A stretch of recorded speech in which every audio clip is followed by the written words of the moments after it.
Hello, go on. You're on stream. And hello, chat. It's finally the day of Atlas cooking and updating the spreadsheet.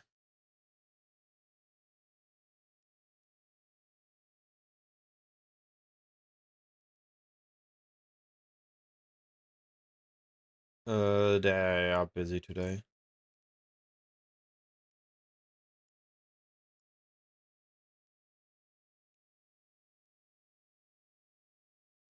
Nice, nice. Have a nice drink. The first thing I did yesterday when I was prepping for this today, I updated my spreadsheet into a dark mode variant so it's better on my website. It's actually readable now.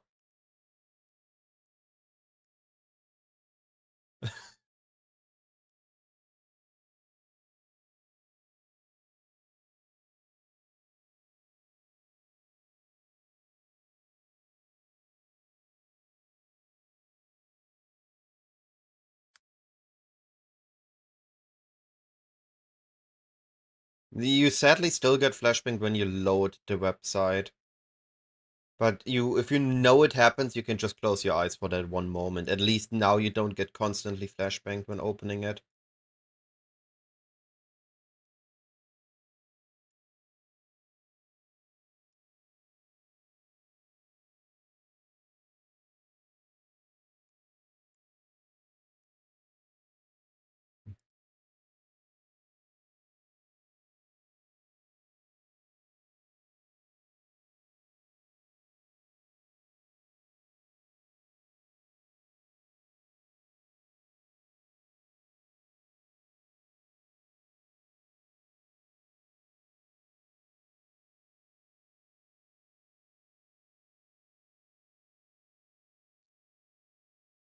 I mean, it's hard to say. Like there is only a limited amount of people that are, I would say, the top percent of the top percent, and those know what they're doing. They don't need a stretch sheet.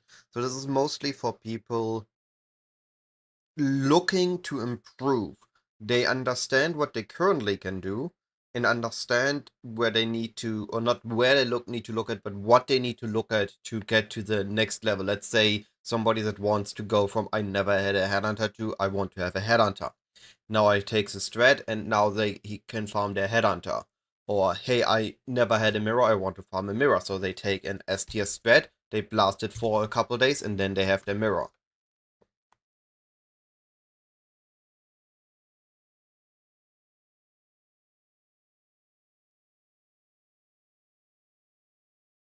Uh, Only a fraction of it.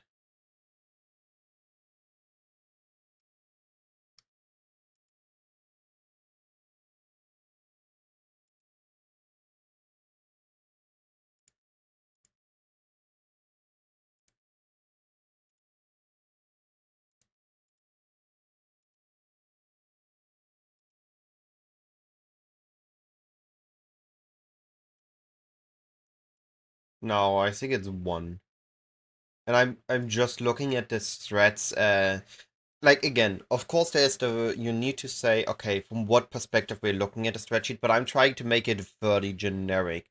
Like I'm putting Beast and Heist as an S tier strat because everybody could run it, but I'm aware that there's a difference between running it with a 1 minute map and a 5 minute map.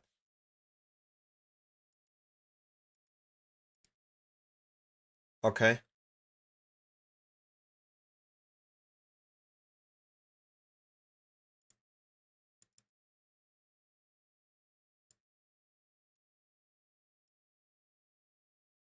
Mm.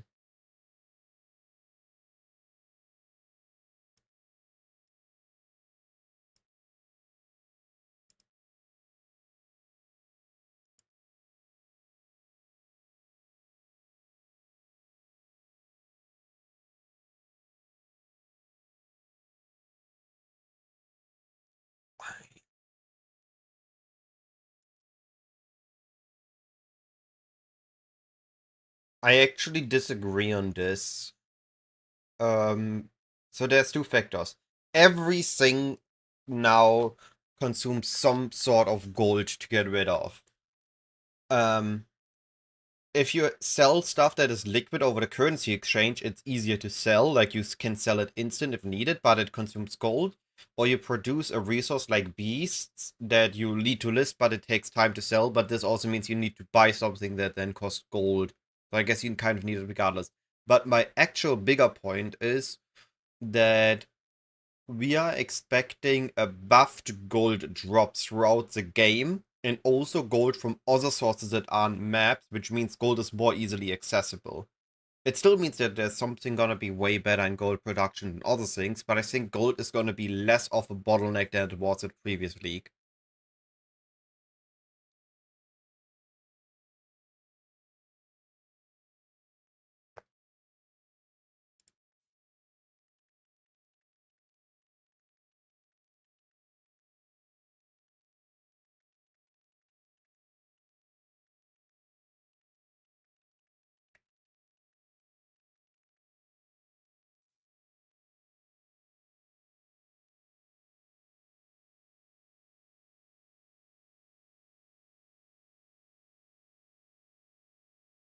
Yeah, that is fair. Yeah, that is fair.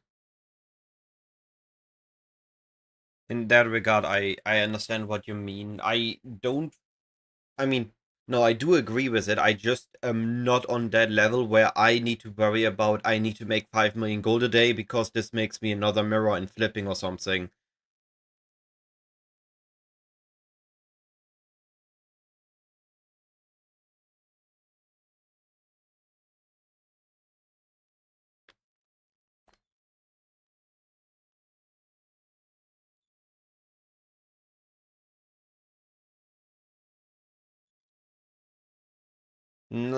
Yes, yes, yes.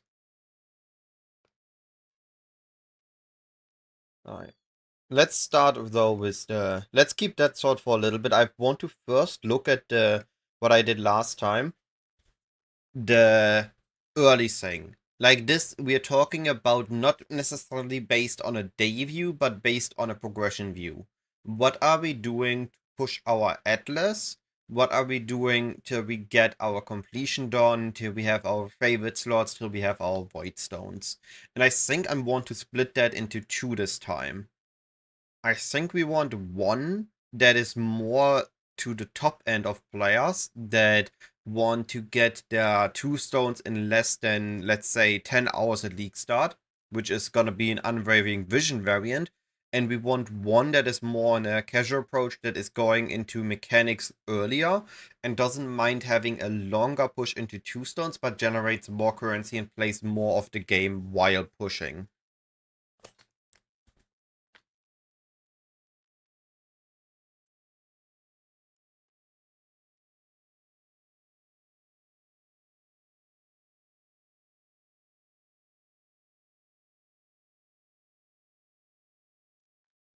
I think it is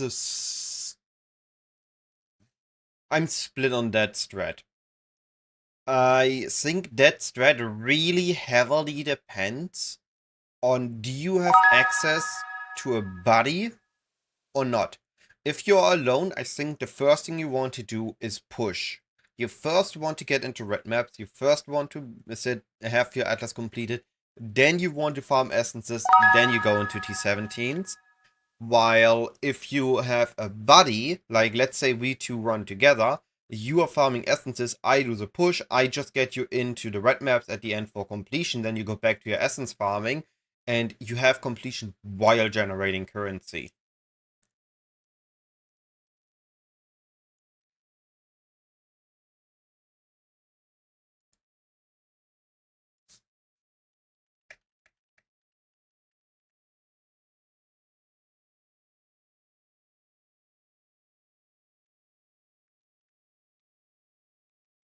Mm-hmm.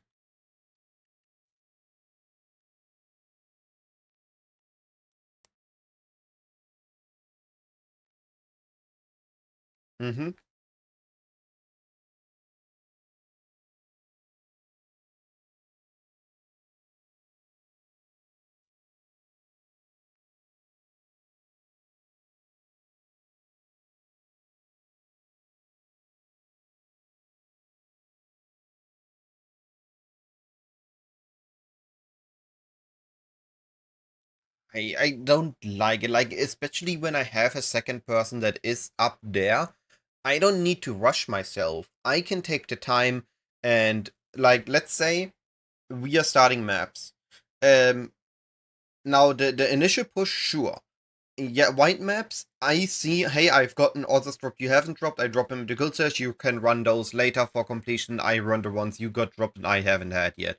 But when we reach yellow maps, I think just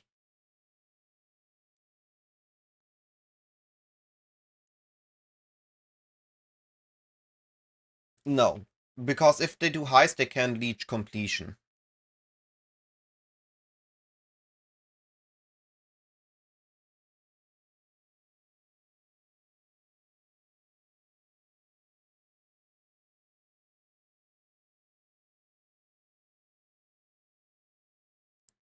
I disagree and agree. In theory, on paper, I agree. In practice, I always felt that if two people are running a map they both each want, it always causes more time delay from the one getting out into the other, kill the boss, get both getting out, get back into the other map, killing the boss, and also more portal pressure. I don't like it that much.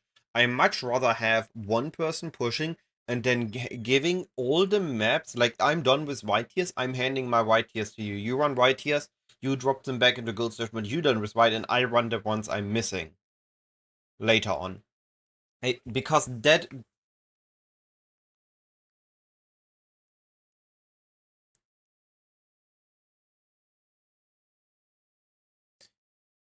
now, even with double EU, there is just a matter of time that is related with loading screens.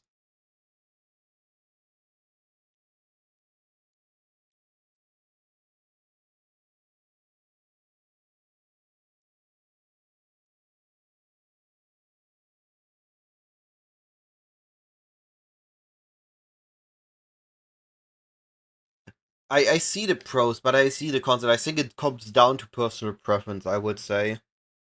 I don't think there's a clear distinct yes or no. I think this is really just how have you experienced this before? What is your personal position towards double sharing or funneling or leeching and then counter leeching, however you want to call these things.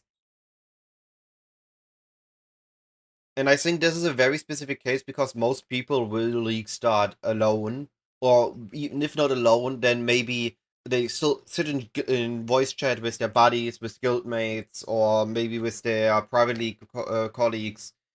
But it's still gonna be all on their own atlases, all on their own push. So I think I should focus on that first.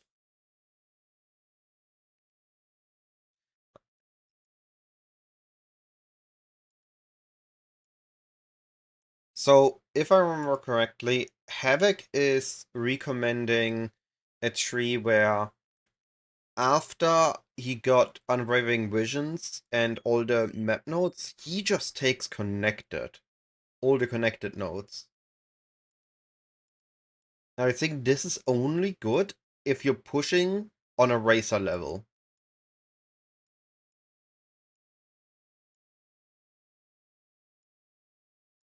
Okay, let me rephrase what I define as racer level. If I can get Eta Exarch in less than 8 to 9 hours in launch, I think this is a good tree. If my Eta Exarch time, if I put my priorities not on reaching Eta Exarch or maybe even going to a 4-stone push afterwards as fast as possible, if my priorities is getting into a farming strat as fast as possible, I don't like this tree. So,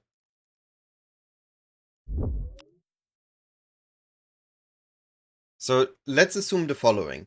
I don't prioritize, like, I want my 2-stone, I'm going towards that, but I'm not putting it over running a league mechanic. So after this is now the next stage. Like we have the Super Racer stage with the Unwavering Visions into the connected nodes. This will now be still grip Unwavering Visions. I still push as fast as possible into the high tier maps, but I want to take my time and add a league mechanic in. It could be ritual because I'm good in my character or I as a player enjoy ritual. It could be Betrayal, it could be running the Breaches, it could be running a Legion. I just want a League mechanic in the mix. I think then instead of the connected modes, you add your mechanic.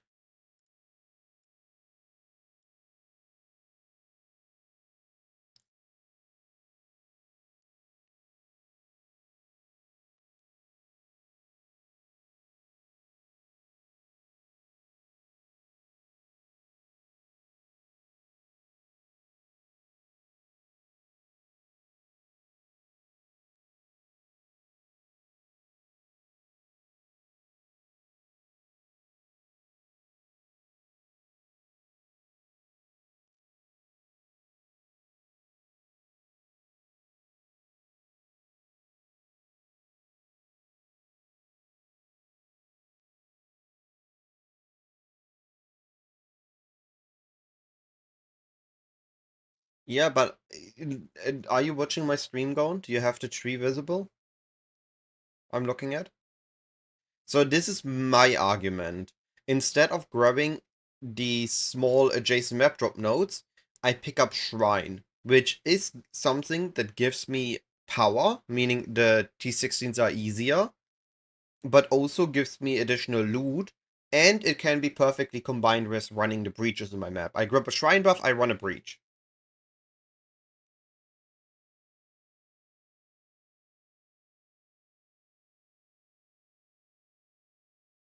I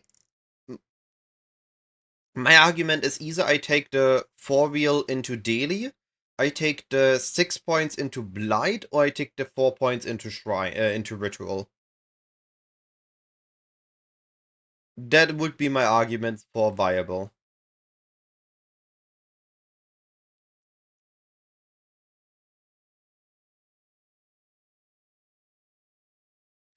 I think one thing we need to argument here is that going back down to lower tiers outside of quickly running them for completion is a mindset that first needs to be adjusted before going. Like, as a normal player, I don't see the reason to go back to a lower tier. I rather force myself through the harder tier until I can run it. Like, speaking from personal experience in previous leagues.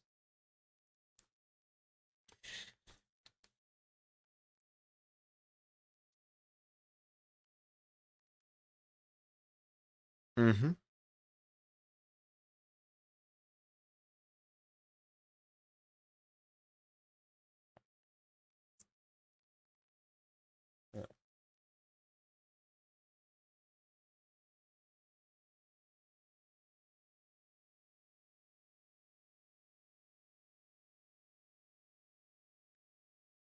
Mm-hmm. Real quick, I'm answering two chat questions real quick, going. Zakavia, Betrayal for XP, real quick explanation. You take the betrayal notes, which you have on the right side of the tree, and then if you just focus on XP, you want to rank the members up to rank 3. Then you want to imprison the members to get safe house completion. And when you have the safe houses ready, you just gotta be running your safe houses. And the XP you get in 2 stages. First, or 3 stages. The first one is whenever you interrogate or interact with a syndicate member, you get a big chunk of XP. Those actually give XP when you imprison or kill them or do a deal with them, which you can see whenever you suddenly your gems level up after doing that. Then the safe houses give more XP, so all the enemies in a safe house give good XP, and finally, again, interacting with the member at the end of the safe house gives another big chunk of XP. So you just generate safe houses, run the safe houses, repeat as fast as possible to generate XP with Betrayal.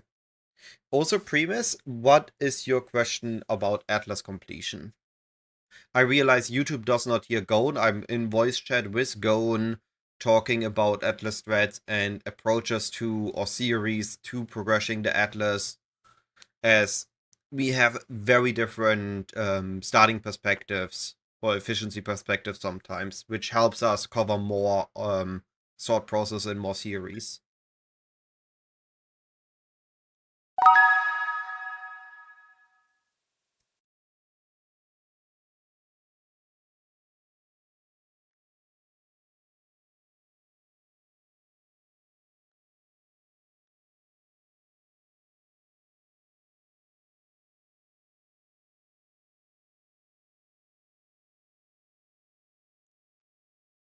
So, to answer your question premise, is that those two series aren't exclusive. To extend on this, the Havoc idea is including the Tai Tai progression. So Tai Tai is saying that we are doing a vertical progression. And Havoc says that he likes to have enough points to get specific nodes on the tree. So with 27 points, he has this middle section to get the map drops, allowing him to have a have enough map drops in yellow maps and red maps to continue this idea. So the base concept of Tai Tai with the vertical progression with the 2 tiers higher still applies. If I kill a map boss in my T4 map and I've completed any T6 map, the T4 map boss has a chance to drop the T6 map. So when I complete my yellow maps, I only complete my white yellow maps when I have a T3 done. I only complete my T2 yellow maps when I have at least one T4 done, so I know that I can get those dropped.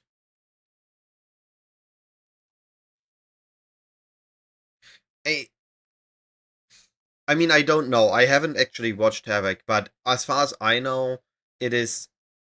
I think he's doing it too when he's progressing. That he is always trying to do the highest tier maps, unless he's intentionally doing completion, and then he's doing completion in an effective manner. Next, FinCap. It's been a while. I have been. Um,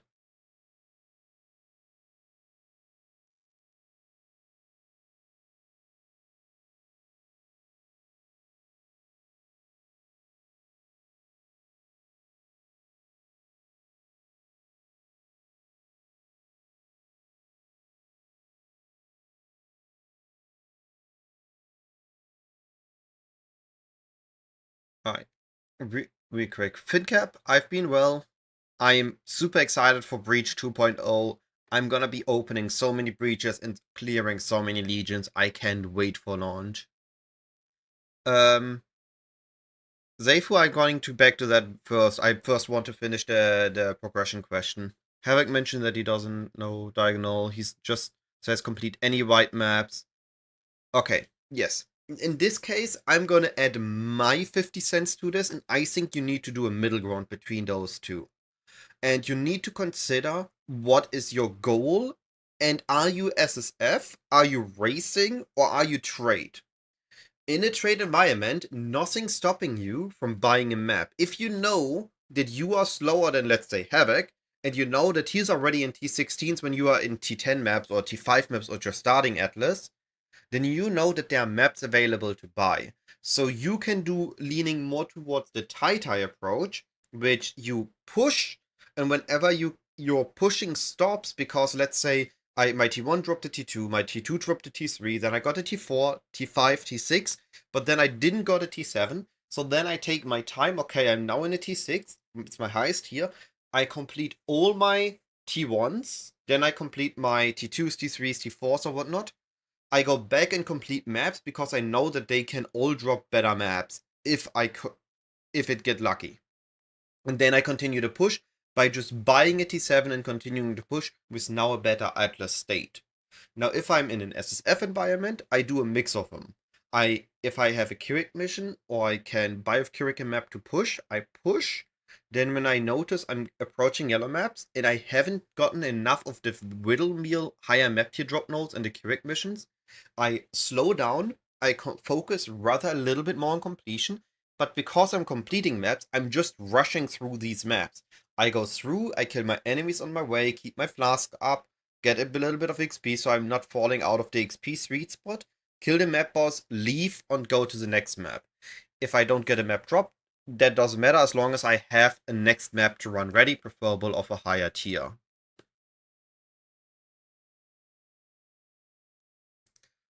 And again, he can't, no.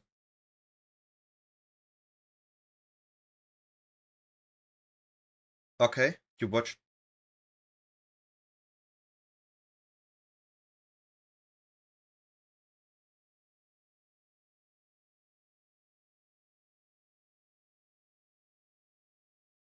Yeah. Havoc is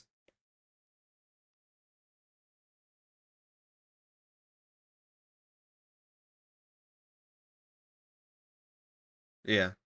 I mean, Havoc is. I would say that the approach here is a little bit different for Havoc. Havoc is a speedrunner in essence. He's not a trade league gamer, he's not an SSF gamer, he's a speedrunner.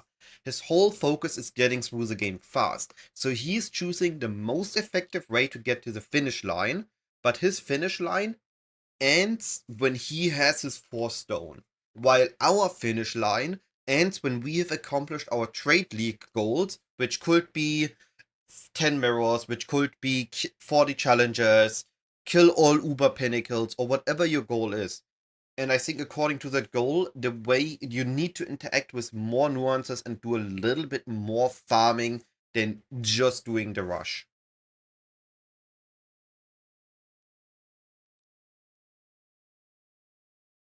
Yeah, I mean, could also be. Like I said again, I haven't said, haven't watched it completely. I'm also not the best 2 stone or 4 stone runner by any means.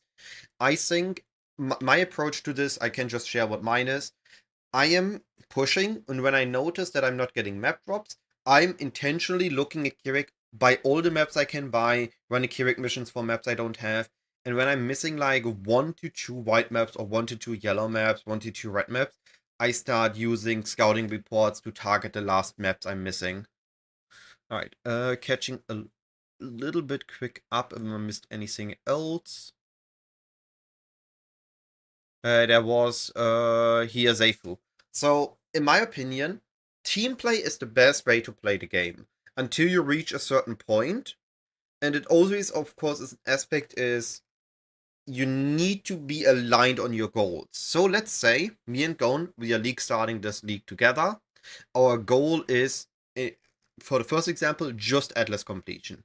So we run the campaign together. We know when we need to split up in the campaign so that there's always one person doing the main progression and then a second person doing all the side objectives. And we are swapping the roles so that we are all on good XP. This is how you would run a campaign in a group. And then in Atlas, we had the different conversations. We could be both pushing and bouncing via a guild stash or via hopping in another map, bouncing completion between us two and bouncing maps so that we're both consistently progressing the Atlas on the same level. Or there's the other approach with, okay, Gon is going heist, I'm progressing, and he's funneling me chaos so I can buy maps, buy upgrades, and progress stronger rather than faster. Or there is the option where we are both progressing white maps, both progressing yellow maps, but when we hit red maps, he would just be farming yellow maps for currency, and I would push red maps and give the completion to him. There are different approaches, all based on the competence of the players, of their approaches, and their goal. Now, you could extend this further, of course, to instead of just playing the campaign together or just playing into the map progression together, you could also say, hey, let's team up for a week. We farm as much currency as possible and we split at the end of week 1 and each gets their share of currency. Or you could say, hey, we're really great buddies, we known each other for years. Let's completely share currency this league together. We are talking about our goals. Let's say first we make you a crazy character, then we make me a crazy character, and then maybe we are looking for new projects to go for. Or maybe we join private leagues or whatever. All of these are possible based on your preferences and your goals. You just need to find a buddy which your goals align, and of course that you have a good conversation with. Yes, I'm aware. I already clicked on it, I saw it. No worries. Alright.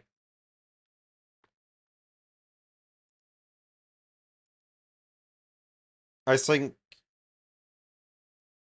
Hmm?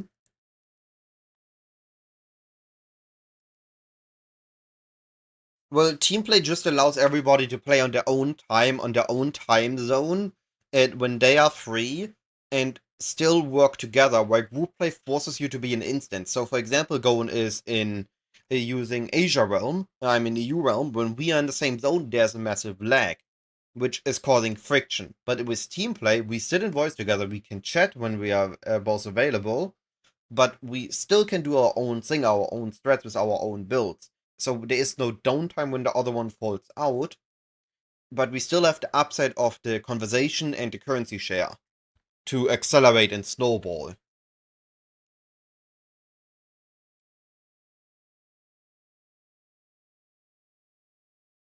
Mhm.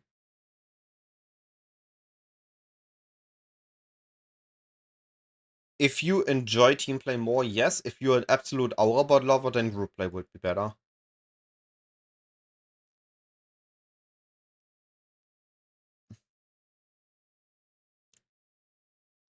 Mm, I mean, I think in that case, it comes really down to in a group, they both have their upsides.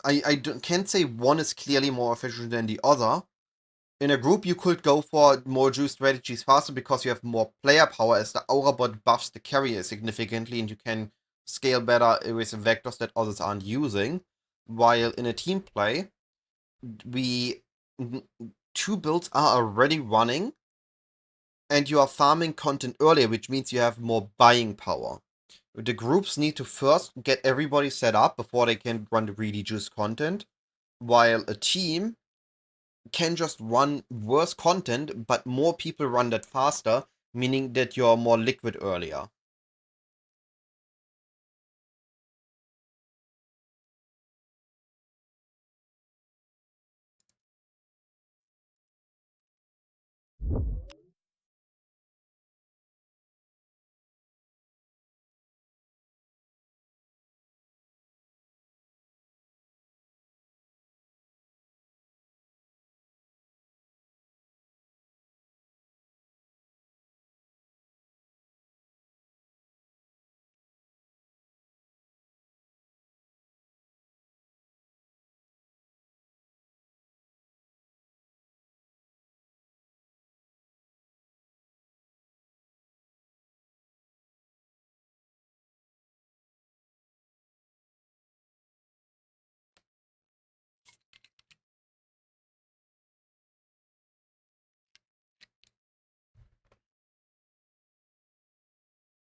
Yeah, sorry. I Groups have their what Zarkovic said. Groups have the have the power that they can generate a lot of currency, and if everybody's pulling at the same string, it looks like a lot more than you alone will do. And it is correct that it's more than you alone can do. But the thought that you need to keep in mind is the split at the end. If I play super optimized, I can make more currency as one person than one person in MP's team. Now, I don't do that because they are playing on a whole different level of optimization and played in. So, but it's still putting a lot of time in. They putting a lot of effort, time, and also knowledge into this thing. And they have so much built-in synergy, like as players that have played together for leagues now, or for years rather. That's why they would still make more per person than me right now. But if I improve a couple more leagues, like similar to Aeroplane or similar to Fabgun does it launches, definitely could make more or could compete with the groups in currency generation. Will just be a different farm. Like the groups have access to farms that solo players don't have access to earlier, which is causing this disparity. It looks more, but this is because we are always ignoring the perspective. It's the same with content creators are always lucky, they always get the crazy drops. Well, if I play 10 times the time you do, then I'm gonna get 10 times more chances for a lucky drop. So there's gonna be more lucky drops on content creators than there are be on casual players. Because we are looking at one person looking at many rather than one person looking at one other person that puts the same time in.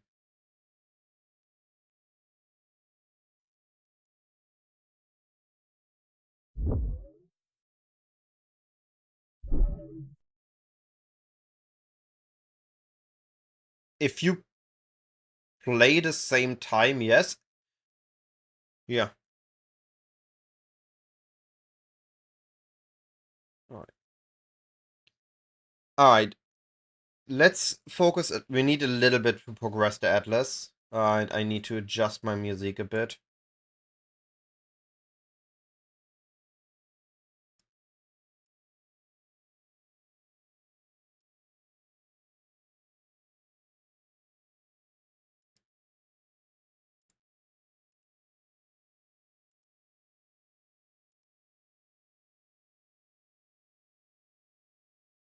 Hard content. Like you struggle sometimes with ritual. Okay, you're It's now also really hard, audible on man. YouTube, Gone. I just fixed that. I wanted my Oh, okay, music more okay. silent, so Hello, hello, YouTube.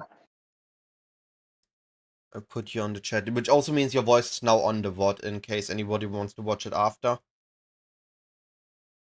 Yeah, that's fine. Alright, Guys, so enjoy my horrible mic, or be be traumatized by it, like Cyclone has been for 2 years.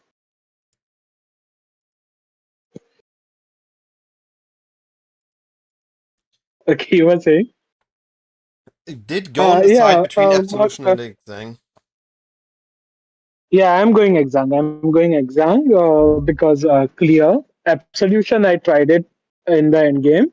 The problem with absolutions, solving absolutions clear, is it fucks absolutions damage because you have to take so much AOE nodes, and then Reap just way outscales it. So I decided to go Exang. Alright, Gone.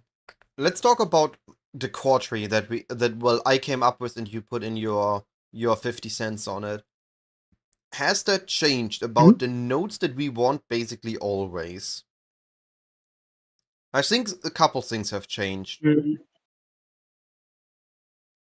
I think I still Which tree are we really talking about? um like the tree I'm basing most of my trees on, just the nodes I always want to take. I think I still always want to take Exarch in the current economy. I think Exarch is still better than Eta. Yes, I still think I yes, want for sure. the map drop nodes. Oh, Yeah. it is out. And I think I still want to take what we looked at, the chance for memory maps and the chance for memory tiers. I think those are still mandatory.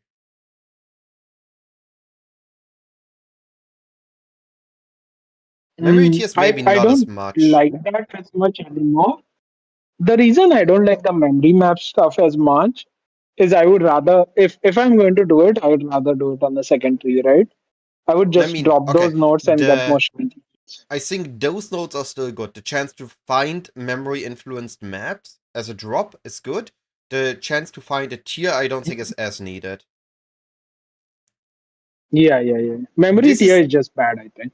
They're just this is straight up my bad. generic tree I generally I'm basing all my strats on, in the sense of this is the nodes that I think I should always be taking. I think unless specific strats, I always want exact influence. Unless specific threats, I always want a chance for memory influence maps. I always want a little bit of scarab drop chance. And the question now is, do we still care as much about King's March? I think the answer is no.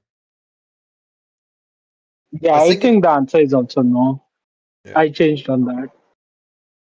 Um, One thing you probably should never take the top and rarer scarabs nodes. Top right side. The scarabs have a chance to be higher tier. That node is just bad. okay. Well, this is assuming an optimized pathing, and the optimized pathing has 1, 2, 3, 4, 5 travel nodes here. And if I would go through the middle, it would be way more travel nodes. And again, this is just a base skeleton that I use for strats. The traveling will adjust based on the other nodes I take. But this is, I think, what I think is gonna be a solid base Atlas tree. That if you have this and you add a mechanic on top, you're gonna have your map sustain, you're gonna get some 16.5s, you're gonna get some 17.5, 17 maps, you're gonna get some scarabs dropped, and you're gonna get some altars which can result in chaos, in scarabs, in warlords. Especially warlords are gonna be important this league because we don't have the mercenaries generating them. So that depends on how good the Genesis tree is for that. So we are editing this tree. This is my preferred core tree now. Hey, Wallach. I think this tray is good. I think this tray is really, really solid. Like you should not take anything other than this tree unless you have a reason to take anything other. It's, wow, Like a different 1% pack pattern size. Go on, needs what we think about that. 1% pack size is really strong. Yeah. So good. Because Actually, at that maybe point, add. right, the 25% pack size maybe on your maps that you're running, getting from 25 to 26 is like you get 0.8% more loot on a generic point. That's really good, no? Yeah. And the Right. point is going to somewhere. Like the point has a reason to be there, right? It has a notable to be there. So, last leak, I recommended the Unwavering Rush. What did I recommend with the Unwavering Rush? That was literally just this core part, yes. I think that still stands as a start.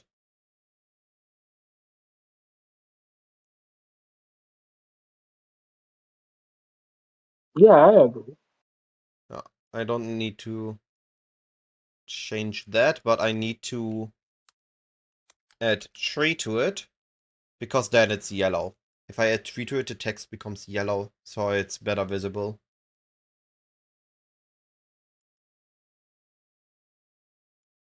Then we have options. What was I saying? Either Kirik map, tier and core tree in Exarch Altars, core tree in Maven.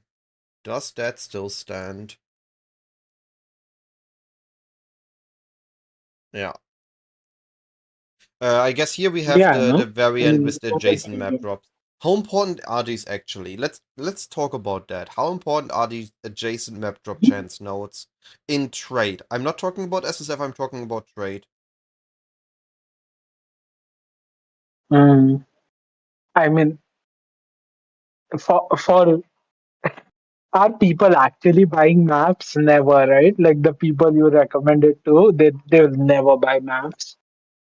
So if that's not a part of your mentality, then they are like giga premium. But if you're willing to buy maps of a higher tier, then yeah, you don't need them because they're just wasted, right? You just buy a map. Yeah. I think I rather recommend, I rather right next there, if you get stuck, buy a map, than use these in a non-SSF environment. Okay, wait. First question. First question. We are making these for people who are playing A tier builds and above, right? Like you're Um, playing a build that can comfortably do two stone. yes, I would assume. Oh, no, maybe not. Like, do comfortably doing two stone is not just a build question, but also a player question. I can do a two stone on bows. Not everyone can do a two stone on bows. Yeah, but that's because you know of the Storm Rain swap, right? Without the Storm Rain swap, that was fucking painful. Yeah. Yeah, but I mean, uh, because here's the problem with making generic trees, right? Either we make a suboptimal tree for people who can do comfortably do their two stone, or we make a really bad tree for people who can't do their two stone.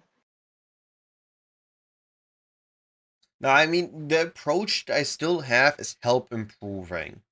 That's the main approach I have. So I don't want to do Oh yeah, a tree that promotes bad gameplay. yeah. Okay, then yeah, you don't need the map drop chance. Map drop chances they are some of your worst points unless you have a map generation tree, right? They are so horrible, man. They are Yeah, really map bad. generation I see it more. Yeah, I mean, that is a legit strat, but you wouldn't do it on this tree, right? You would do it on a tree with that can drop scallops. Well, Zakavia, bad gameplay is, I mean, if I tell you, okay, for example, I know that there is a specific way to run a campaign zone. Like, let's say I know that on, what is it good? In Ravage Square, we always want to place a portal at the fountain and then move to the right, and we have the skip available. If I tell you, well, what you do first is you go to the right, go to the waypoint, then from the waypoint, you return back and find control blocks. That is what most people do. But if I know that there's a more effective way, even if it's just portaling from the waypoint or going from the waypoint to town and taking a portal, why should I not tell you that there is a better way? If there's a better way, I want Yeah. to mention that better way rather than let you continue doing it in a way that you know because you're not aware of the better way. And a more softcore trade example of this is dying in crematorium, right? You absolutely should die in crematorium. There is no reason not to.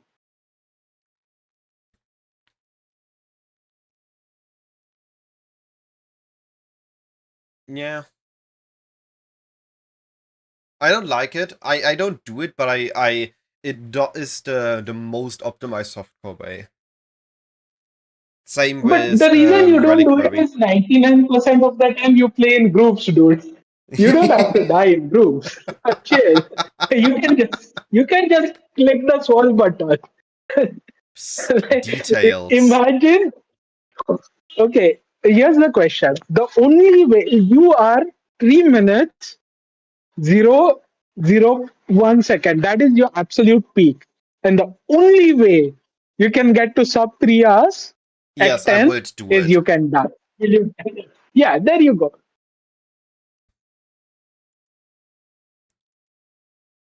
Yeah, I mean, there is a lot of things in this game. There are good crutches and bad crutches, right? Following a build guide is a crutch. I have never not followed a build guide. I have never made a single build that is my own. I have optimized other people's builds, but I've never made my own build. That's a good crutch, I think. But taking points that you should never take because you don't want to buy a map, that feels like a bad crutch because you're hurting your economy progression, right? And if you care about Atlas stats enough to watch a video about it, you to some reason care about your economy progression, I would assume. Yeah. But also the counter argument is yes, if I buy a map for they are going really cheap really quickly for 1 to 2 chaos or 3 chaos, but I can spend my points already progressing into content that drops me 1 to 2 chaos a map, then that's still fine again. Yeah, but the added map drop chance is not that, right? Like they are absolutely some of the most garbage tier points on your tree. Yeah. So sorry, You should take I like thought you made an argument to take those because it's more economy good. oh But yeah, no no no. no. I'm making the opposite argument. You should just take percent strongbox chance. That's a way stronger node than map drop chance. Mhm. Unless you're at a level where you can't economically buy maps. Like if you're pushing two stone, like if you're pushing past the two bosses, right? The two middling bosses, the fat guy and the mukbang YouTuber and Lady Gaga, as that video said. At 5.5 hours, you probably should take map drop chance, but then you probably shouldn't even listen to this video, right? Yeah, that's fair. All right. What we think of the first split in decisions what to do after your map push. So we have completed the unwavering tree. We have all the Kirik nodes. We have all the map tier higher nodes. I think there are two ways to progress. The way of the two stone one. Okay. My next approach is getting the Exarch influence and is getting some of the quality nodes. Or the four stone variant where okay, my next approach is getting all the boss things and going for destructive play. Oh, my approach to two stone variant has changed a lot nowadays. Especially this league. I think the two stone variant either uses the second tree or it gets 20 completion and drops unwavering vision. Because if you're going to buy completion, you might as well have the ability to drop scarabs, right? So you, if you're only going to do two stone, abandon this tree or get 20 more completion and respect this tree. Yes, I agree on the But if 20 you're more. going to go for I stone, think it's the 20 completion and respec. So this is my approach to this. I have this tree. I grab Exarch Influence. I then stack Mhm. up 20 completion. No, actually, I like these Yeah, stacking this completion up in yellow maps mostly, or in non-T14 red maps. yeah, So I yeah. get You out of use your base Unwavering. inactivations, right? I get out of Unwavering and I grab Exarch. Yep. Wait, MD is saying some stuff. Map tier nodes are way worse than connected map nodes. Gone is a noob. Without stones, all the shaping nodes do is turn the stupid amount of T1 maps you drop into T2s. Those nodes are strong with 4 stones when they can't drop, so you get equity. Connected map nodes is like cheesing equity.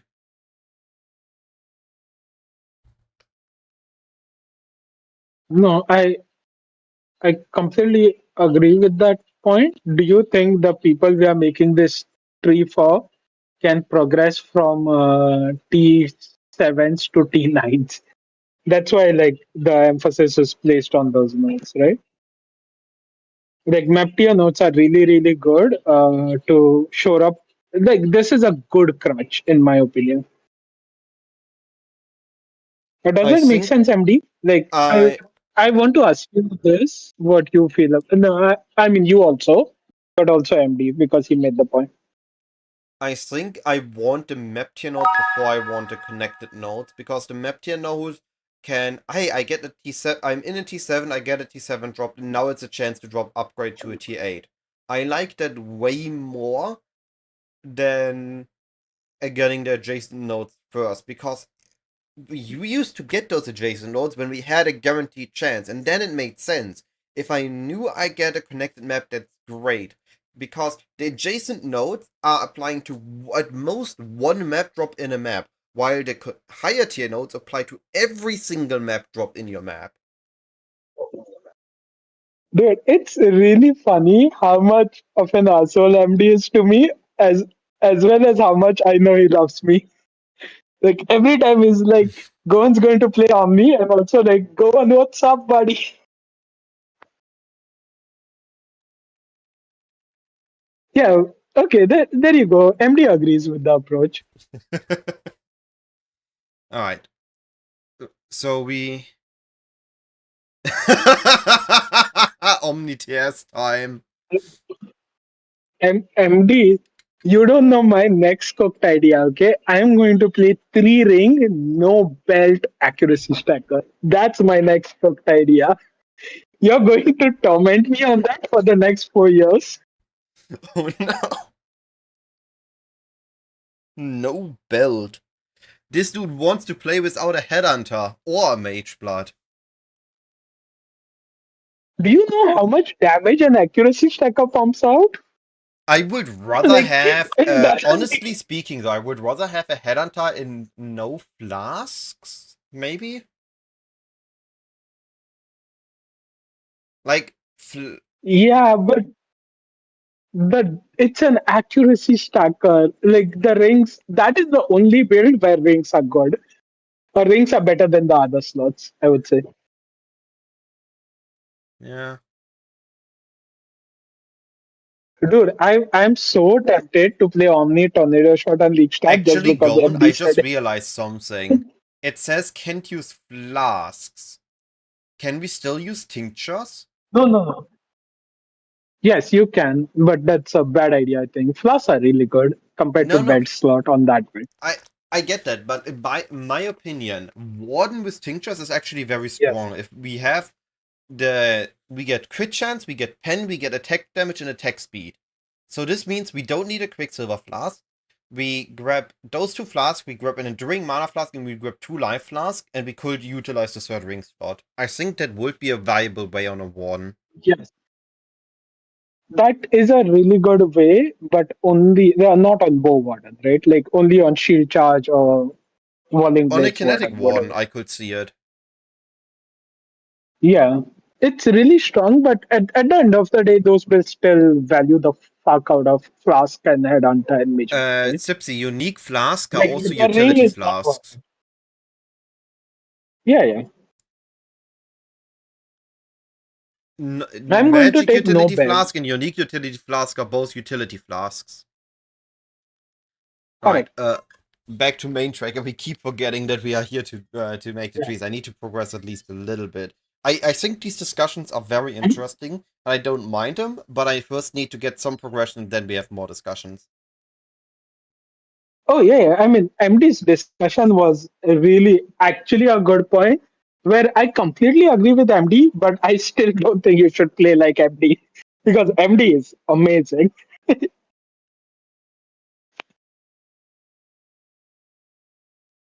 Yeah. So next, this tree is settled, right? This is what we do.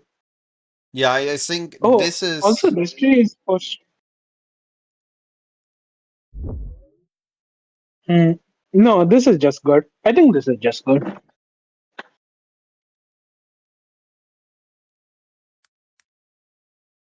So, Unwavering Kirik, and I think Exarch is also still the same. Yeah, yeah. I don't think we need those now. Oh, what the heck happened? Huh? Huh? Oh. Why is this node not connected? Oh, I think they changed it. I don't think we need those nodes up here. I think we do need the pack size nodes here. And I think Inverse of Adversaries is also pretty good right now. So I think this would be Yeah. my Exarch tree. We still have this small node You because we you just don't take spec'd out of Unwavering. you definitely don't take the memory like the LP chance. Those are bad, I think. After having played with them for one league, I think those are just bad. Which one? The one that gives you basically an LP on drop items, right? Glassy Pucks, legendary Oh yeah, potential no, on but I have drop the other items. ones. Chance for maps found Yeah, near those maps to are have really memory. Those are good. yeah. When you swap to the tree, it had the other nodes also. No, it had the memory tier nodes, but I spec those out. I think this is the tree. Yep. So we assume we still have the connection. We just dropped off of Unwavering and we added the Kirik stuff. We added Yep. the Xi stuff. And this would already be the first tree we can start farming on. Yeah, put shrines in there. Shrines are just so Well, good, that man. would be the next thing. And this is also what I said. Always add shrines after taking the Essential Node. We don't consider King's Blood for spare points. I mean, on this tree, do we path like this? Do we not path out the left side?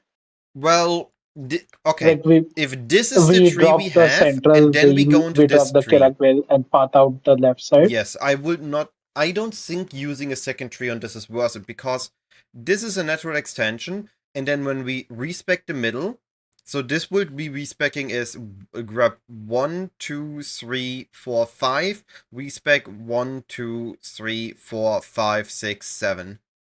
And you still have the middle wheel. I think that's better.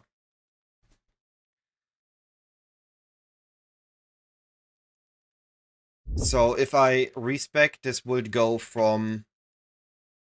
And it can easily transition into whatever other strat I'm coming up with.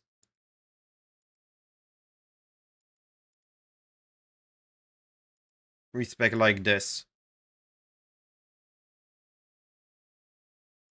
Also, share your screen in Discord because I'm so far behind on stream.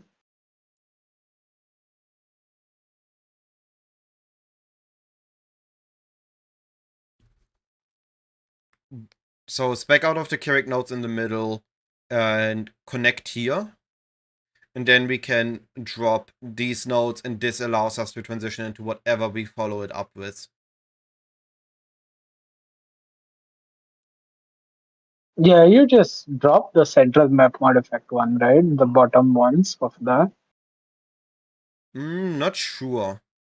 Depending on what we go with. Or map That is tier ones, map that tier I ones. would decide on the second tree, not on the Like second you tree, on just take the three map, a higher map tier, and forget about all the bottom ones. You or save 5 points.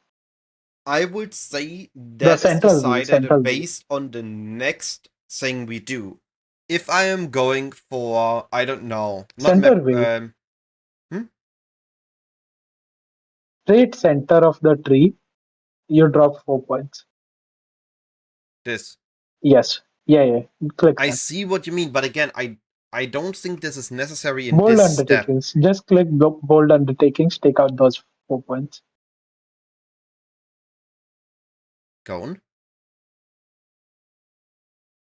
I Take that think away.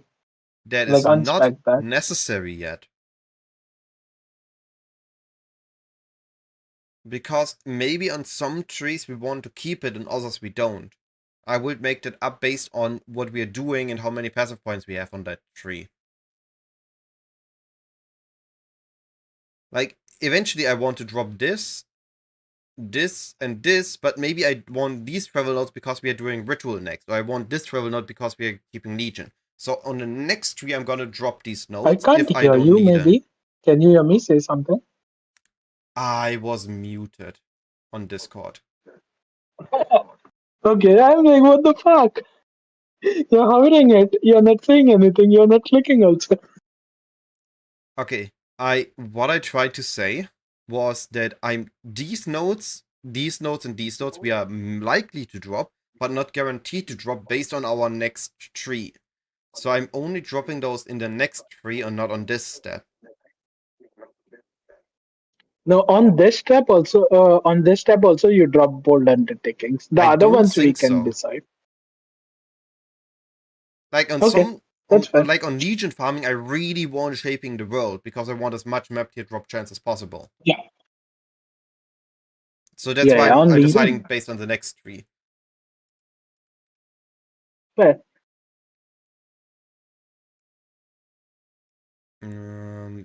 Okay, Let's let's discuss the tiers of strats now because we have our basics covered, right? the second tree farms I still want to add second. This is Portrait plus Exarch Altars post respec. Alright. Why is this one dark blue? Is this also on the website dark blue? Man, the flashbang is annoying. I can't do anything against it. It's dark blue here as well. Why?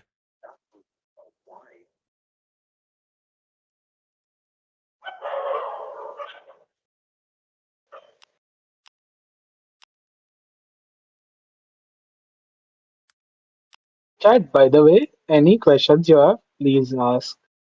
Yeah, today we We are are here to trying to optimize chill, for plan, that. and answer questions regarding layout, regarding atlas strats, regarding pushing. Alright.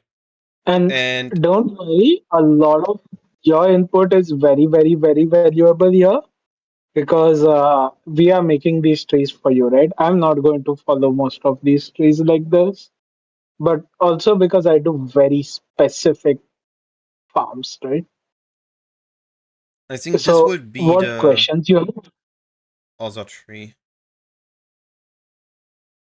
Yeah, I Hmm? think this would for sure be what I'll be using if I do destructive play.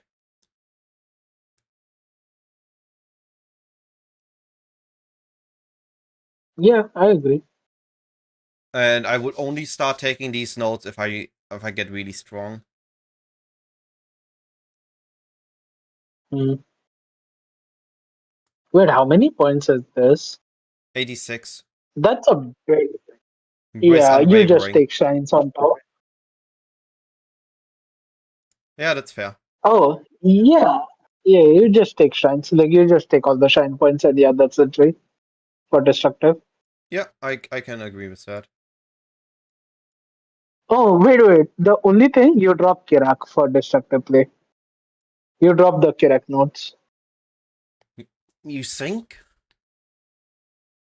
I would just The Kirak mission notes. Once you have your completion, they are kind of useless, I think. okay. Yeah, but then I'm also making a post respec tree second.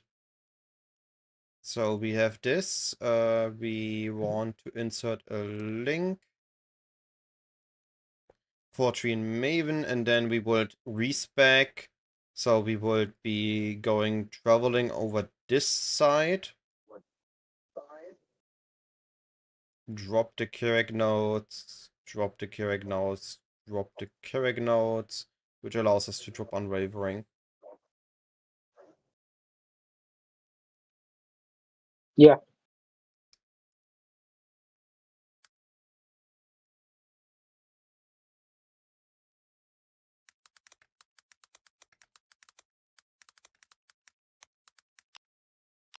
Alright.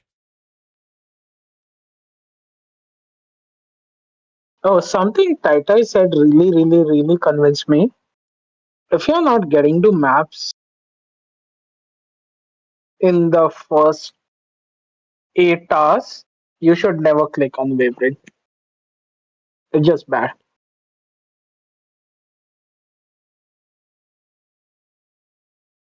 Yeah. I guess it was You similar to should. what Sipsy said.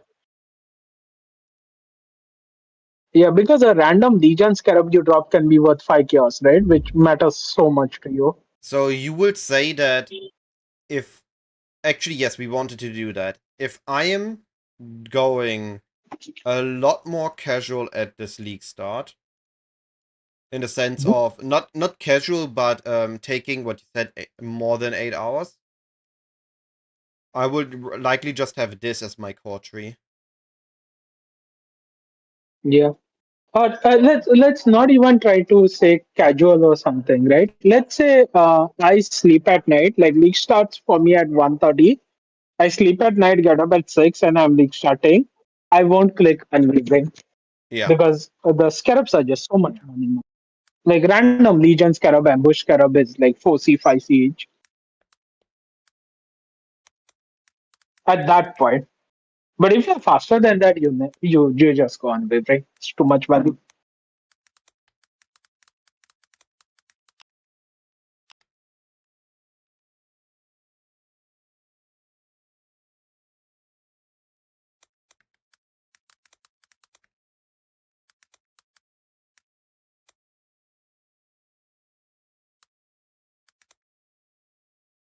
What? How do we word this? Take this if you are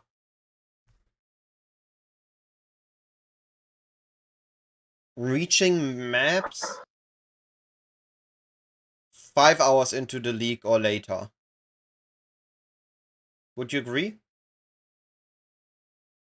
I'd say 6.5, Okay. 7. Like I would say 7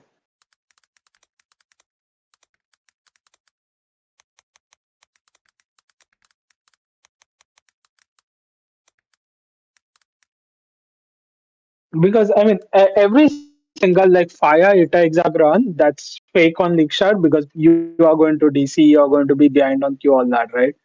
Like people do 6 hour ita exacts on league start in groups. They don't do like 4 hours. That doesn't happen because of like practical problems, right? Yeah. But that's why I didn't say ETA exact, but reaching maps. The time that it takes from your Yeah, yeah. campaign start to reaching maps, if that is X hours after the league started, because then there are gonna be enough maps on the market and demand for scarabs that you can sell your random scarabs and buy the maps. No. So the way I meant that was because let's say ETA exact runs were like perfectly how they were supposed to be, right? Without DC problems, all this, all that. Then the number would be 6 hours, but because it's never like that, I think the number is 7 hours. Does that make sense? Yeah, fair enough.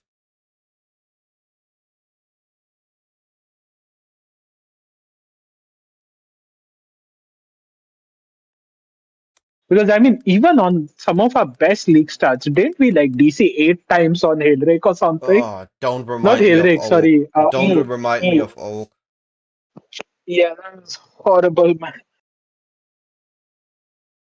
Right, let's take a quick look at the secondary trees. Those are what your thinking is. Hey, I have my first tree, which is pushing progression, and now I'm pausing my progression temporarily to farm up currency.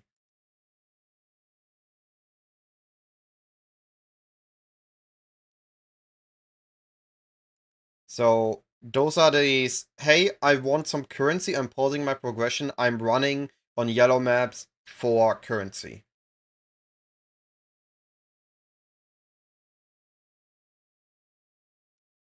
So these have between 70 and 80 points. What we thinking of this? Do we still recommend ritual for yellow map farming for a bit of currency? I think it's even. Oh, I was muted again. I did not press my mute button. I don't know why I was muted this time. Streamer mode something or what? I don't know, but I have a mute button which I didn't press, but I was still muted. So there there has to be a second button somewhere on my keyboard that also causes muting. Yeah. Okay, what were you going to say?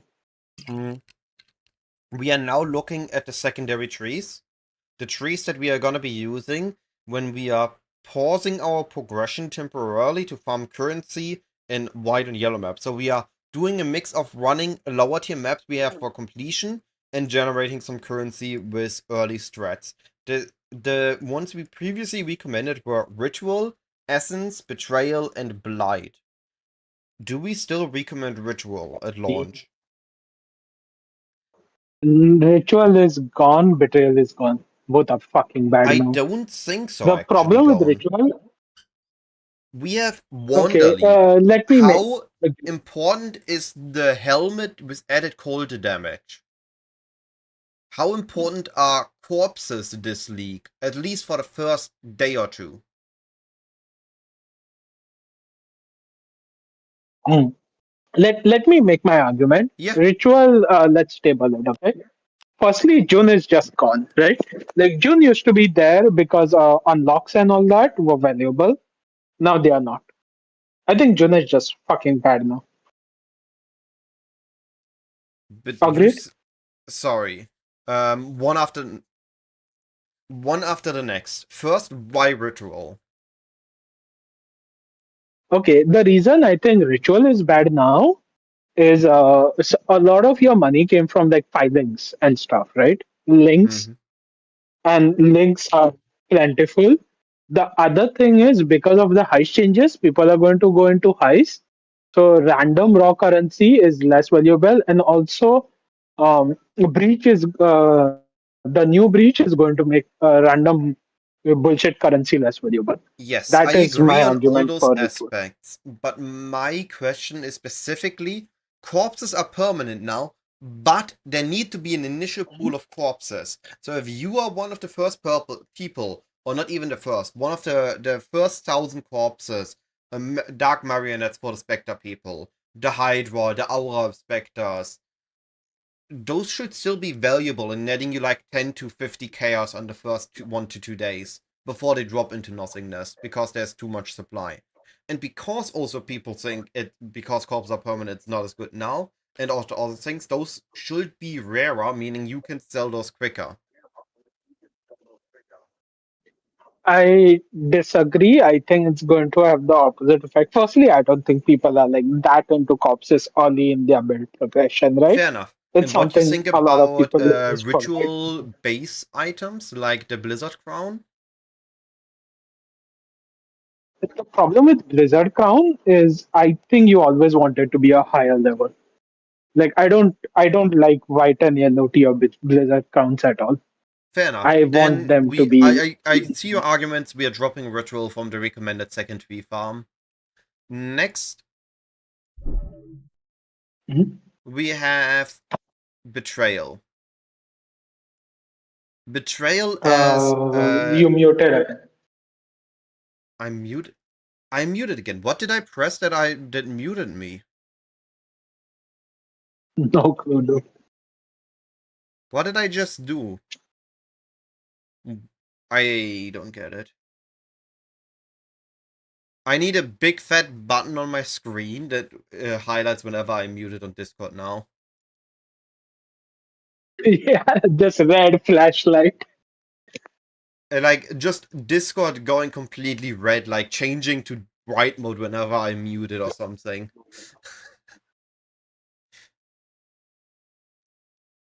Oh yeah, I think Backspace Ritual's not. pretty. I, Ritual's in a really early Ritual is really fucking good now because high right. level wizard points. Second. Yes. Of course, I pressed the button, but I wasn't pressing it mindfully. I have the end button as my mute button.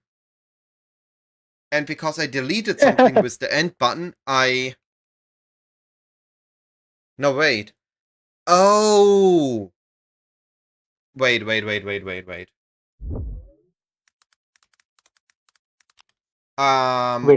I think I know the issue.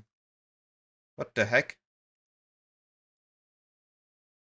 There. I swapped the keys on my physical keyboard between delete and end. And you muted again. Yeah. Second.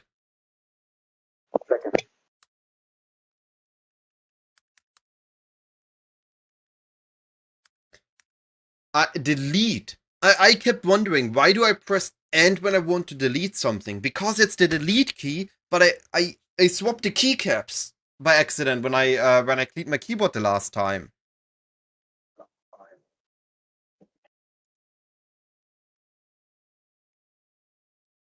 Oh boy, now I feel stupid. Alright, let me quickly change that. Because delete I Take your actually time. use.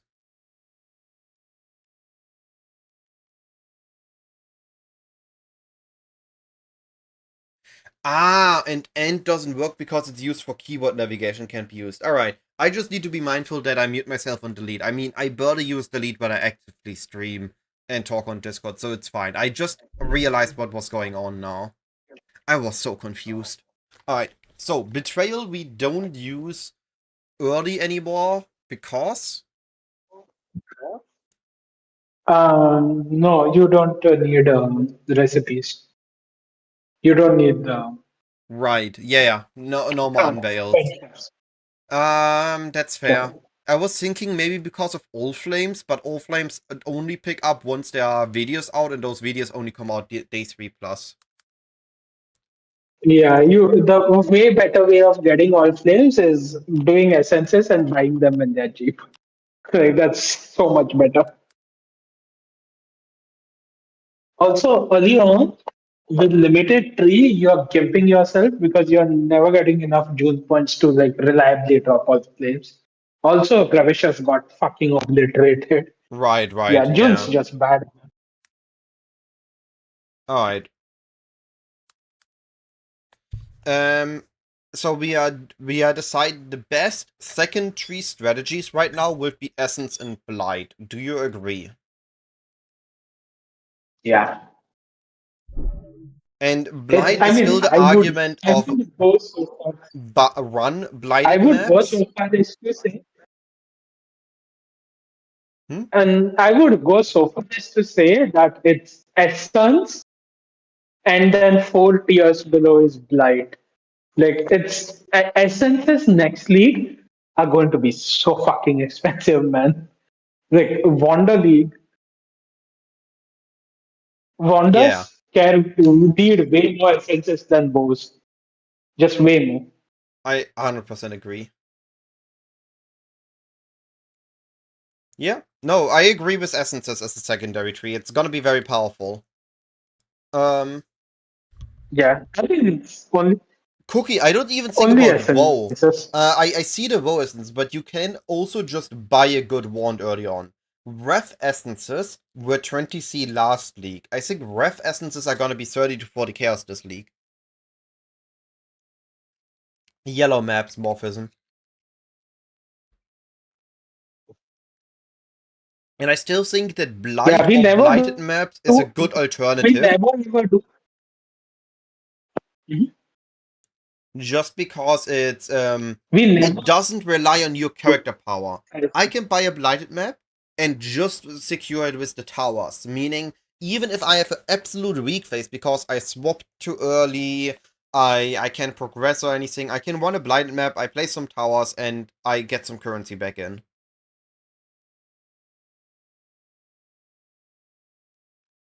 But yeah, I think Essence and Blight are still top tier secondary trees that we can recommend. Oh wait, I need to update those to their 27 stage. Oh, very quickly.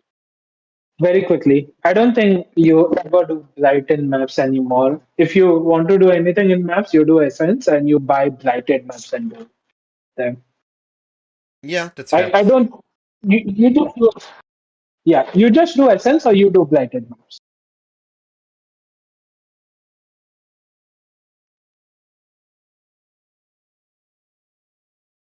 So we recommend instead is I'm muting myself again. Now I'm getting used to it and I understand why.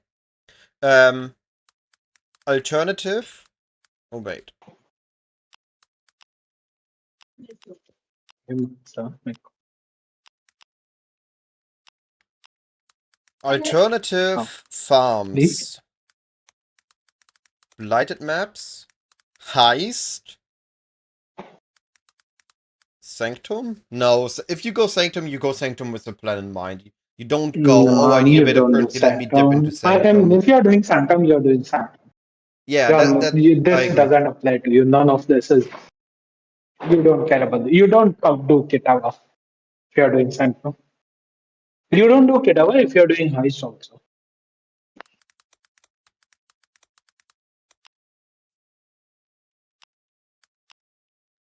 There won't be much blind maps Like in fight. I I just don't. disagree, Severin.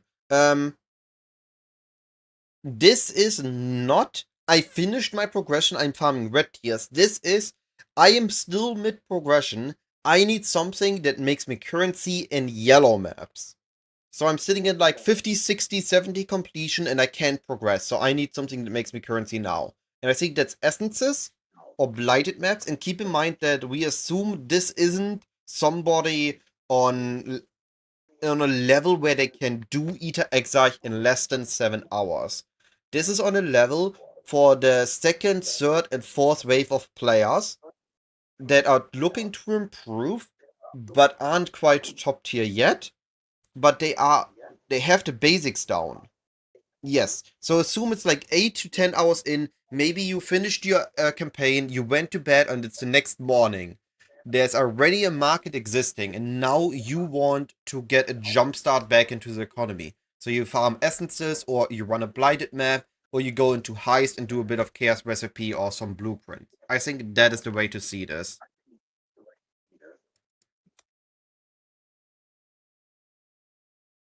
What else can you even put? I don't know. Beasts are no longer good early maps. You want to do beasts in T16s. Is there anything good early? No? Ritual got fucking obliterated. No, I think it's really just. I mean, no, there's one more thing.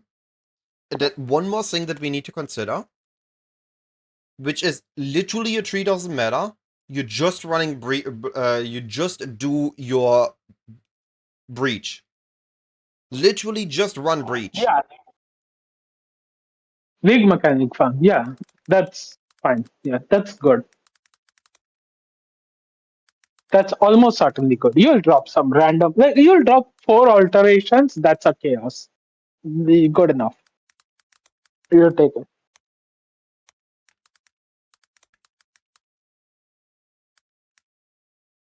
I mean, that's 2 or 3 chaos at that point, probably. You take it. Yeah. And I think this is. I muted myself again. I think this is a really solid farm. Just, hey, I'm just farming the tree. I don't even care what's on my atlas. I take the nodes I currently have and I just run the breach on my maps. If you're farming just breach, then make the tree shrines. You do them much quicker, right? You just Make, take 4. yeah. But then we are back to the core tree, no? Something like this. This would Yeah, be my you just current do the tree. foot.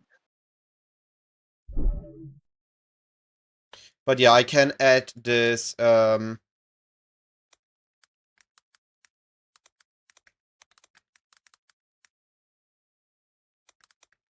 Yeah, the only thing is, if you're in yellow maps, you don't take exact notes, right? yeah, I'm not recommending a Which tree here. saves This is everything. literally, you don't need a secondary tree. You're just running this on your primary tree in the current state it is in. Maybe you add shrines because we are just running completion and doing breaches. Open a map, Yeah. do the breach, kill the map boss. I'm adding this below here. Open map, Is run Julius breach, is kill Julius map Delhi too boss, complicated for people? go next. Is Julius Delhi too complicated? Is Julius what? Delhi is a very legit farm. Julius Delhi. Jeweler's Delirium Orb on your map. Yeah, For what? for chaos recipe.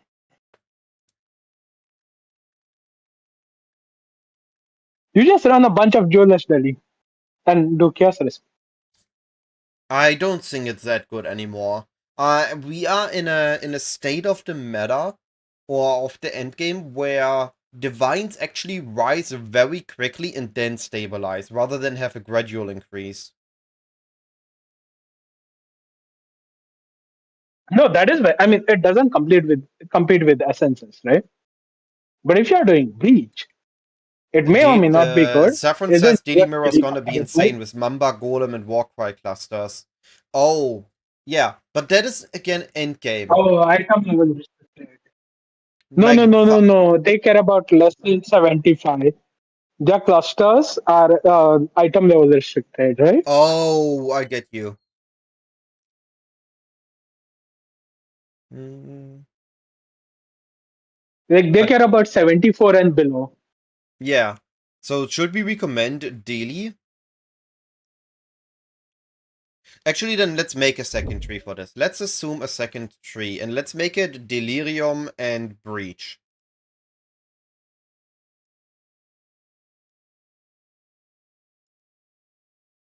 Don't do that. No? It's okay.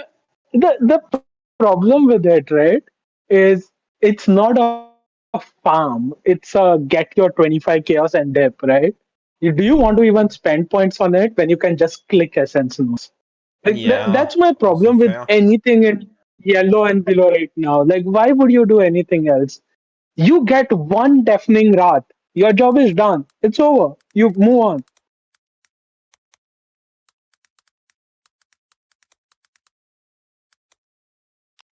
Yeah, okay, fair.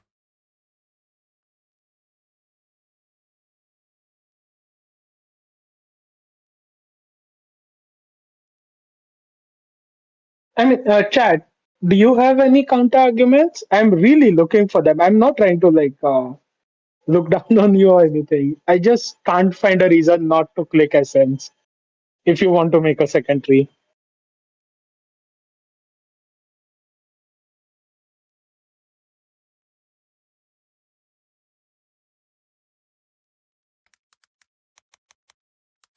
Alternative non-atlas strats for early currency generation.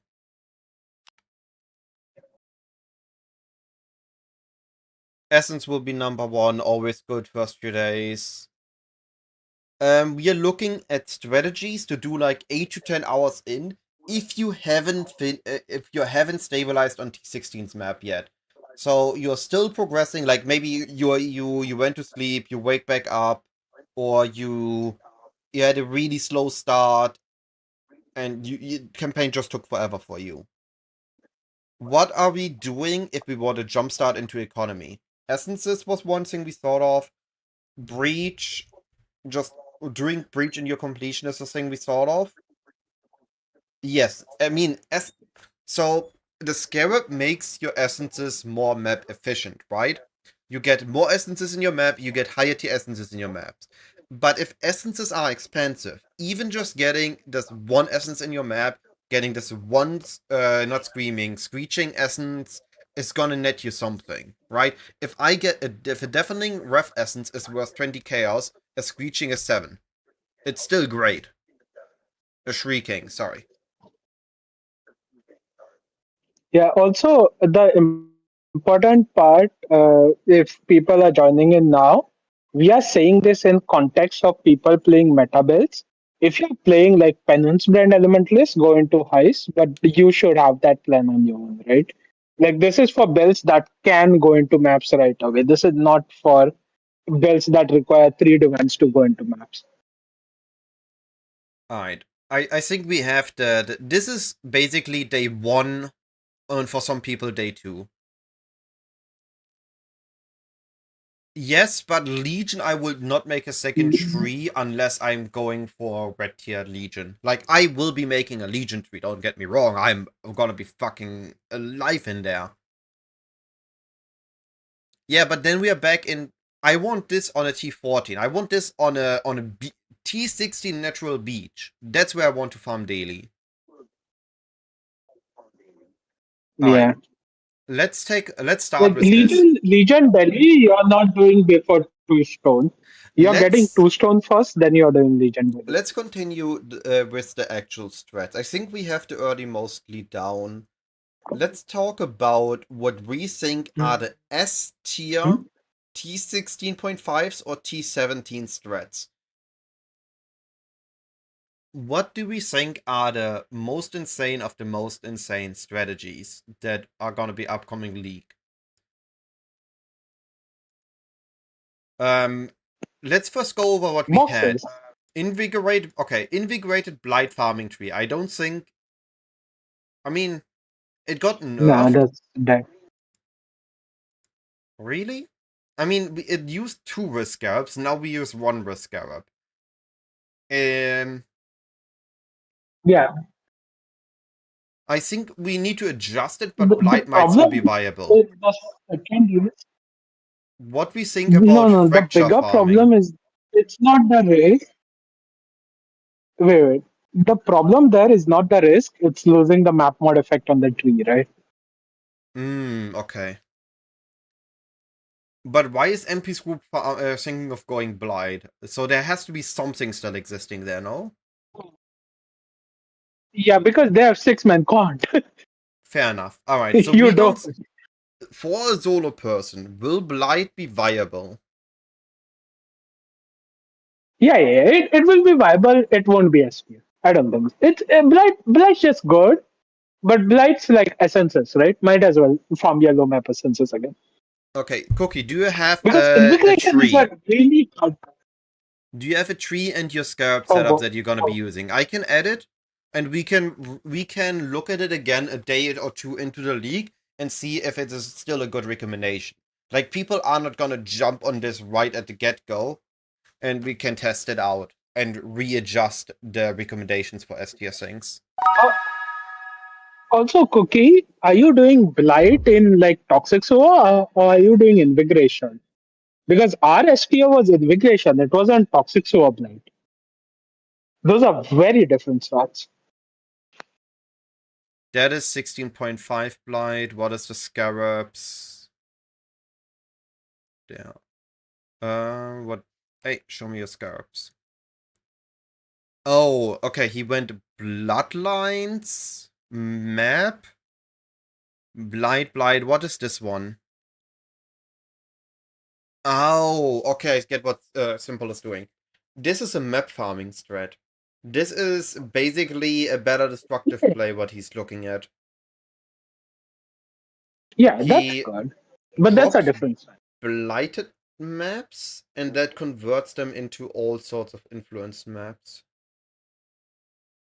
Yeah, that's good. That's a good start, but Yeah. different. Well, my question was, is there still a blight farming strat that is gonna be viable on the same level as strong boxes? Plus minus a little Nah, bit. no, no shot. Alright. But boxes on day two are, or if you can get them on day one, they are beyond anything, dude.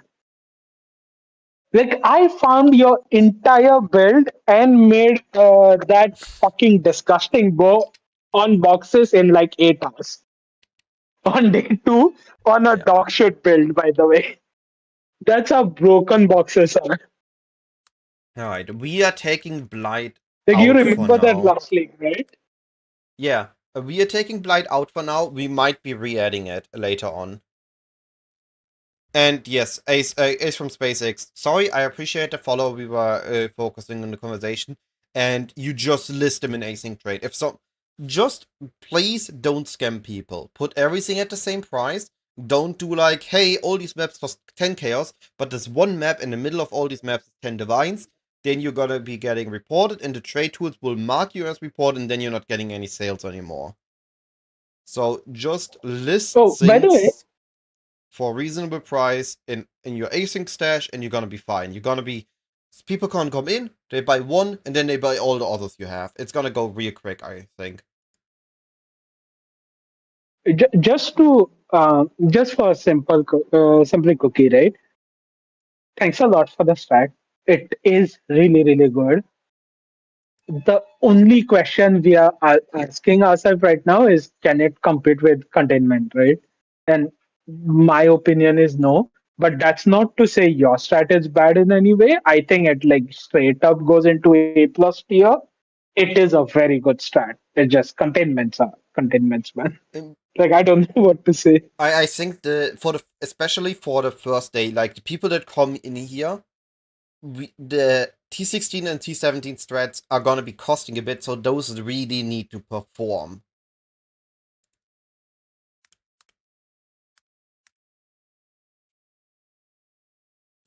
Yeah, Well, I think. Are we looking at 16.5s, 16s, or 17s? Because those 16.5s are and T. very different. This is now just 16.5s and T17 strats. Oh, boxes, delirium. That's pretty much it. I would And argue. Russian. The boxes, delirium, rush. So wait, um, is fractured farming still a thing? It is. Yeah, yeah, yeah. Fractured farming is going to be really fucking good. Really, really good. Next week. Okay, then let's take a look at that You tree. do. Let's take a look at of that tree changed in 327. So we don't need the top anymore. We don't need the tiers. Yeah. We want the pack size. Oh, yeah. So Those are premium notes. meticulous appraiser. You don't do meticulous anymore. No? Meticulous is fucking bad now. Yeah, because the base count dropped, right? From those guys. Right, yes, And the base okay. count from your max. Hey, So nice, you, Baron. you don't do meticulous anymore. How you doing, buddy? Yeah, I agree on that. Meticulous is probably just dead now. Yeah.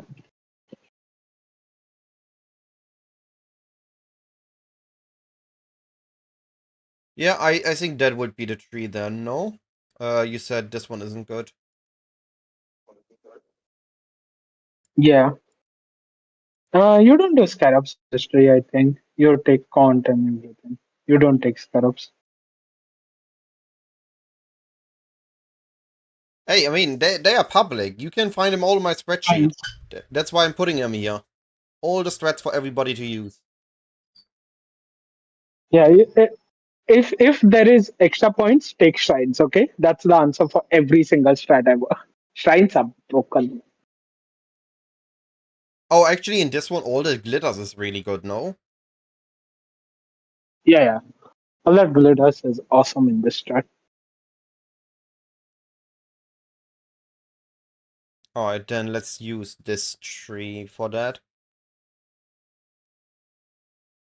You do need a loot filter though. Make that very, very fucking clear. This is a loot filter based strat.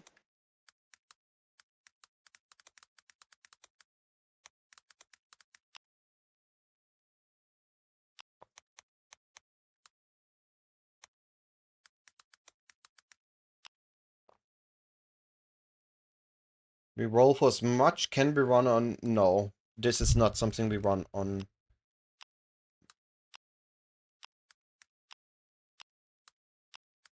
Muted myself again. I used this delete button in my spreadsheet way too much. I need to be aware of that, but it works. I'm aware of it now.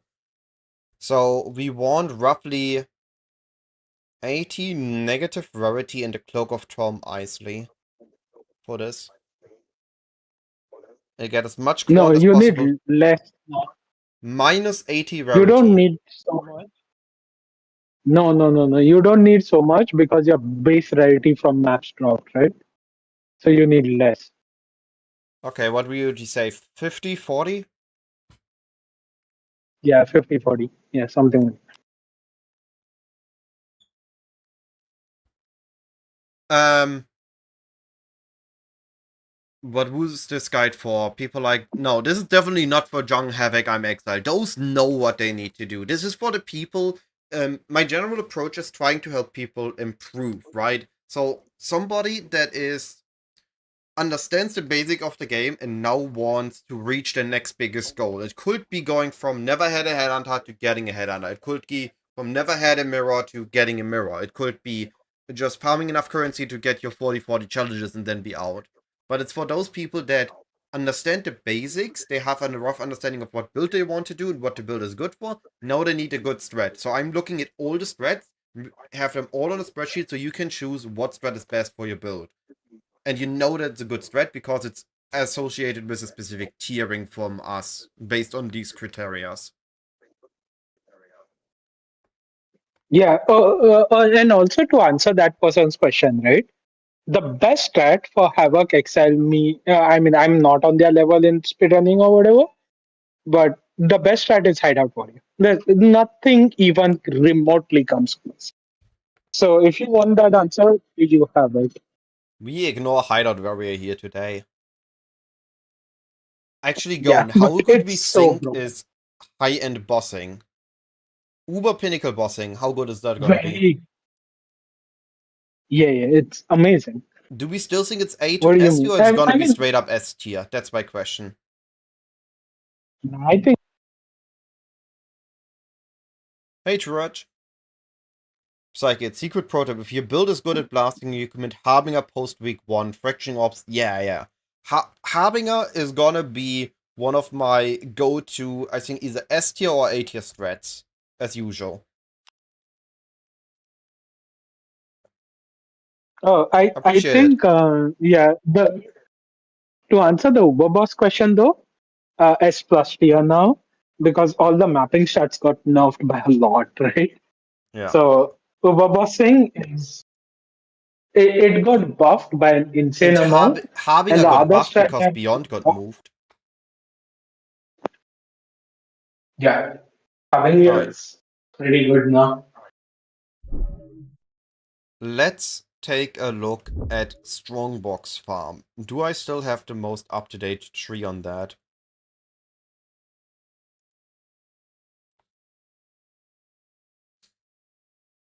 I mean, yeah, my last week's trade didn't change, so yeah, almost certainly. Is this the up-to-date tree? Do we take Let me anything check. else here? This one likely.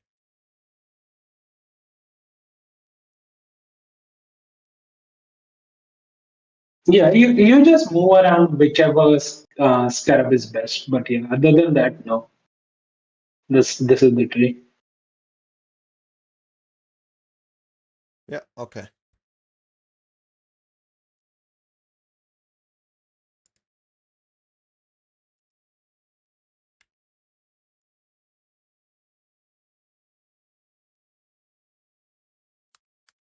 Let's see.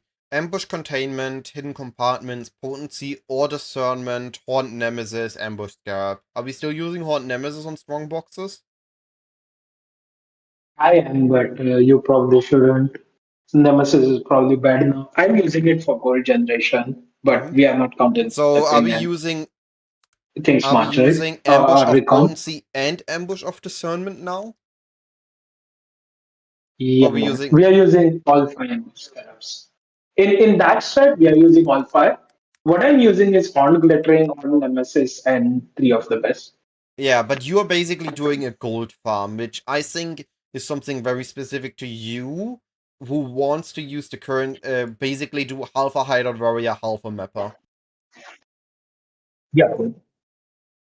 Yeah. If we are not counting Head, like last league, Nemesis was good because Nemesis scaled out of its ass due to map mod effect, right?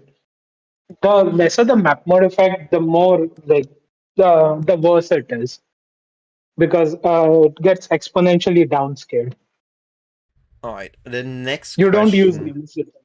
What is the best way now to farm maps? Is there still a 8 mod map farm? Is it still Blight? No, it's probably it is. I I would say it's straight up now the Kato Scarabs, right? I would guess that would be the best farm. Like escalation, risk, and then the three other ones.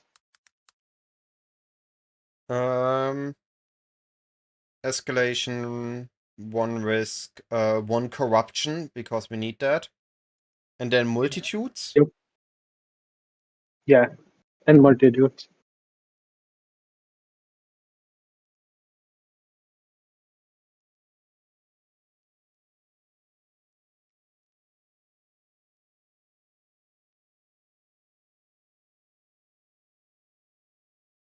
Oh man, I wanted to read it. I can't 1%. read it this way.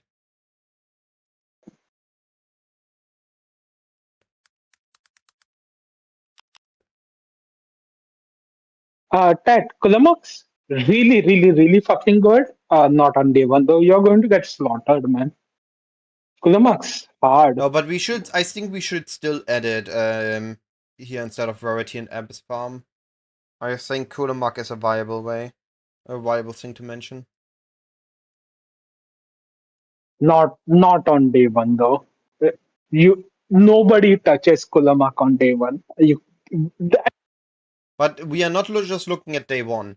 We are looking at what we currently know as the best 16.5 or 17 strats.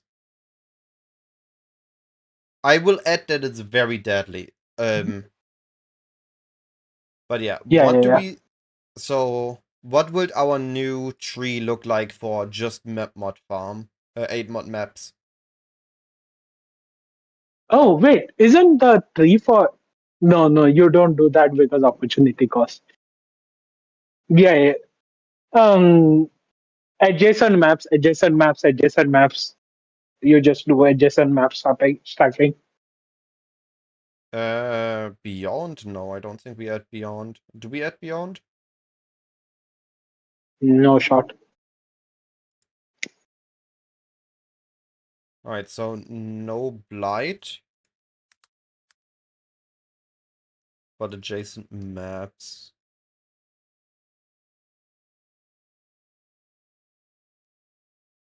Do we block leak mechanics? Yeah, probably. Good for Scarab, no? Because What what else are you going to take on that tree? what mechanics do we not block? Delirium? No, we likely use a daily orb on this. Yeah, so we block Delirium because you get Delirium. Do we not block something is the question.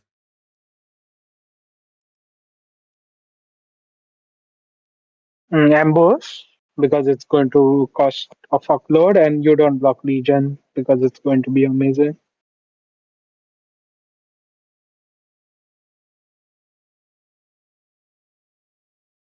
Do we block rogues markers?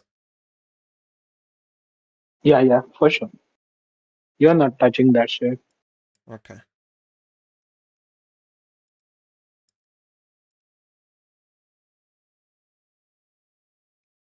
Alright, so something like this tree. Oh, you take that top point for more rewarding monsters now, for sure. We didn't used to take it because map mode was rough. No, top. Way up top. Hmm? Yeah, the map mode effect wheel, the old. Yeah, next to shrines, next to all that glitters. You click all that glitters. All that glitters. I clicked on it. Yeah, that. Yeah, it didn't show me. It Okay. showed as not having. We need to Yeah, cut some that's. points though.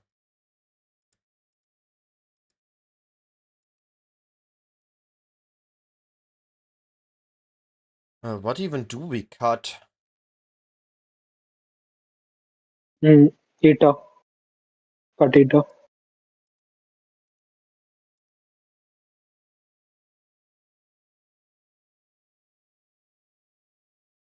I would just cut Eta, man. Like, what else do you cut? Yeah, those are good to cut. Like this? Yeah. Did I miss something? Yes, I missed this scarab wheel here.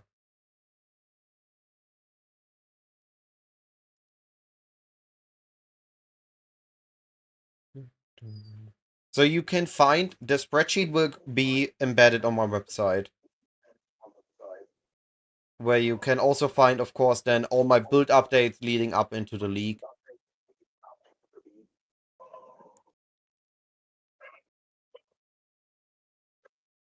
And all the updates I will be making. We don't need the daily mirror notes. I just noticed I still have those. That gives us a couple more points. Also don't need the gateway here. Why did I have that? Holy. Good that I checked these trees.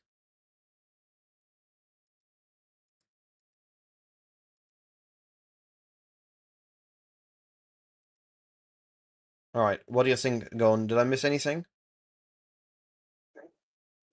How many points do you have left? None. Mm, how many adjacent can you drop? I would drop some adjacent and get the Eta will. The reason is those are going to be expensive, no? I think those are going to be expensive. The lesser Ecos. Mm-hmm. So I would get that Eta bottom thing, the diamond. Alright, so you will do this.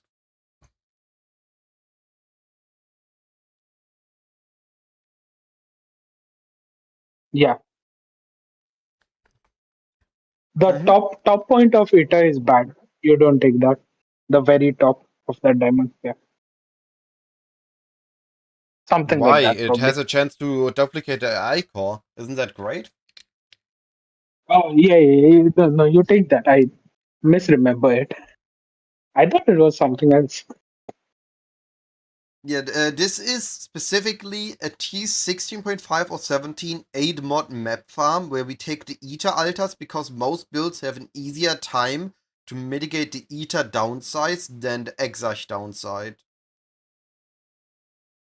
So, to be clear, this is specifically a 16.5 stats because those adjacent map mod drops do fucking nothing in 17s. They are bad. Yeah.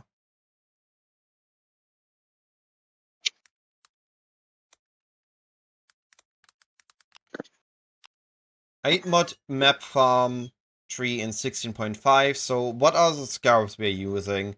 Escalation, corruption, risk, and then two.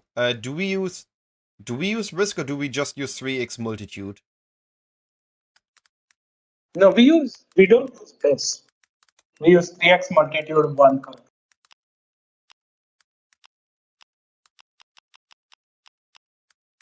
Okay. Maven Witness 16.5s? I think the answer is yes.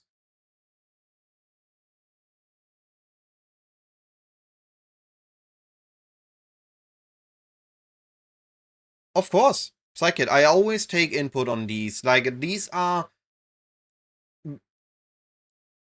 from the community for the community, more or less. I take all the knowledge I can get, add them all here, and then it helps everyone. Yep. Also, these are a lot of Tectonic, farms that 100%.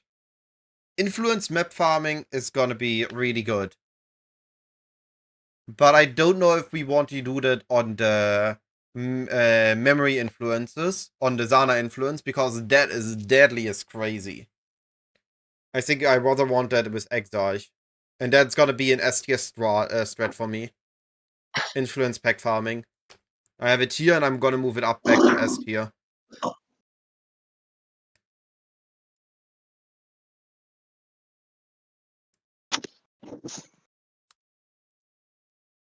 A Syndicate Rush strategy, mostly because you predict Katarina's key to be very pricey, is needing the bidder bind point, 300 red altar and heist. Yeah. But so you're generating Syndicate medallions for the Katarina boss fight. The issue I have with that is that Syndicate itself doesn't give a whole lot, so all you will be generating is the Syndicate medallion. I don't know how good that is.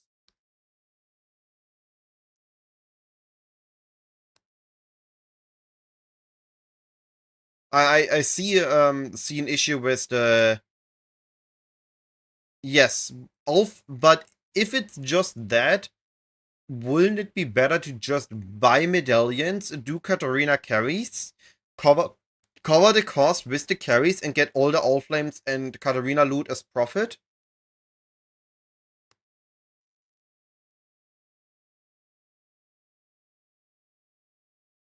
Are the safe houses worth it?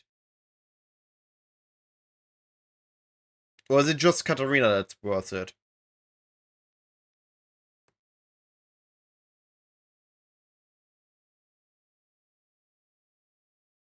yeah, but Oh, what are you doing with tons of unique strat?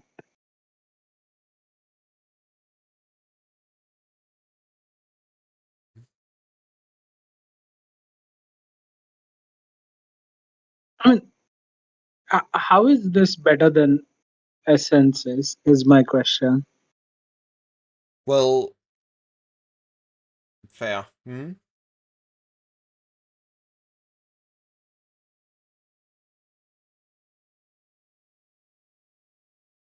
But that is on Okay, thank you, Lycia, that Dad. is not on Katarina Psychic.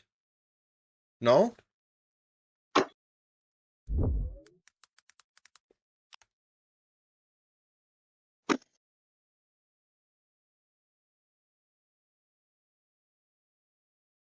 Ah, right, yeah, that's Katarina. I said nothing. Right, I mixed it up with the heralds.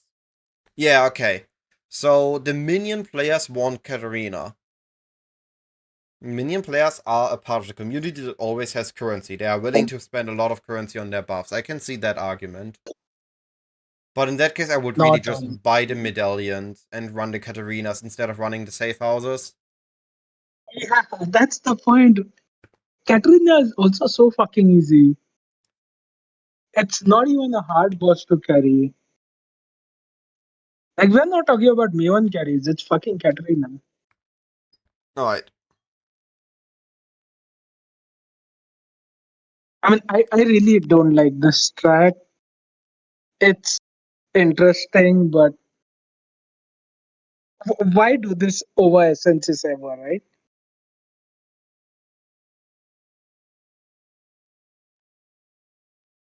What if everyone has the same mindset? No one does safe houses. The issue with that That Tectonic is we are that we are too low. over 500,000 people playing Path of Exile 1. Just the sheer quantity will result in drops. I get the idea, but only sell the shovels in a gold rush if the shovels are easier to generate than the gold.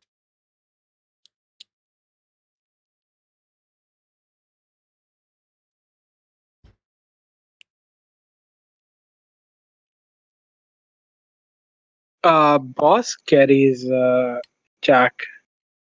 Juicy. Joke. It's boss carries. You should do boss carries on the Yeah, trap bear. 100% boss carries. Basically, what you want to do is you want to run an Uber Elder and sell the spots, your portal, to people to get the Uber Elder Void Stone and the favorite slot. And you can ask up, depending on when you do it, between 50 and 150 chaos for it per person. Okay, that question.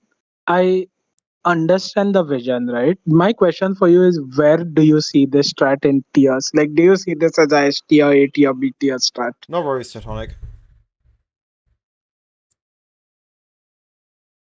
You can also do Maven. It Oh is yeah, yeah, juke, yeah. Oh, but I that's why agree. it's so Yeah, yeah, good. just straight up put it in B tier. I agree with that 100%. Yeah, it's a strat. It's a strat that will work.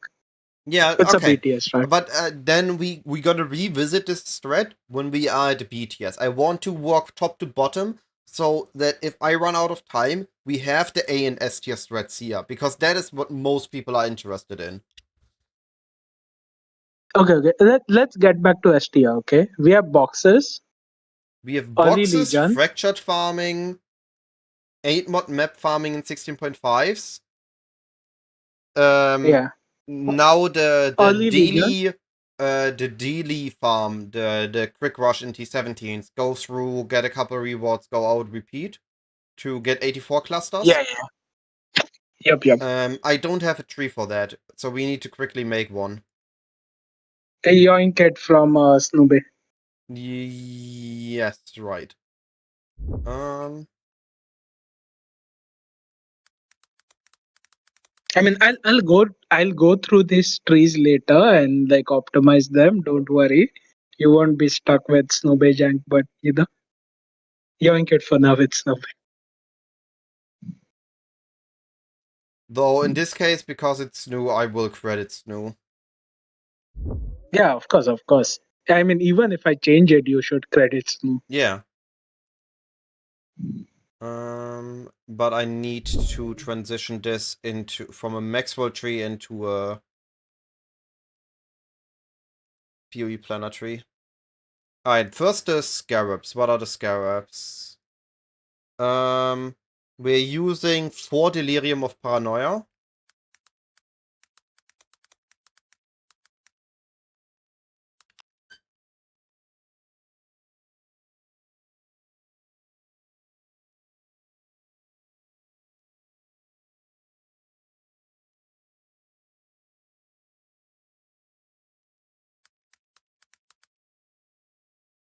Oh yeah. No, Cycle. All very welcome inputs. That's why I asked what tiers you guys think this is at, right? Because Cyclone and I were a little bit stuck in the mindset of S tier. That's why we were a bit dismissive of the farm. But it's a good farm. Like it's an actual farm. Don't get me wrong. Y- So we were like directly, yeah, B tier, yeah, straight up put it. It's good. It just it's not it's not where we were looking at that moment, right?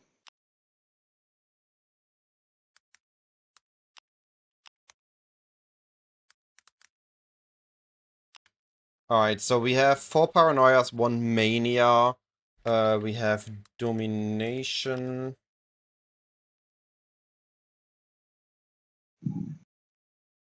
Oh yeah.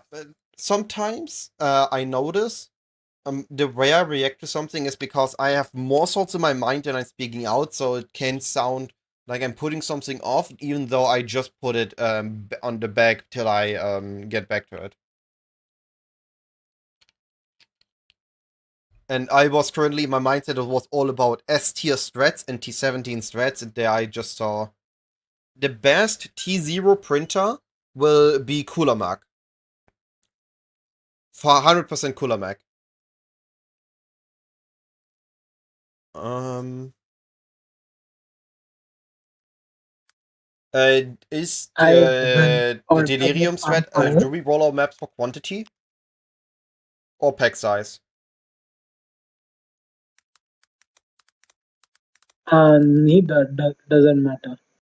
Okay. You just So just easy currency. T17s. Just don't. It just rejects your bad mods out in and out. Like this is a 2 minute per map farm. Yeah. Oh, one thing you should add. This is a very price sensitive farm. Once the prices start to drop, dip the fuck out. Okay, don't get stuck on this farm. And if Yeah. the prices are bad, don't start it. This is like at max day to end, and this drops off a cliff. Alright. Let's adjust the tree. Yeah, I mean, Breach is. I will do Breach. I will explore everything that's good on Breach. Yeah, that I also very much agree that Breach is amazing. Not not just for six things, but for the combat also. But we don't put that in here. It's so speculative, no? We have no clue. Like what we do is we do breach with legion, basically. Like breach is a part of your legion strat Yes. or And your boxes beyond. strat, like Though I something like that. can't wait Yeah. to have efficient beyond pathing. I'm gonna be overjoyed. Oh, efficient beyond pathing, aeroplanes farm. I don't remember that one.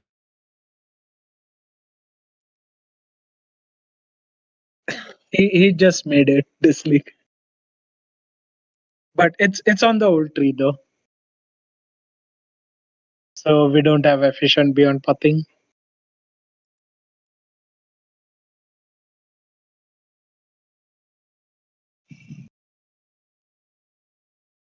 Oh, if in case I forget, the other STR strat is ethereal. Ethereal is broken. What? Say that again, Ethereal, Dawn. ethereal. What is a cereal? Ethereal farm. The all flame ember of ethereal all flame ember, something like that. What is the one that doesn't drop armor? Yeah, items with rarity or something. Let me find the actual.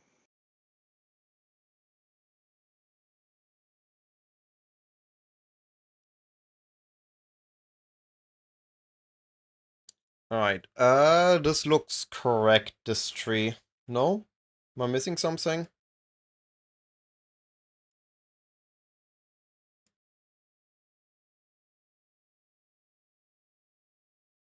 No, this looks Yeah, correct. it's all flame ember of the ethereal. Substitute monsters in pack in area. Pack monsters cannot drop equipment, flasks, or tinctures.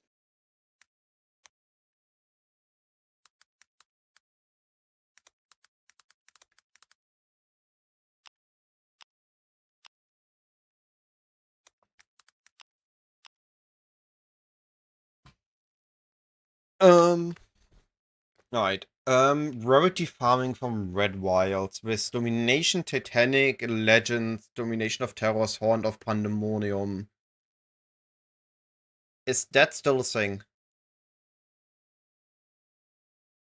Yeah, it's we don't put it on this tier. I mean, it's S plus tier. It's also a D6 plus strat. That strat is so fucking hard, man. Yeah. Yeah, I have it standing there. Very hard. Yep, I did Mofagi. My recent YouTube video is all about my League starter, which is gonna be bows, bows, bows, with all the bow skills I can take. And just gonna shoot bows across the screen, or well, arrows across the screen. But it's a bow league, and we have bow league hype.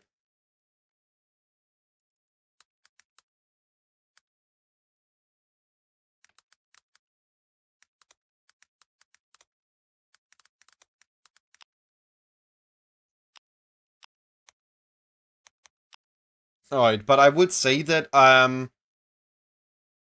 one more thing to add here is the Coulomb rarity farming as well as an alternative.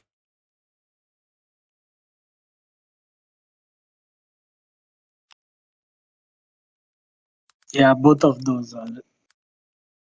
They're oof. Alright, so Abyssal Hordes is gone. Gonzo. So I think it was Pro Place that had it. Place. No, it was I mean, Lolcall also had it. Who? Lolcall. Local. Local Yeah, yeah. had a Coulomb farm? Yeah, yeah. Dude, Lolcall is a fucking blaster this last league. Surprised me too. He was doing like all the Giga farms. Local Coulomb. Mirror Mageblood Madness. Yeah, yeah.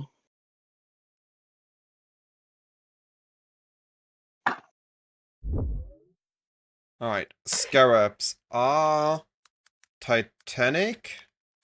Titanic of Legends. Betrayal of the All Flame. And then All Flame Ember of Kulemak. Map device is a domination. There's kind of a theme here, no? Domination, Yeah. domination, domination, domination. Almost like that is the best generic thing to take. I mean, that's uh, they gutted League Monster Rarity and quantity, right? Like, what's going to happen? You're going to just spawn domination. Yeah. Alright, let's look at the tree.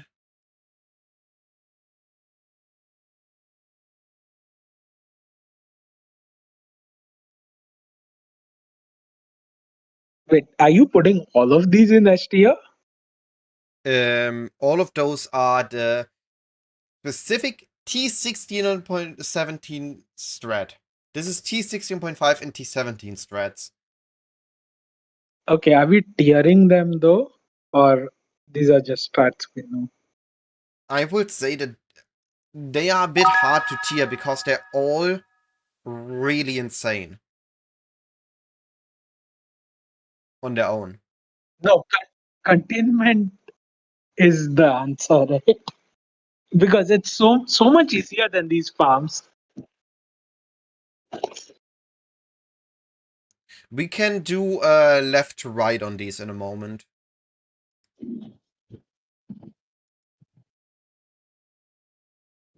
I still need to figure out how to set up alert volume. I am sorry, Shadow.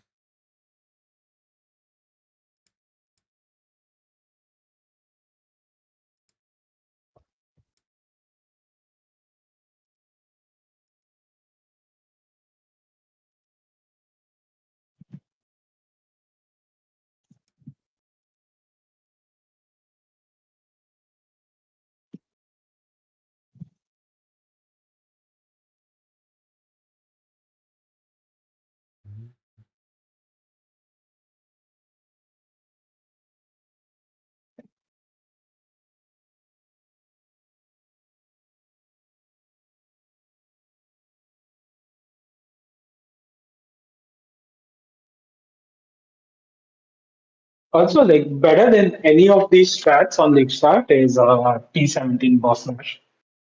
If your build can kill a Yes. boss, just go and kill the boss.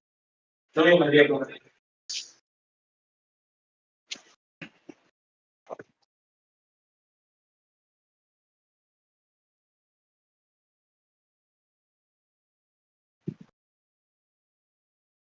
And photos is goated, man.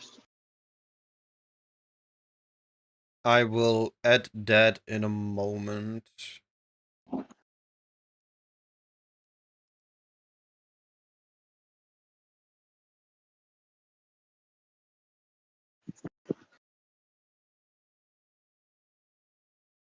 I have something added that is not recommended, and I don't see it.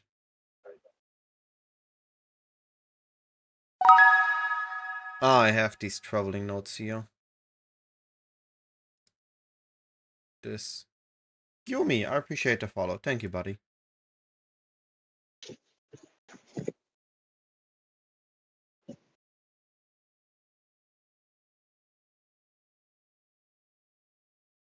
I just dropped 2 scarab percent. Okay, that works for me.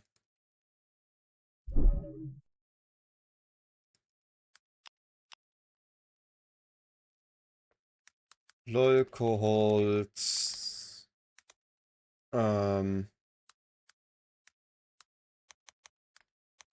Syndicate rabbit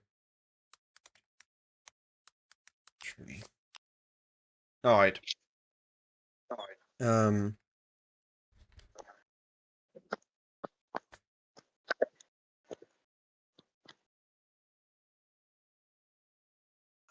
I would still I keep this like this.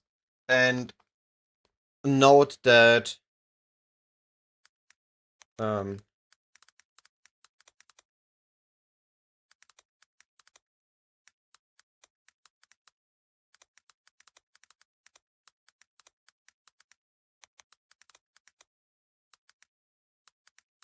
Did you mute? Or did I? uh I'm now unmuted. What would you say? This statement. Strongbox is the best T17 strat after comps boss rushing on Fortress. For first 1 to 3 days. Would you agree with that statement? No, you don't boss rush on Fortress. You boss rush on a bomb or yeah, you boss rush on it. You don't boss rush on. Fortress boss rush also works, to be fair. It does, but it has the less value, right? So you can do Fortress boss rush if you have like 40 points sitting there and you try to get yoke. But if you don't have 40 points sitting there, you can get unlucky and you can the farm. Whereas a bomb boss rush is much better. Detail. Yeah. Okay. And century boss rush stuff like that. Alright.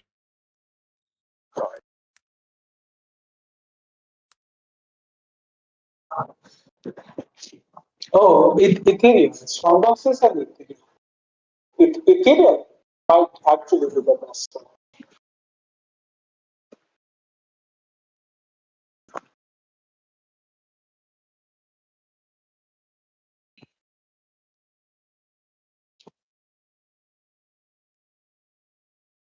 Okay. So this is now my assortment of T16 recommendations. T16.5, T17 strats. Any Cyclone, Ethereum. You're missing Ethereum. Ethereal Ethereal. is the other tier. Okay, do we Ethereal. have Puri is cereal all flame? Milky BK. Milky BK.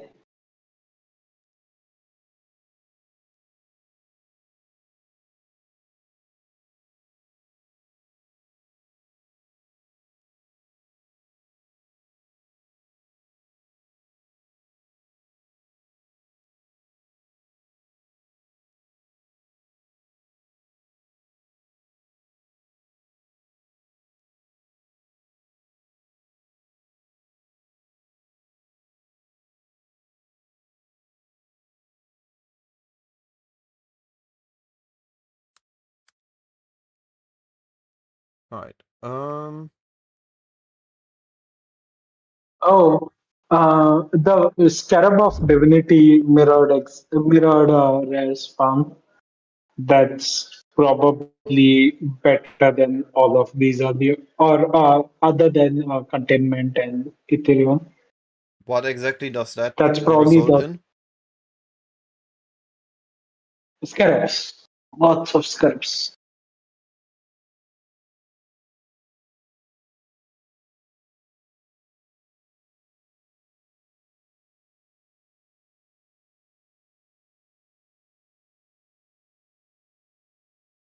Aeroplane sheet should have it. The all flame off is serial.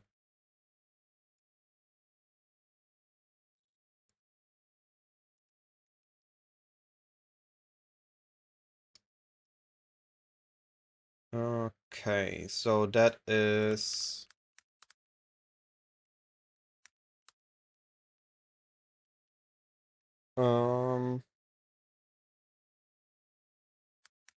Bond of Bloodlines, Betrayal of the All Flame, und Ethereal,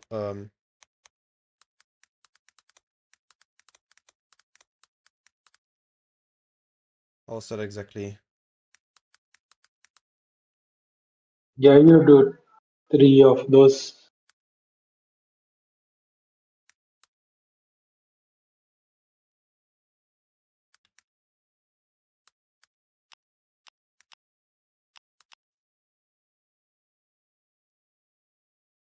It's not love calls, it's Milky Bee case. Yes, I'm changing that in a moment. Okay. It's also not the correct tree yet. Yeah, we did this last league. The Dream ran a bunch of these. They were really good. This was a really good farm. Okay. Now let's get to the tree of it. We block everything but these. We need ritual. We have the core of the tree. Get as much scarab drop chance as possible. We have ether altars.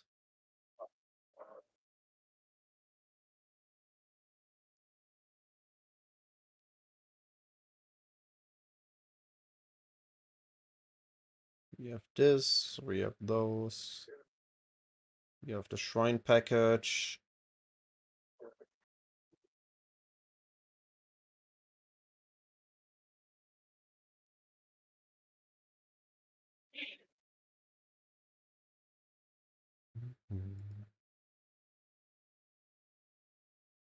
Mm, don't have daily mirror.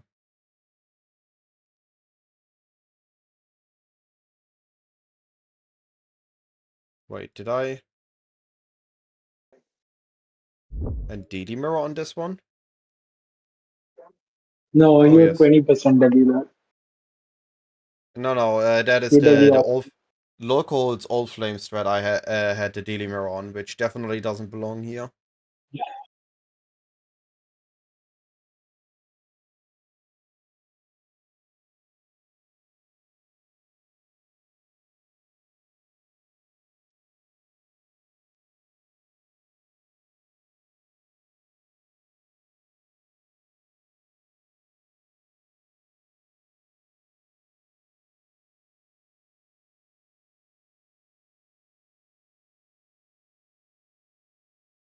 Okay. This one is fixed.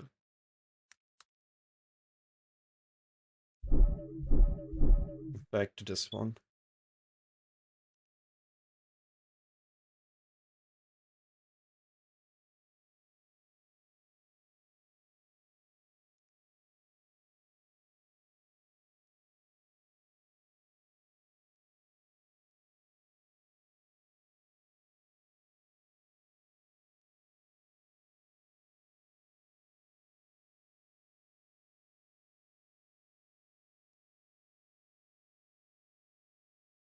What do we cut out here? Konama? No, this is alter not alter, this is all ethereal.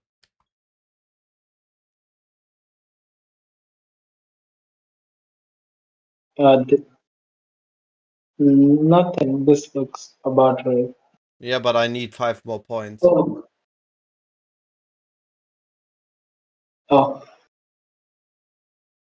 Yeah, cut off that side. that whole side.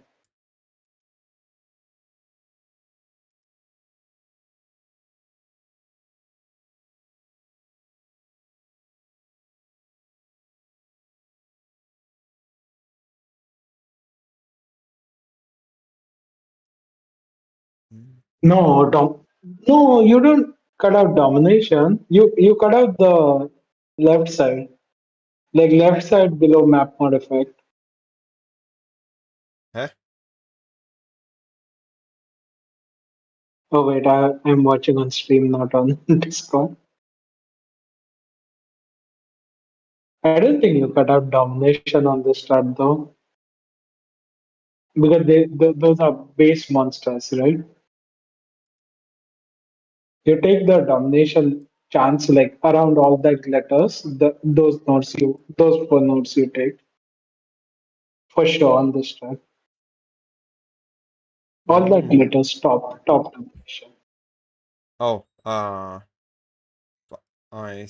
found another point that I had remaining that I shouldn't have.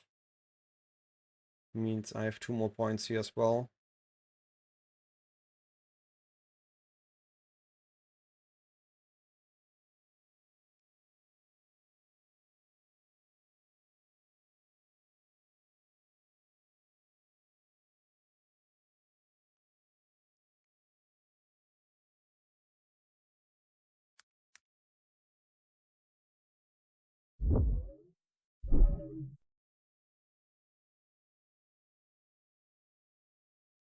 Hey, Kasuke.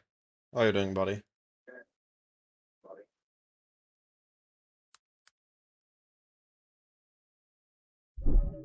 Alright, I have 1 more point to place. We can take that one again. Or we just take this instead. Oh, I like this more. That point, the Duke point is so goddamn good though. On the whenever you are doing trees like this, you are doing horn bloodlines. Eta Duke is amazing. I think. This is not running Horde Bloodlines though. This is running. Oh no, it does. I said nothing.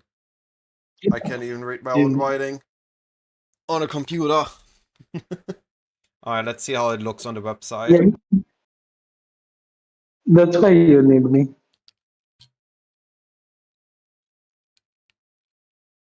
Alright. We see the strats here, and on the right side we see. Ooh. Why is. Huh?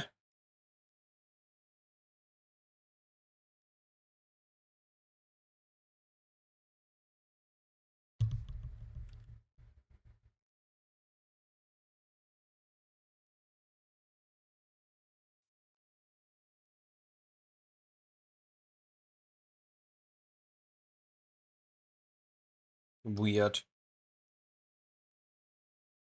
My box has holes. Oh well. That's so minor. Alright, we have set up the series of T17 strats. Gon, what do we Did think we set up? of divination, the divination scarab of multitudes? Oh, how it was called. That is a really good question. I think it's going to be really good. I have no clue how to run it. Of plenty. So we would be using 5 plenties. No shot, right? Over horn bloodlines. Wait. I had it open here.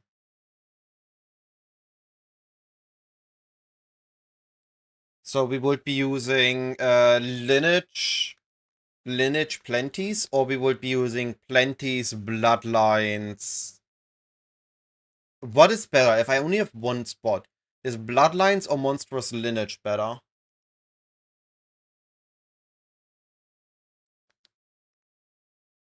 Bloodlines, no, has to be. Yeah. Bloodlines is Because 150% bloodlines, increase. lineage is pack size. I don't know. That's why I'm asking you.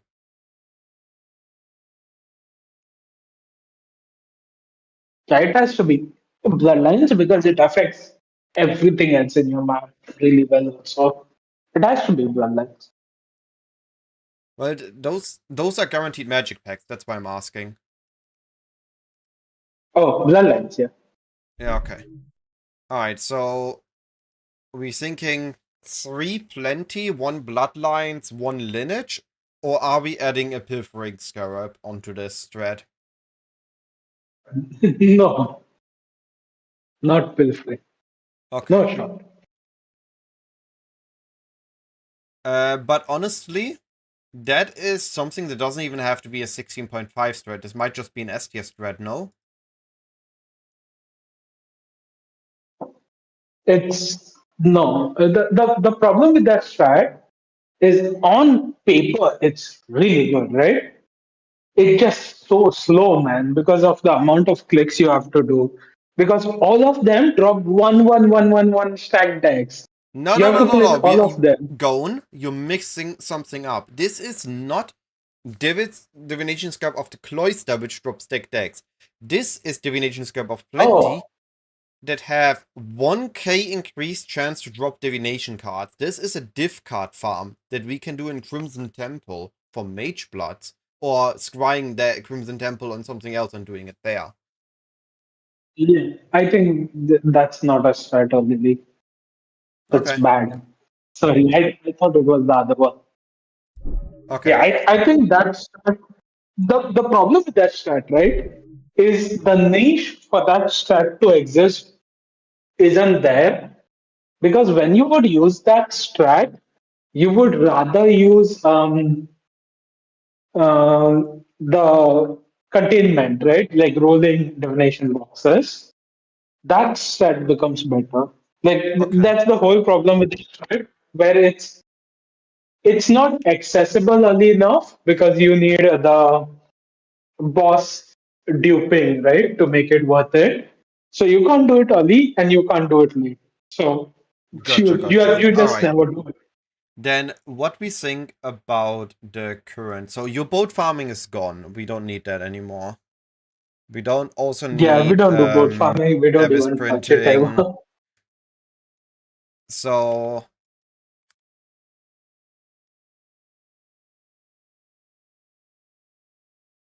we have right now as our selection of no, actually ultimatum needs to move up. No. Ultimatum moved down in my estimation. I did that last week. You The thing think? is, the reason people say, yeah, for sure, not even I think. This is 100% true. The Fopgun reason thinks it's gonna people be say the best ultimatum is, strat. How will yes, we uh, if you're two screening, you have to really? multi-box. Yes. Huh. That's I have listened to Fabgan on this. I've listened to everybody on this, and I've done it myself. It's the best strat in the game if you multi-box, which means you need two times the loot of that strat for it to be better than other strats, basically. Interesting.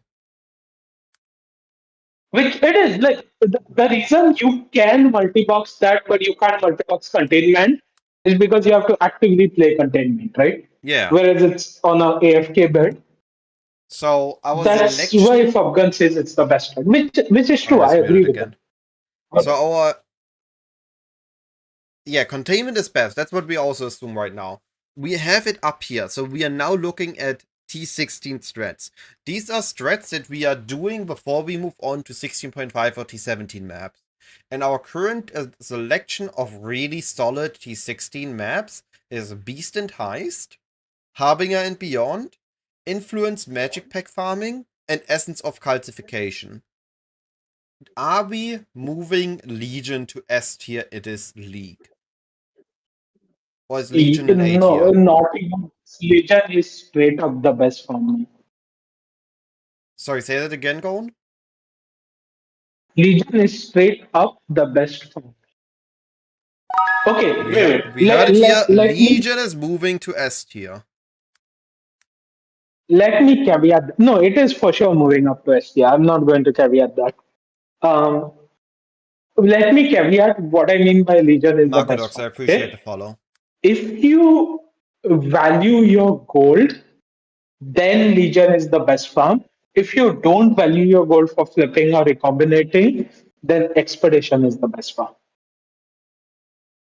Okay, I think again that for most people that will be looking at this are using the gold as a resource for King's March and to buy supply and sell their supply. Yeah, Sell then their loot. Expedition, in my opinion, Expedition is better than Legion, but they are close. So it's Expedition, Legion, what else? Falsification is good. Yeah, Expedition, Legion, Falsification. So, What else did we why have on that? Expedition? Because the relative value of your gumball went up because map modifier effect dropped, right? Same thing for Legion. Like the issue with Expedition and Legion was you might as well run shrines on T17 and get more gumball. But now that the map mod effect is lower, your gumball is high.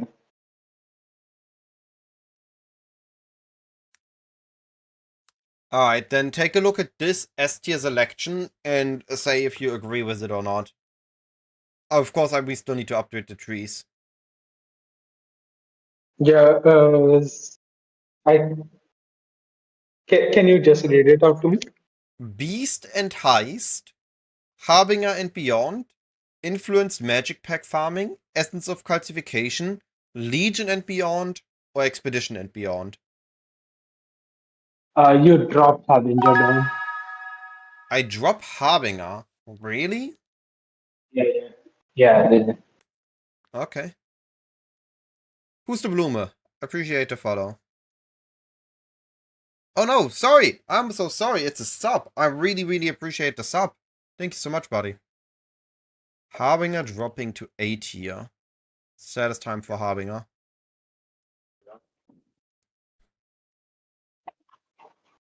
But these are very much like I'm assuming this is day one, right?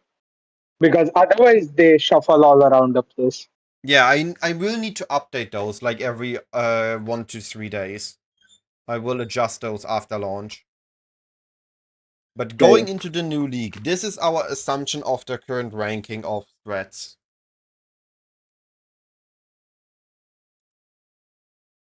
I mean, I would say Legion Expedition is S plus. The other three are S. That's what I Yeah. would probably say. On the balance, though, it really depends on what your build is, all that. Yeah, of But course. all That's of them why are I'm really. that's what I'm generally assuming. Like I'm going in here, okay, I have Bow Deadeye. What strats can I do? Can I do T16.5s or 17s? No. Alright, can I do an S tier strat? Oh yes, I can do Legion. Perfect, let's go Legion. Like this is how I assume people Oh, going in on this. the other one is just ambush. Ambush is still S tier, I think. Ambush on Just raw ambush. 16s. Yeah, yeah. Or containment on 16 even. Still really good.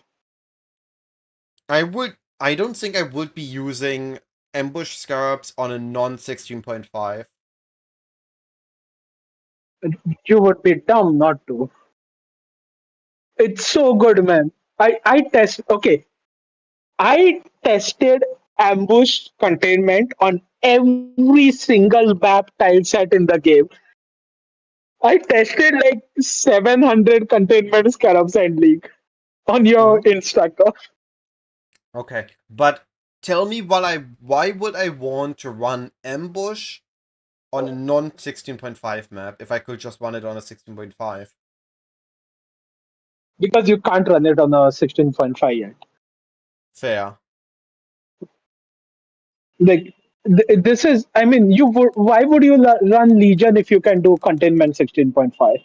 That's the same question, no?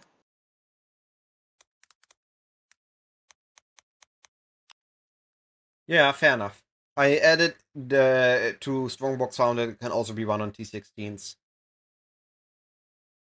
Alright. Blima, I appreciate the follow. Okay, but back to our S tiers. Yeah, Why is my but I music so think there are silent? What is happening genuine, here? genuine tiers in this. Uh, Expedition is almost certainly the best for the type of player you're talking about. Then Legion, Expedition and Ambush are better than Legion for the type of player you're talking about. But if you're leveraging King's March, Legion is better than both of them. Like both of them.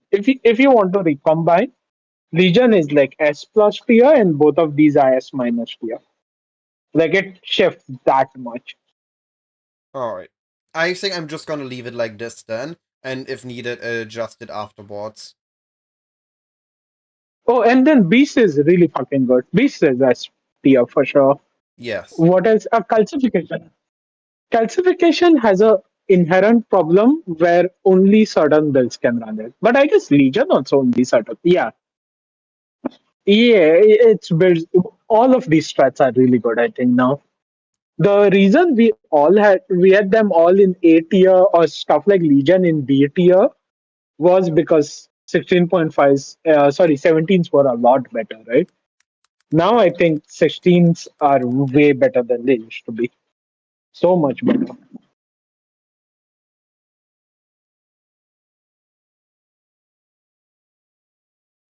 And also, the loot from Legion has shifted. The best loot from Legion used to be Geomancers, right? It won't be Geomancers anymore. It will be those fucking Abyssals, man. They'll sell like crazy. Alright, then let's take a look at the trees next.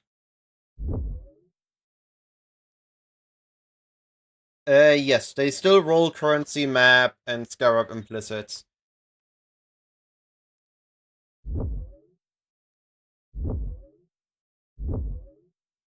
Alright, let's start with a Beast and Heist tree.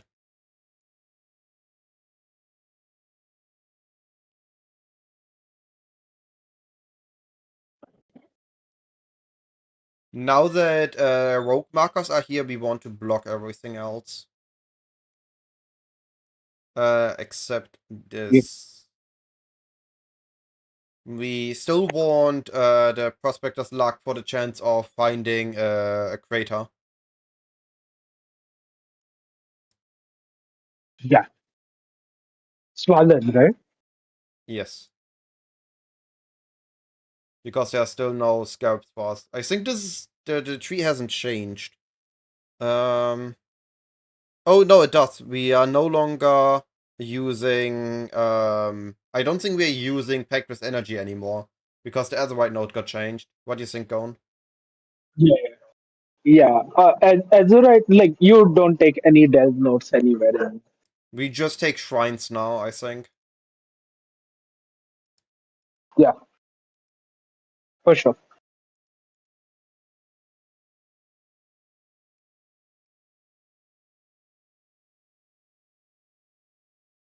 Uh, this is a map rush, technically. Do we take memory tiers, or is it not worth our time? No. Oh, alright, I need to Good cut on a you, couple though. points out.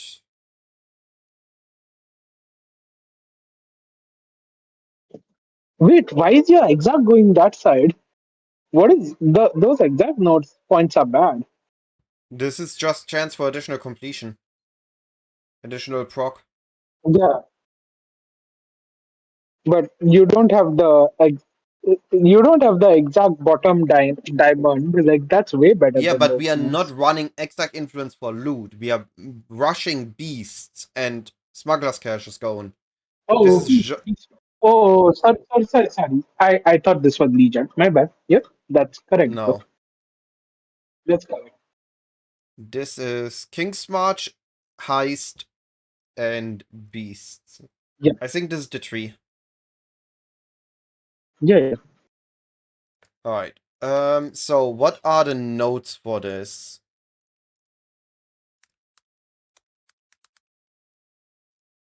We are using Hurt duplicating. We are no longer using a Sulfite Scarab, but we're also not using a Domination Scarab because those usually cost a couple of chaos Yeah. and they don't give us additional. I was muted again. They don't give additional loot.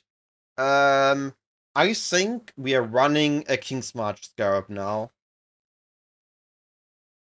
Yeah, How were those called?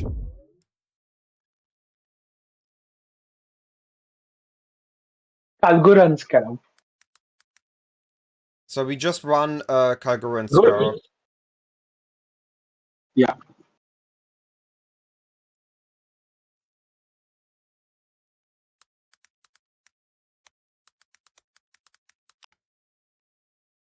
If they are expensive, you click settlers on the map device. No, on the map device you want heist, no? I mean, if Kalguran Scarabs are expensive, Yes. and then you swap, right? There are no Oh, heist there are no scarabs. high scarabs. Yeah, whatever it is. Still. I mean, if they are like 15C, you click settlers.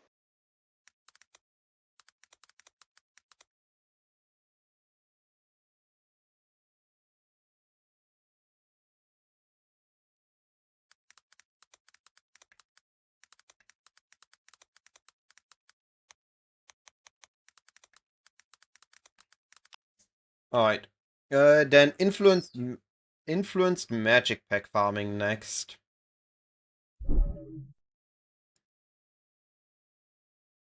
Um, I think we're changing a couple things here. I don't think we're going for King's March, are we? Cyclone, you have experience with this. When would you stop farming bees? Like, I think I would at I would pause farming beast and go for a second build when Morrigan dips below the 3 div mark because it usually is up above 4 divines for a fairly long time, and then from 4 div it jumps down all the way down to 1 div before it slowly goes back up to 2 divines. Or stabilize on 2 divines. But then it would be the point where I would pause beasts until the other beasts are rising in value. yeah. There would be a point where I would either go back to heisting and I would just chain run heist till I make profit of it, or I would be going for a second build. Or you just have a planned swap, right? Like you go run Ubers with Poison Penance Brand or something. Yeah, okay, yeah, but there's a second build. Either re-rolling the build or making a second character. Yeah, yeah. Okay, this is now Exarch influence pack farming with lineage, horde, bloodlines, and we decided last time we wanted Kalguran of Riches in here for Kalguran packs. I don't think that is as good. It's not Yeah, yeah, bad, no. but I No. don't like it as much. Yep. We don't do that anymore. I don't think it's It worth used to be. running Kalguran nodes unless you are target farming or you are able to rush through maps and just find a bunch of craters.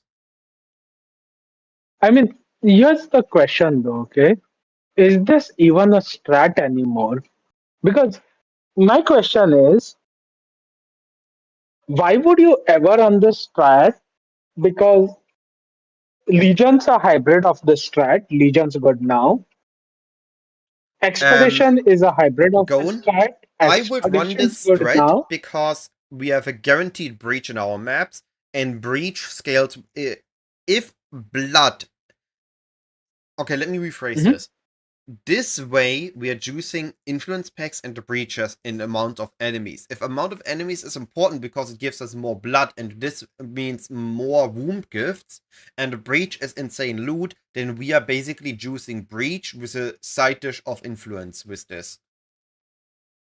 I agree, but then this is a speculative breach strat now. It's not its own strat. Like the reason we had this so high up was because we were really bearish on like Legion and stuff, right? But Yeah, that's if fair. Legion's good, if Legion's good, then it does like 90% of what this strat does, maybe 80%, and it has Legion on top, right? And then same thing for Expedition. Yeah, but we are not So scaling pack this size anymore, that's why. If we go Legion, we don't scale pack expedition, size. expedition you scale pack size. Okay. So you will move influence farming down to A tier? No, I would just delete it as a strat and do breach farming instead, right? Like if breach farming is good, then you do this as extra load. But on its own, it's no longer a farm item. Like it's now a secondary to breach. Mm-hmm.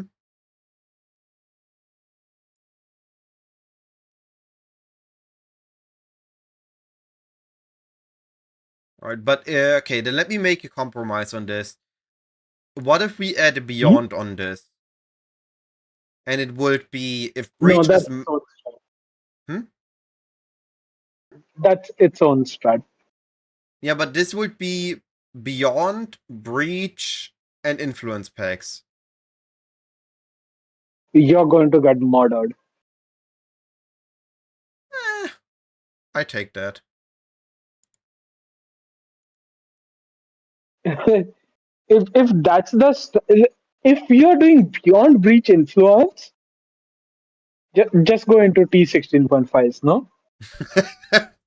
No, that's not as fun. Like, that is. Okay, I am personally biased because I'm gonna be testing a lot with breach, right? This is something I will be testing and I will be going for to test with Oh yeah, breach. no, I agree with it as a breach test farm. I don't agree with it as a farm of its own anymore.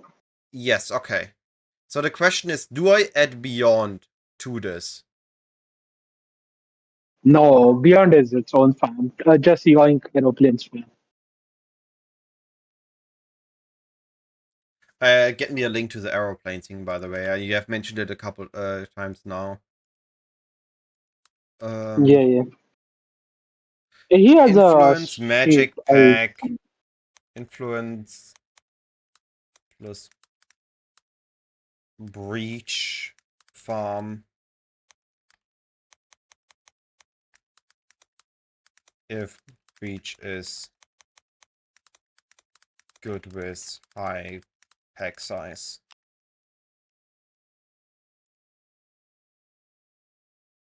No, I removed that from here.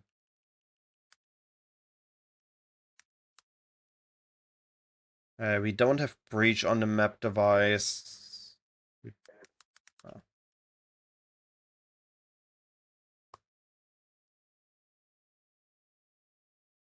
I DM'd you. Yeah. Fabified. So, oh god. Hey. I this doesn't There count it is down. literally zero chance that breach monsters will be influence monsters.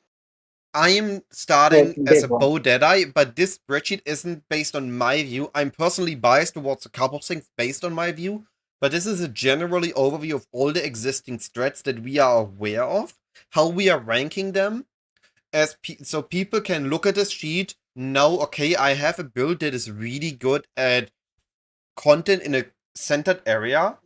Hey, or good at boss killing and I have rarity, then maybe take a rarity farm up here. Or it has really good clear, then oh hey, Legion is here, let's me take that.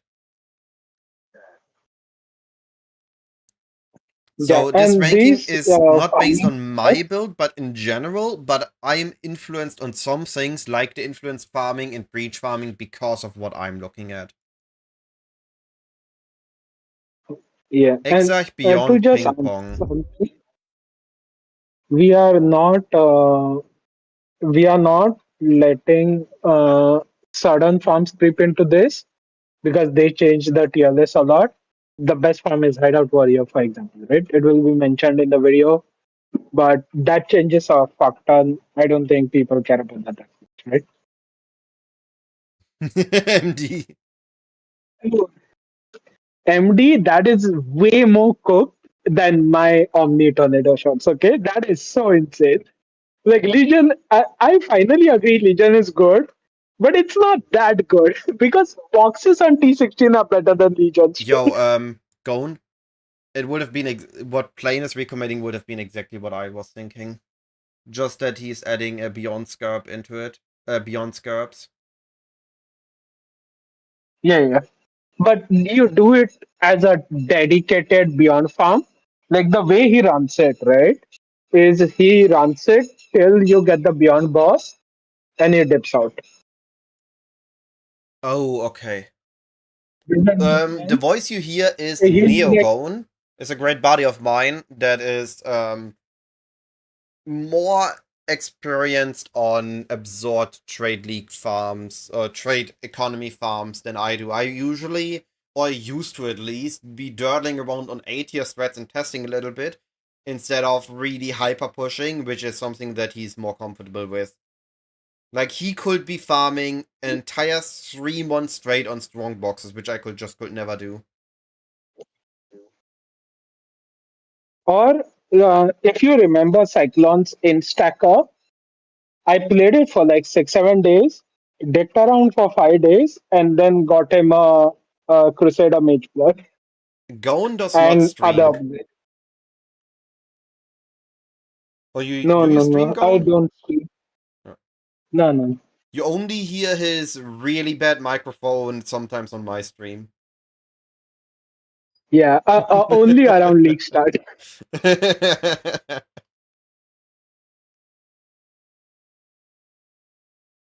Gone is Wait, you want to basically show them? the voice that whispers in my ear. I need to do more corruption. I need to craft. I need to gamble. Not gamble, but deterministic profitable gamble. I need to do more than just run legions. Dude, okay, let's give me even more credit in that because I told you you need to get better at campaign before you went on your campaign crusade. Okay, you went a bit far, but you know, I went a bit too far. I went way too deep down. you, dude, there used to be a time where I was like 30 minutes faster than Cyclone in campaign. Now he's like 35 minutes faster than me. Yeah, the terrible microphone is Yeah, part of the thank you, Gone man. charm. This is part of his charm, part of his identity. He bought, what was it, a 4K PC, but didn't upgrade the microphone. Yeah, why would I? Do you know how expensive microphones are in India? I'm I sorry, I'm can memeing use at my this PC point. for work. I can't use my microphone for work. Dude, hey, yo, Shadow, are you Indian?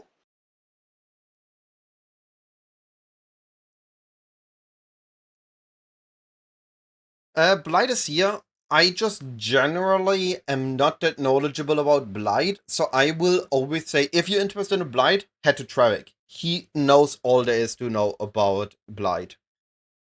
And Blight I recommend as a really solid alternative to Map's early currency generation. But it is falling off, and Blight in a combination with Risk as an T60.5 spread is not as good as other variants of the rarity farm or of the currency farm because it was heavily based on you scaling map mod effects like crazy, which we just don't have access to anymore. Yeah. The other problem with Blight is why ever do a Blight uh, Atlas farm? If you want to do Blight, you should just roll Gift and Explode build and do Blight Ravage. Like it's way better. Don't even touch maps. I mean, touch maps to get some levels, but All right, go Gift and Explode. let's leave this thread as this thread, and I'm gonna revisit that after launch. Next thread is Essence of Cultification. So Yeah, this it's is a basically a thread where we are hunting not per se um red beast, but we are trying to fill our map with as many beasts as possible, and then we have essences on to top it off. Yeah, calcification makes rare monsters become essences, so your red beast become essence. That's why we have red beasts. But we do need to run Oh, this. Cyclone. MD says, don't forget to turn your trees I into did. 3.27. I appreciate the reminder. I already did. But we are running this on lower tier maps, so that it doesn't get too hard, which means we can target the really valuable beasts. Yeah, yeah, you don't juice beasts in this, you juice essences in this. The question is there a good? Yeah, of course there is. What am I doing? Um, Quakian. We can get Quacky Camerals on the side.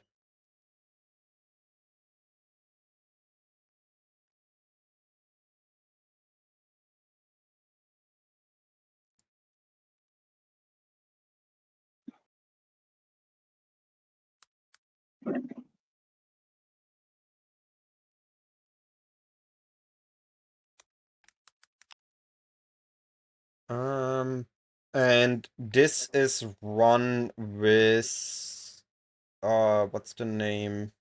Um, on T6, T7 map.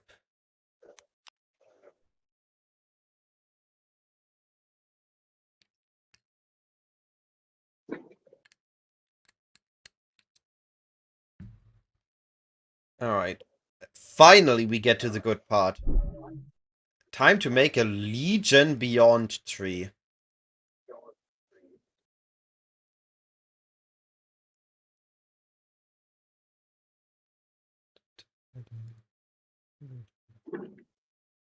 Gone, what do you think of this? Legion Beyond.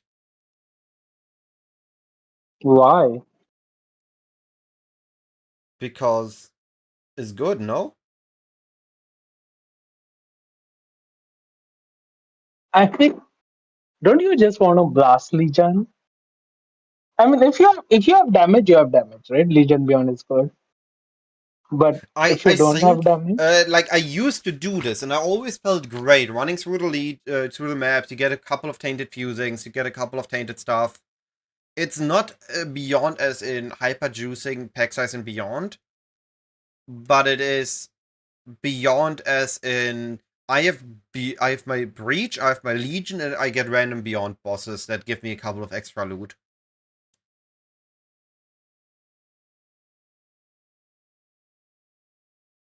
yeah, but I prefer Delhi for that, like short Delhi Fair enough. Yeah, I over can see that Beyond. argument. I was just excited because Beyond moved to the right side, made it super effective to path to. Yeah, no, I get that. But no, there is no but. You can definitely do Beyond. It just Actually, I just realized Beyond. I need to cut notes on this tree like crazy. It's a 132 tree right now.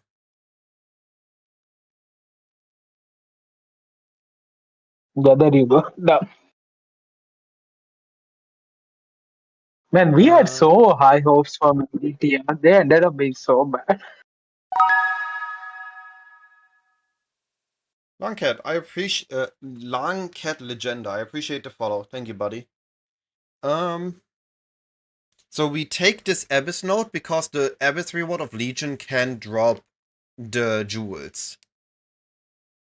For some reason. It is not specified on this node, but it works. Except, wait, actually, let me check patch notes. Did they no did they fix that?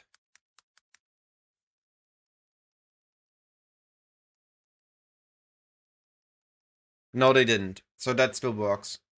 Legion can drop 6 more Abyss jewels, which is great. Okay, anything else I should be taking? I just took that which you see. I think I should be blocking some stuff on this tree though. Nah, no, not on Legion. You don't drop enough scarabs to block scarabs. No, I And think if you have free points, yeah. because the way things changed with Legion makes it more likely that we get Legion scabs dropped. I think I want to block stuff. Yeah, yeah. No, if you have more points, sure, but you're making it later in progression.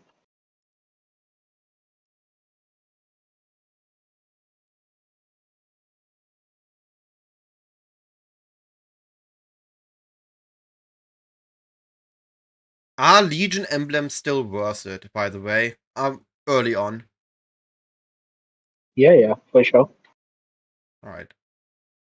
I don't like that this is a 132 tree. I don't think I'm gonna get there, but I can just drop some Exarch packs.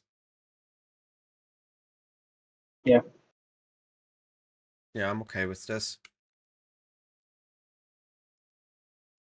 Legion.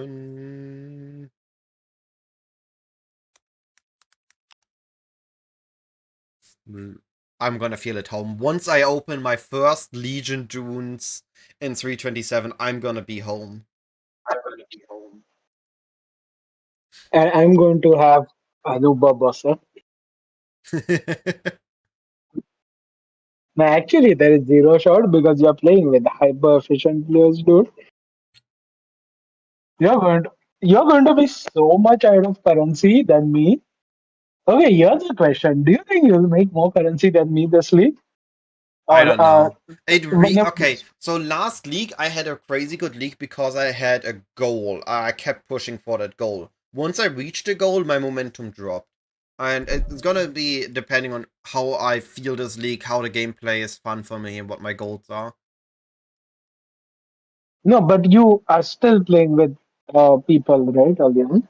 I So don't. by the Okay, time it, then Gone. I do not know. I have no. All the past couple leagues we started, we always had crazy high expectations of how many mirrors we're gonna be making in the first week, and it never came true. So yeah, I'm going not in with that yeah, expectation so this time, and I'm just gonna be blasting. My goal is to figure out Breach, Blast Legions. We yeah, gotta my do that. goal is to Actually, actually have a Gone good league. 328. You versus me, solo currency generation. Hideout Warrior is forbidden. Okay, when we mean hideout warrior is forbidden, do we mean crafting is forbidden? Profit crafting, profit flipping, and sniping Anything and like reselling. you can't do any. You just have to make the currency in maps Yes. or bosses, whatever. Yeah, I, yeah, yeah, yeah. Let's do it. I'll still beat you. Who knows? Maybe I'm getting better at that. Alright. Expedition tree. No, the problem, the reason I beat you is you don't do Sanctum, and I do Sanctum. But Sanctum isn't a map. You can do. You just said profit needs to be made in maps, and you just. Or bosses. Sanctum is No, not I boss said on map. wait, maps, maps, bosses, whatever. No, no making currency in Haida. That's what I said. Okay, okay. We will have to see. Maybe we actually can do this at some point. Or maybe it Yeah, has a league start, dude, maybe see, at some point in the league, but it would be interesting. oh, if you do it at a later point in the league, you're omega fucked. You know what I did with your Instacker, right? Wait, tell chat what I did with your Instacker. Just like in 7 days or something. I mean, you just farmed an influenced mage blood. It's not that hard. And the ring. I found you like a 3 mirror ring, dude. I haven't even checked it out, to be fair. I think it's still sitting in Guild Stash. Yeah, yeah.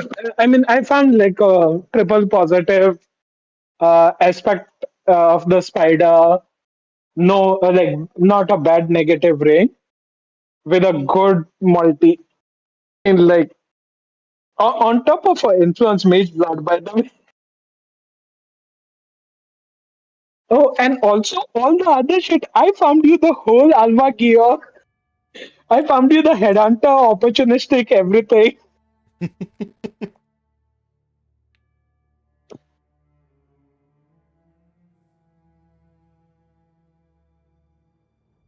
Oh, by the way, what happened was I was gone.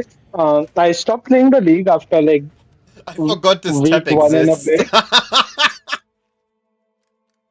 and then came back way later. The head on the tab, yeah, yeah.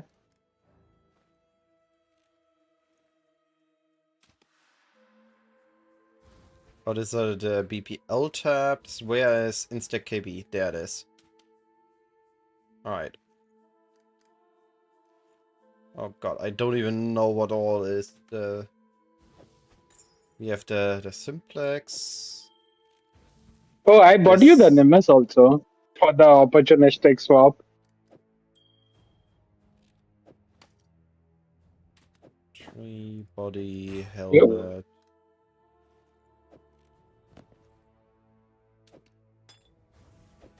Goen is not a PoE2 enjoyer. Ah, but we still have the most horrible of them all Titanic Spirit Shield. Yeah, I lost. I lost motivation at some point. Yeah, that shield I is I just... play I play PoE 2. I just don't like playing PoE 2. I mean, I play PoE 2 1/20th of what I play PoE 1.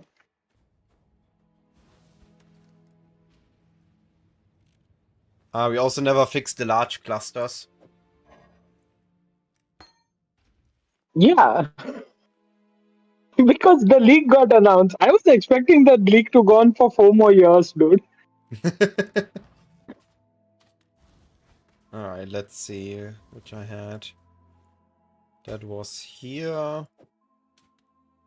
That was here.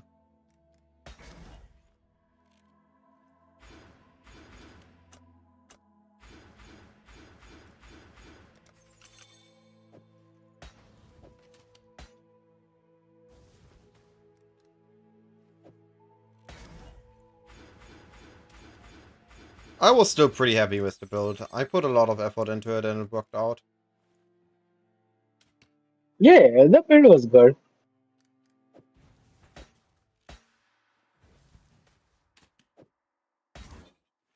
You know how good the build was? When I swapped from doing Alpha Farm into doing Harvest, right? For Alpha Farm, I had to swap where the Akoya went. So I just had not clicked the Akoya point. So I was taking damage on my 0% lightning res, and I was still doing Harvest Farm. And I never bricked a single map. I was I was taking full 50% of lightning damage on 0% res. I'm starting both. I'm gonna go bow Deadeye and I'm gonna be enjoying the heck out of Legion blasting.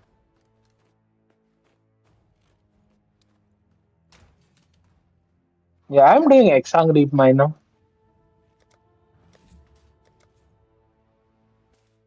Which honestly, I think Exang Reap Mines is the best league starter for the next league if you don't have a very specific league start plan.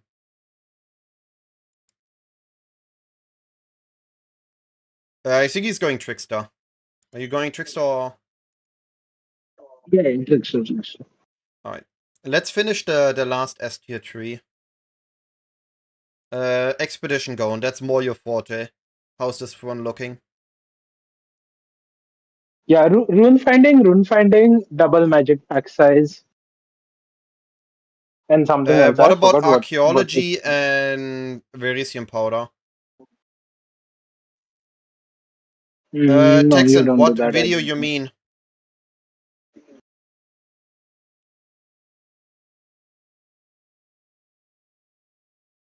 Sorry, Gone, what you said about archaeology and verisium powder? I don't remember why we even did that.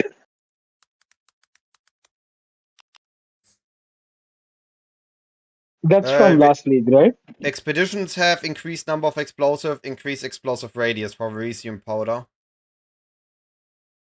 Oh, we don't do that. Okay. Um, my pre-league videos from last time. They should be in a playlist, if I did it correctly. So there should be the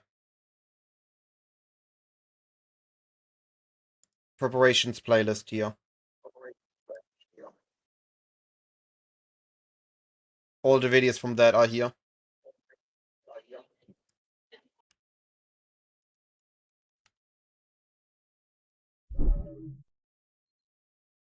I don't usually... There's, I think, one video I ever unlisted because it was a bit too targetive to a person. So that's why I removed it or unlisted it. But otherwise, I always keep my videos up and I just add the number in front of them. So we know that it's from an older league. Alright, and what is the other one? Expedition of Skald? No, archaeologies. Oh, you don't do that anymore, I don't think. It's the best in slot. It's way too hard though. Enmed and Texan, I appreciate the follow. Thank you, buddies. We don't do archaeology? Too deadly or why? Yeah. It's way too hard. Like if you can do archaeology, you should do archaeology. It's the Okay. by far and away the best setup. But it's too deadly. And the thing is, we are merging Exarch now, right? Because Exarch went up way in value. So what we do is double rune finding, double magic pack skies, and influence the scarab that gives you influencing scarab of champions. Like we do those three. Wait. Sorry. Again. We have rune finding, lineage, and what is the last one? If we are not using archaeology? Champions, influencing scarab of champions, because you merge it now with Exarch. But that is in... Oh, okay, sorry. You don't mean incursion scope of champions. You mean influence scope of the hordes. Hordes, yeah, sorry, hordes.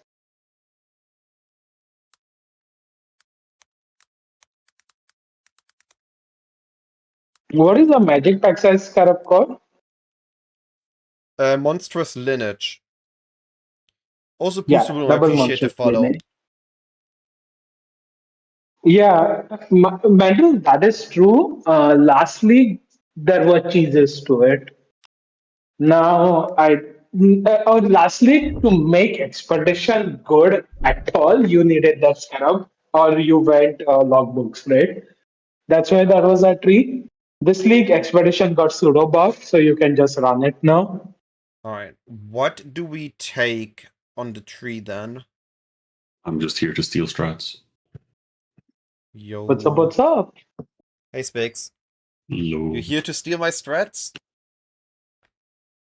Yo, All the Spix. precious ones? Mm-hmm. You want to steal a strat? Oh, I muted again. I want to what? You want to steal a strat? Yeah. The only strat viable this league, by the way, is all flame member of the gilded. Okay, you hideout warrior. Oh. You don't. Hey, You that's the only don't strat I've been farm. thinking of. Yeah. But Cyclone is being a cop and he doesn't want to add hideout warrior to this. Like legitimately, that is the only viable league start strat and league strat everything. You farm gold. The best the best scarab in the entire game is Horn Scarab of Bloodlines, not because you want to farm uniques, because you want to farm gold. Because No. people are idiots and they can't craft gear for wonders. You think the random people following Fubgun can craft wonder gear? No, you just sell it to them. I've been Seedbud planning is to just... complaining about your microphone going. He's talking about just Yeah. gold farm and selling for wonders. Yeah. Farm Yeah. gold, craft wonder gear, sell to wonders. And Goen, MD is sitting firm that Expedition is just bad in his opinion. I Hi, disagree. Tron Yeah, Beauty, I appreciate the follow. No, I'm pretty sure I agree with MD because of the reason I said, right? You need gold to liquidate. I agree, but you are saying you don't care about gold. So expedition is top tier. Yeah. But personally, I see Expedition is actually really good. Yeah, it is. I agree. But It's just, the problem with expedition is you have to liquidate, which means you have to spend gold. yeah. And you really, really don't want to Yeah, spend gold, which is what he's thinking. Like, I just, even like the high end expedition stuff, like they require like insane build to do properly. But if you have that build to run it, and you can like full send, it is really insane currency. Like Yeah. even not even rolling, like you don't even trade with the vendors, right? You just straight up get loot, sell. And I don't know if it's going to be better or worse this league, right? Considering like we're losing map effect, right? Map effect didn't influence those drops. The runic monsters drops were not influenced by map effect. I'm pretty sure. Yeah, they are. Like just Oh, any maybe expedition mobs drop more loot if they have more map effect. oh, okay. You mean the stack size of like the burial medallions they drop or something? I'm just talking generally how much loot I get from expedition mobs, right? Like Oh, you're the farming that thing is, too? I to see your point, me, MD. I'm talking about this like you're not even talking to Tujan, you're not talking like maybe you talk Danig, but like generally speaking, you don't really talk to any of them. You straight up just run expedition, place the big bomba, and then like clear the map, or like clear that, and then go next, right? Because Yeah, but what's your especially money? What are you making money from burial medallions? not everything that drops, like that shit spits loot. Oh, yeah, but those are all types of loots. They Yeah, are not. it's like it's essentially the same as if you're doing legion farming and you're just getting loot of all these different types, right? Like you're But getting Legion has essences, you're getting reward fossils, you're tiles. getting like just raw currency, you're getting on top of that then the expedition reroll currency. Legion Like has the You, reward from tiles, so Expedition doesn't. that's what I was confused. Expedition has no, reward tiles. yes, but the expedition has it has reward tiles in the chests. Um and then the other thing that it has is like these massive multipliers to monster loot and like runic monster loot. And Okay. that kind of Yeah. So there are like two ways to juice it, right? You can do it like as a pseudo MF strat, or you can do it to just get runic monsters drop an additional essence, like that or currency item, right? That kind of yeah, loot. And I was wondering which one you were talking about. Because if you are talking about doing it as a pseudo MF strat, map mod affects it. Right? But if you yeah. are talking about getting the essences, No, loot, like whatever it drops, structured items, all that, then map mod effect has no effect on it. no. But what I'm talking about is you're going big boom for this. Like you're not specifically hunting anything. You're throwing in a bunch of the expedition stuff, No, and I you're agree. just I understand we are on the same page, but yeah, all I'm asking is you care about like if they drop a kintsugi or not with your rarity, or do you care about I big boom, they drop a bunch of essences, they drop a bunch of fractures, I loot them, put them in my stash, go next. Like what are you caring about? both Okay, both right. then yeah, mapping effect will affect like what rares Yeah, and all, what uniques they drop. But this thing won't, right? Like their base static loot, yeah. they have a chance to drop additional fractures and all. That is not at all affected by map. No, this is true. Alright. I think I'm leaving. There's either people see Expedition as really, really great, or people think Expedition is gonna be meh, depending on your priorities on it. I think I'm gonna leave it in A tier for now, and might move it up or down. Yeah. The one that I just have memories of is from MPs do like map tests, and like he really like that thing was doing the best of any of the strats he had that were not like the Kikajus. Who tested? Yeah, I think it's The Imperial. MP. Okay. I think it was in Settlers. He was doing like big tests for all the different ones, and then this was like top tier by far. And then like from just mapping, he earned more per hour than if he did the vendor like trading as well.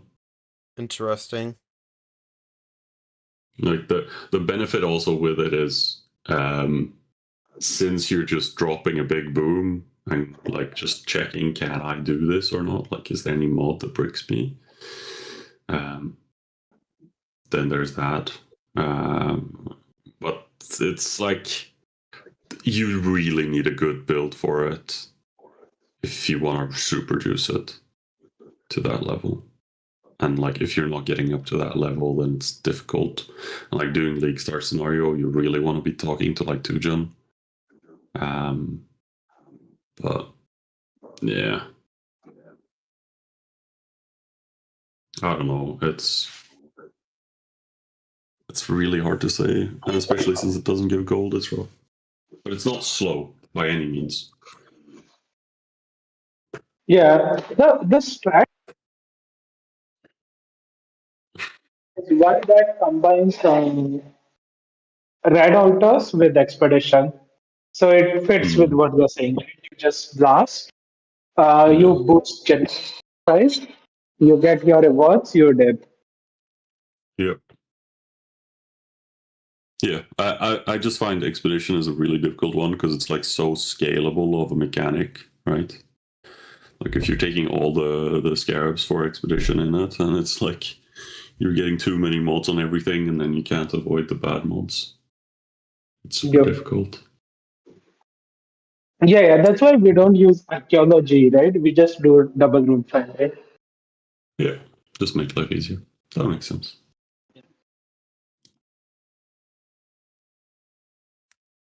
Yeah, no, my strat is going to be like all flame member of the gilded Kalguran influence, like Kalguran 75% size and Horn bloodlines. Like I'm farming gold, dude. I don't care about what anyone else.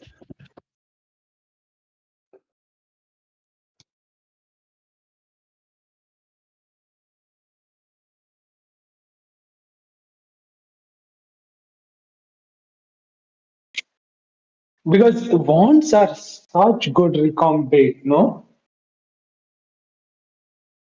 They're just like perfect because on Somnatic wands, you roll mana, which you can make mana wands. You roll Fizz, which you can make Fizz wands. And you roll Ellie, which you can make Ellie wands. Like, what's the downside? Like, at least on both, you have to hit Ellie Arch bows. nemesis was bad experience.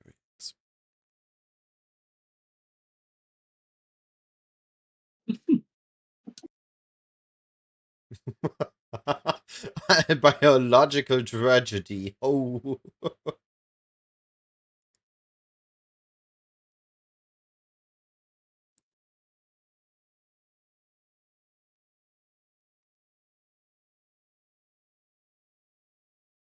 The Gunnar is on.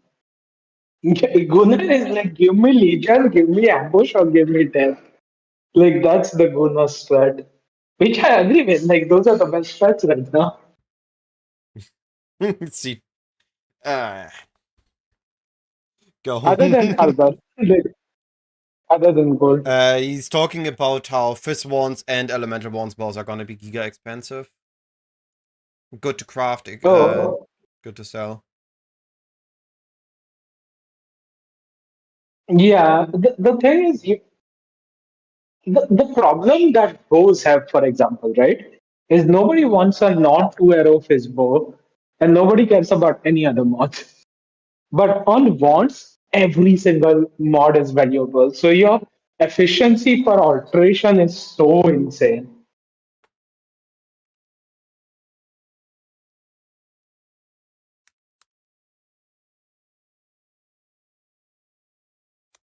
Do we agree that Ultimatum is A tier? No, ultimately it's either C tier or S tier. It's either bad or you multi-box. Well, here's my argument. If I make an Ultimatum AFK farmer, even if I don't multi-box, the loot from that looks pretty good, no? It looks good because people are showing you the good loot. I found a bunch of it.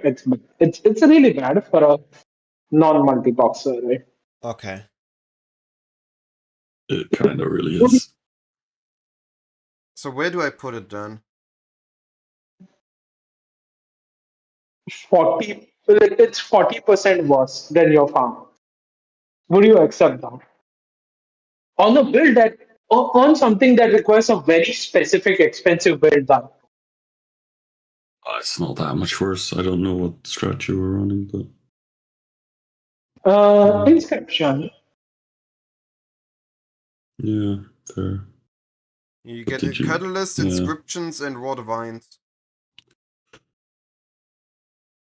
Yeah, but it's substantially worse, man. Compared to like the I good leave it farm. there for now, but Yeah. I'm open to move it if it doesn't perform well the league. Stack deck farming, I think, is No. just Like that's the thing with it. It's the best if you multi-box. yes, but I don't expect to And- multi-box. Yeah, then it's never worth doing. No, Okay, I disagree I'll on tell you that. this. I'll tell you this, okay? It's probably better to run destructive play the entire league than to do ultimate. I don't believe I that. hard disagree.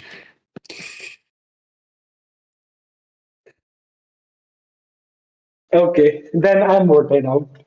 Yeah, you I can put think it it's in it. like I understand that it's not S tier now, but I don't think it's nothing. Like people that made ultimatum farming their thing made currency like crazy. They made crazy builds. So they had to have made something from it. Yeah, they multi-box. No, I will make a YouTube video that's- about this afterwards, but I will not be using any moments of the stream. So there is a support of here with Scones and Spig's voice on it. Oh. I think Yeah, the one to if me I with want ultimatum, of you. Go ahead. the one with ultimatum is you need to actually be able to like be efficient with it, which sounds so weird for like a really high AFK level of a mechanic, right? But like if you're going AFK and you're not going back to it, like if you're not paying attention to it and instantly clicking next wave, then like your time between waves becomes so inefficient, and that's where like it's not worth solo doing it, right? And why it's fine doing multi-boxing it, because if you're multi-boxing it and you're less efficient on each one, it doesn't really matter, you're getting double the output. But if you're like having it on a second monitor and like you're comparing that to and like watching something on your first monitor and then like not fully paying attention to it, then yeah, it's going to be a lot worse than if you hard focus grind like any other mechanic, right? But it's the same where like if you've only half focused on that other mechanic, it's going to be similar levels of bad. Okay. Wait. I just realized why I think it's so good. Okay, it doesn't give up approach. You're not wrong. When I was coming it was pretty late in the league already, right? And I'm just Yeah. like, okay, I can literally just do shrines, get more gold, and flip and make more currency, right? Like that's why it felt so bad. I think it's probably yeah, I yeah, think I agree. also doing it earlier is better because you can get more value out of certain div cards that will later in the league be semi-worthless. All right. Right, Yep, like yep. div cards Harbinger or in unique trade-offs, right, from Inscribed Ultimatums.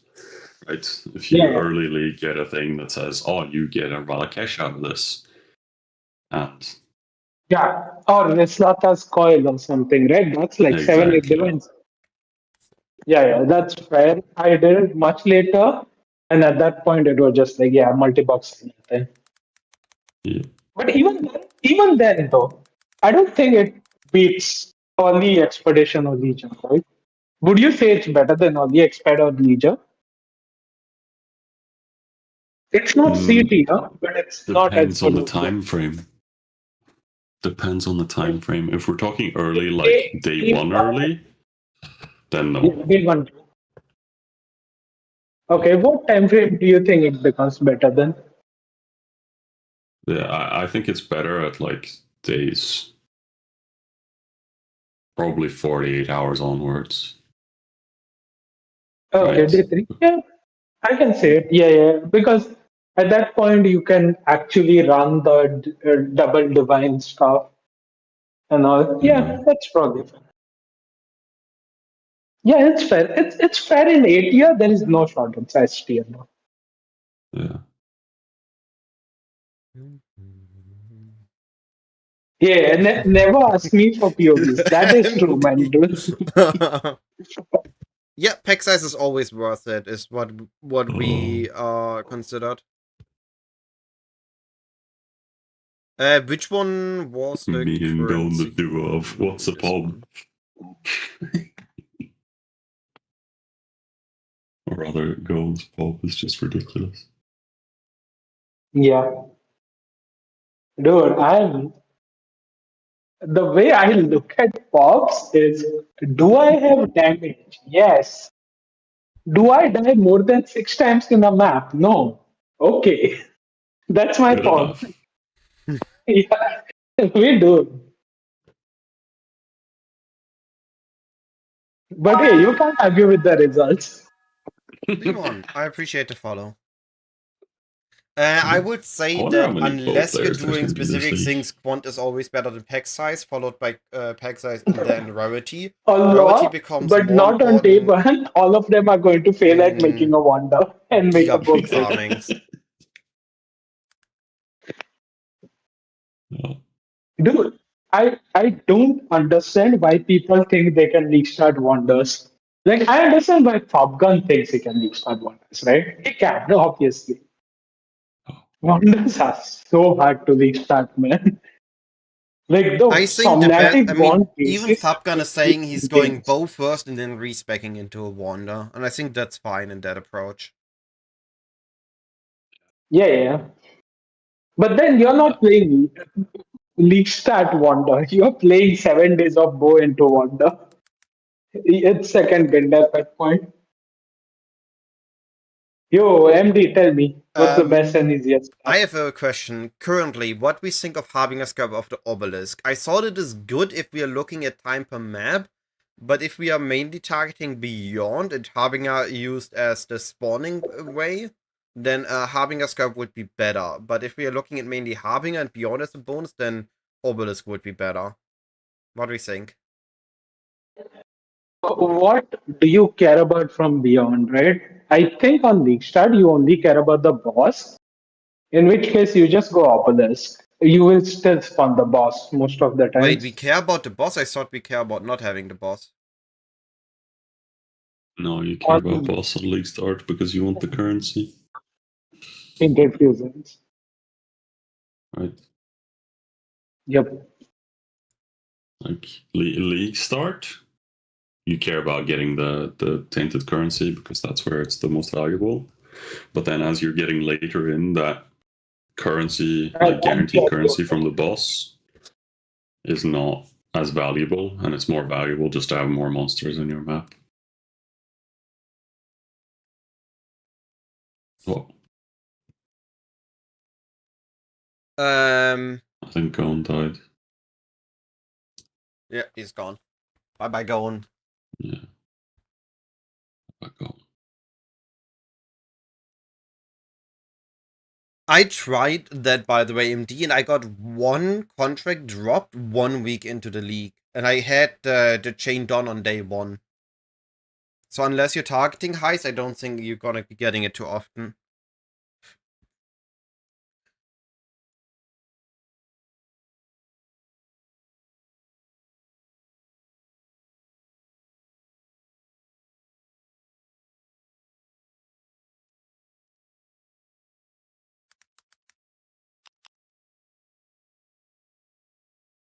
Yeah. Thing is, you don't need to do every quest contract, right? You just do the chain that leads to the fledgling one. Yeah, I did just that chain, and I opened all random smuggler caches I found when I was running non heist focused thing. So I just had the 4 nodes for the stash chance, and I found one contract after a week of just having it on site. Oof. That's rough. If you target it, you're gonna be getting more. I agree with MD, but if you get it on the side, right. We have everything in A tier strats now, I think. The next is B tier. So Legion we moved up. Abyss Pilfering, is that still a... I muted myself again. Abyss Pilfering, is that still a thing?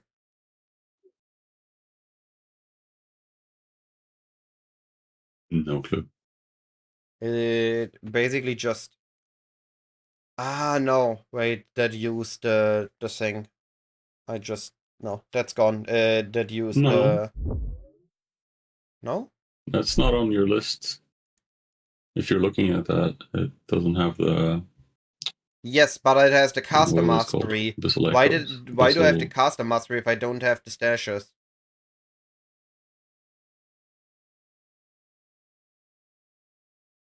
So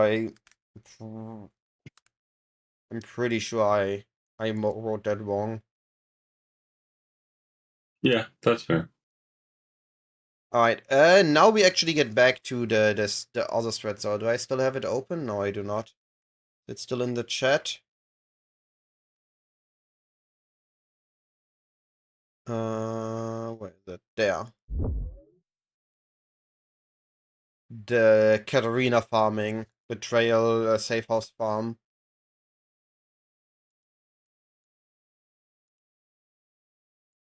Betrayal. Katarina. Farm tree.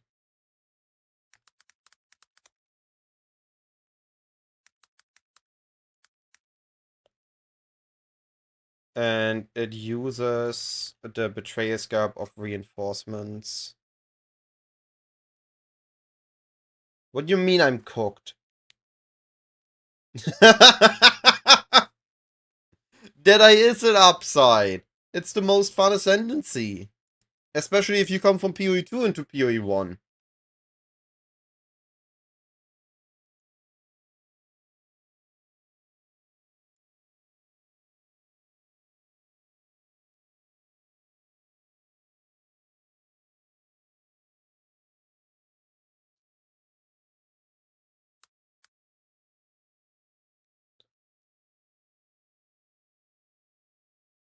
Wait, it did flat just doesn't... I'm muted again on Discord. It did flat is no longer dropping gold. It doesn't appear. It did flat is not findable in Keepers.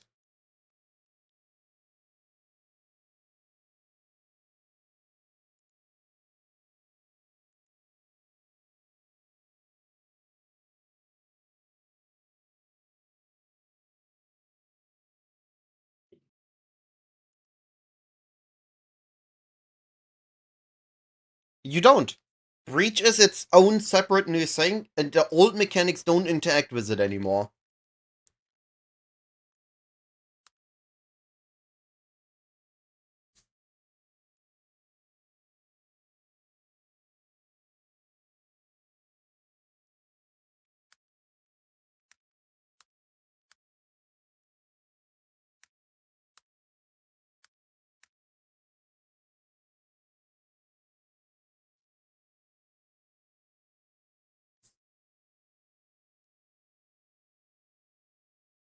I think it just doesn't spawn. Let me...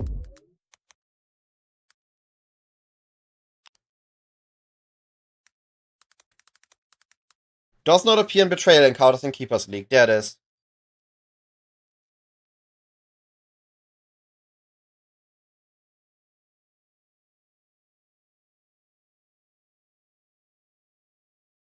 Alright, looking at this tree, are we forgetting any significant, important strat, any league mechanic?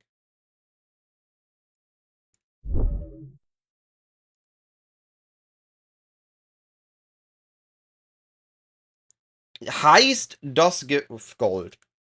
So in Heist, they made that the breach rooms give gold. That exists, but that is unrelated to It Dead Flat. So we have Abyss is back into you should not run Abyss. Expedition we have. Harvest we don't have yet. Harvest is not that good early on though, right? Harvest needs its time to grow before we are running Harvest. No, Harvest is fine. It's Harvest is all the fine, time then we fine. need to add it. Where's my Harvest strat though? Why do I not have it here? Oh, it was Gone Spawn and I deleted it. That's stupid. Alright, let's see if I can find my Harvest video. Like running it with Awakening Scarabs, definitely not a day one play, but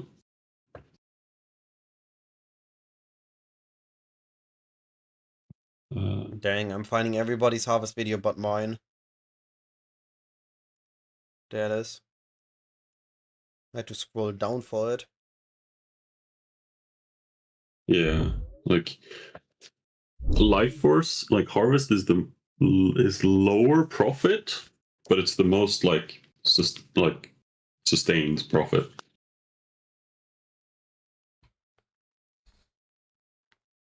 Yes. Not incubators, but Abyss reward tiles on enemies. On Legion. Yeah. what scarabs we use now? Because we can't use Wisp scarabs anymore. Are we using Wisp scarabs? Do those work? No, I think you isn't it. Is it the old school style? I don't know Are that you one. using sack fragments? Maybe. I see what you mean. Right? It's like 10 quant or something like that.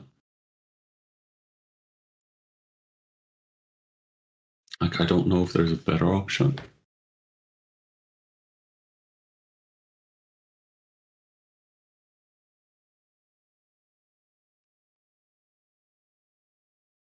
But yeah.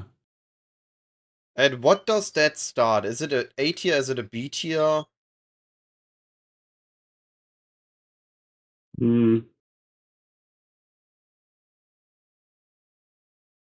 What is it? A Geomancer It's is not only S, good on the first 100%. day. What? Say that again, Spix? It's not S tier for sure. Yeah. Right.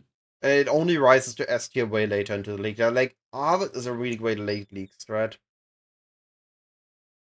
Yeah. The thing is, like, early on in the league, you'll get like a divine for 3k juice. Right. Like harvest juice.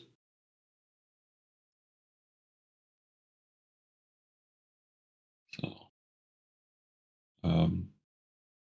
it's like if you can do it day one early, it can be pretty good. But then like day two onwards, it really drops, especially when it's at the point you're getting like 12k harvest juice. Like to a divine. And then it feels sad, but it's just consistent. Like you know that every map you're leaving with something that you can I easily think sell. I'm gonna do the following to it. I'm putting it on A tier, but I'm putting it on A tier on the side, and I'm gonna add the note that this one becomes better as the time Yeah. increases. Yeah. Yeah, like just do a note that like most consistent, but maybe not as high profit early on. Becomes a lot better. Like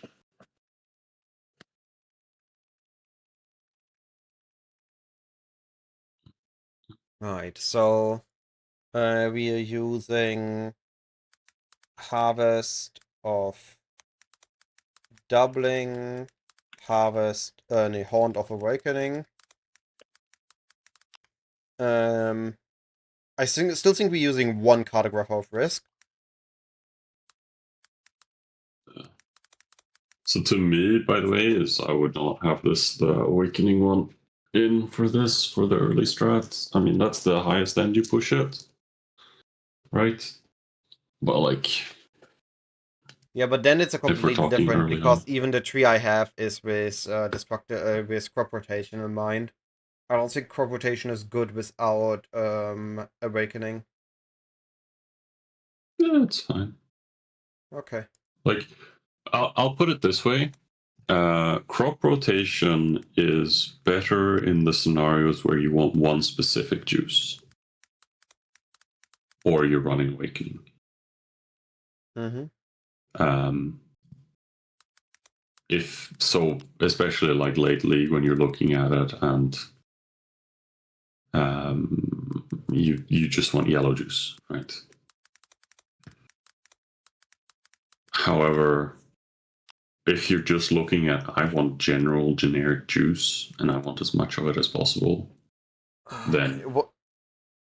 you don't want our crop rotation. Then you just want generic. The biggest question is, what is the new threshold we need to get 100% pack size? Like, it used to be 40%. Yeah, that is a good point. That is a good point. How much percent effect we lost? If you need Oshabi, though, But, you can just use the you Scarab might want that you're gonna be able to sell creates. the Oshabi for a lot more than usual. Yeah, but you just use the Scarab that gets a T4 seed in a harvest, and then you.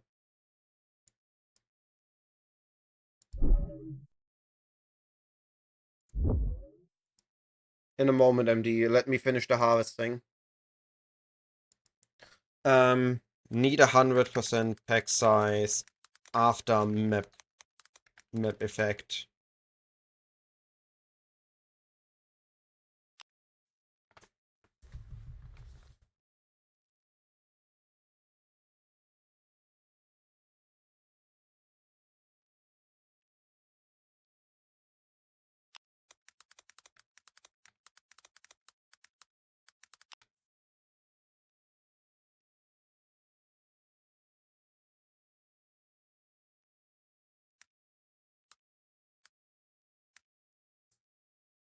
Alright. Now we can't put the regex there. It's outdated. I just leave it at this, and either it's gonna be fine or it's not. We will see.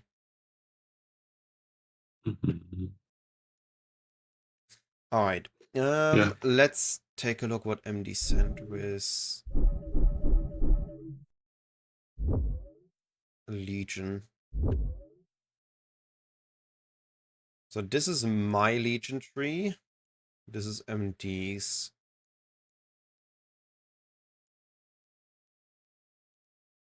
I do not see the difference. Oh, you're dropping these scarab nodes. Why are we dropping these scarab nodes?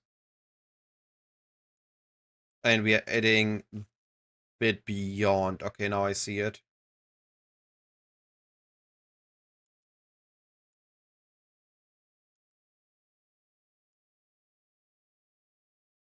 Whose is this one? MD sent me his iteration of the Legion tree.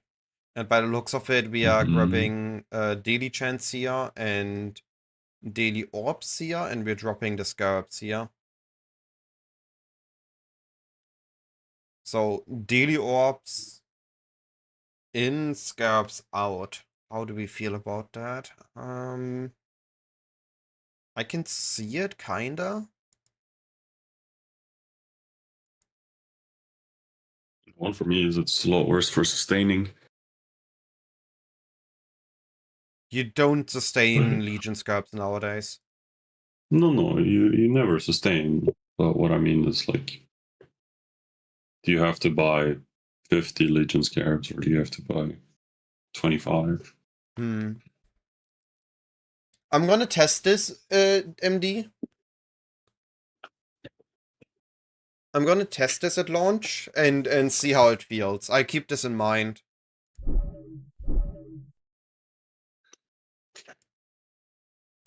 Yo, I'm back. We have Breach, What book did this Weakness, substitute? Expedition, Harvest, Legion. Kagura is now.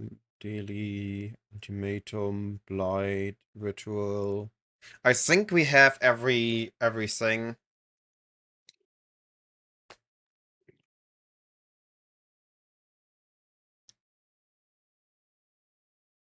Am I missing something?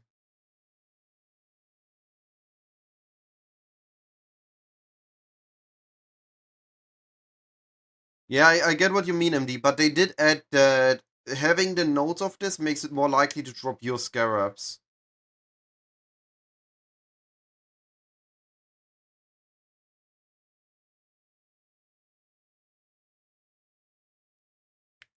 I'm gonna test Scarab and I'm gonna test Daily and see what feels better. I see the point and it could be. The Citadel, I appreciate the follow. Thank you, buddy. Amazing name, by the way. I get what Index said. Because you're not dropping that scarab juice, right? Like you're not juicing scarab drops. So it's really unlikely to drop scarabs, so might as well not take it. Makes sense.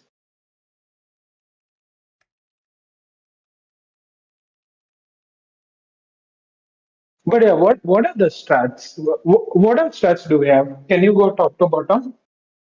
Alright, so we have Strongbox, Fractured, 8 Mod, Snooze Cluster Farm, Red White's Rarity Farm, Local Syndicate Farm, and Milkip's Ethereal Farm. We have Beast and Heist as S tier, Influenced and Breach, Essence of Calcification and Legion. And A tier we have Blight. There is the note that it's recommended to check out Traffic for Blight. Ultimatum, Stack Deck, Harbinger and Beyond, Expedition, Harvest with the addition that it becomes profitable as the league progresses. And then under B tier we have the Safe House strat to farm Syndicate medallions. And then under C tier we have the mentioning of Essence after day 1, Alva, Delve, Ritual after day 1, and Daily Orb maps for rewards only. Which I'm not recommending a tree for because I don't recommend people to go for C tier strats. Oh, T17 ritual. T17 ritual is fine. I'm just gonna throw my 2 cents in and say that just generic essence farming is gonna be a lot better than C tier, in my opinion. But Yeah. That also I agree with. Well, I have Essence of Calcification on the S tier. Would you say that non-calcification essence is B tier or A tier? B tier calling it, probably. I would be calling plus. it like S tier if you've got a build adapted for it. But then you have in the first calcification, no? 5 days. But like then means I guess even so. Generally speaking, I feel like Essence is just like generically extremely good.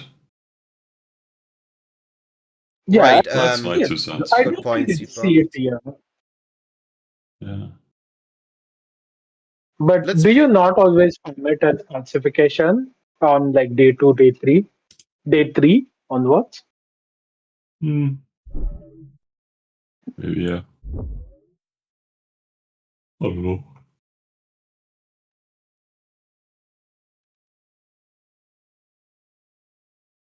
Also, what happens a lot with Essence is it's really good early, really, really, really amazing early. Then it drops and then it picks up later, right? Yeah. I personally, I think like okay, you can farm like essence for first like 5 days, and make like really good money, and then it's gonna drop like to be subpar. Um, and then like as you say, later on the league again, it picks up again. Many Zabel, I appreciate the follow. Oh. Anywho, Yeah, I but gotta run. all right, take care. Have a good. Okay. I think it definitely deserves more than C tier. It's at least B. Yeah. What were the other Essence Scarabs? Ascent. Are you muted again, Cyclone? Yes, I You am. are muted. We forgot the daily orb farm. I deleted it. I forgot to re-add it.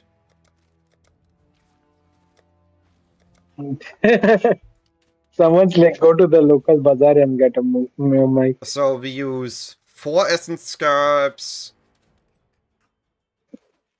Are we using stability at launch? 1 stability, 1 ascent, and 3 essence scarabs? Or are we using 4 essence scarabs, 1 ascent? Depends on the price. Mm-hmm.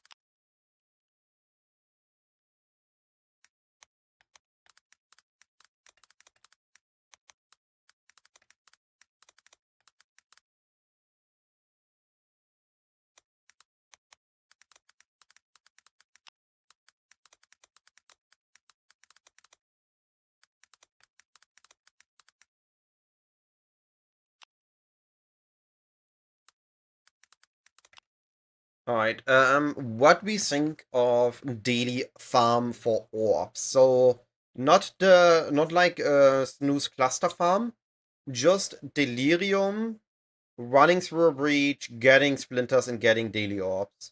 Or, I mean, if it's just orbs, we can byproduce those on Legion farm.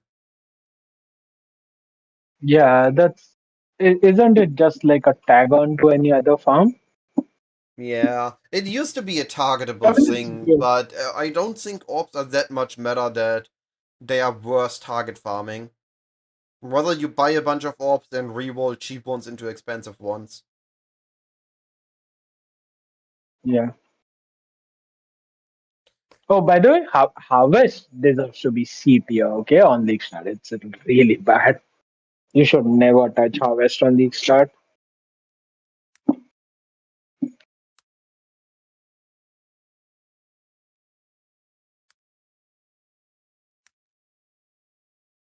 Alright, MD gave a couple of ideas for Legion. First of all, he gave the idea of going for daily instead of scarabs. That one I think is reasonable, but I like to test scarabs first, see if I can halfway at least sustain. But a good point is Oh, that you we were don't need taking 104 some Legion scarab? chance. Were you going Scarab drop chance on Delhi or on Legion? Yes. Yeah. No, no, no. Yeah, MD is correct. You go Delhi. You will never drop enough Scarabs like that. I think it's okay because of the scarabs dropped are more likely to be Legion scarabs. Legion, what is the wording? Scarabs dropped in your maps have 8% have increased chance to be Legion scarabs.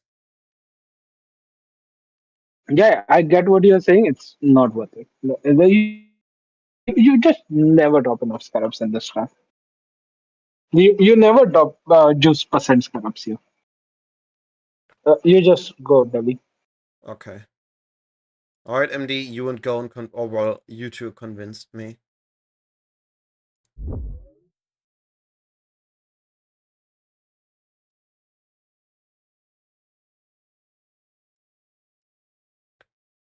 Wait, are you doing Delhi? Wait, are you doing Legion with no No, you are doing shrines. Thank God.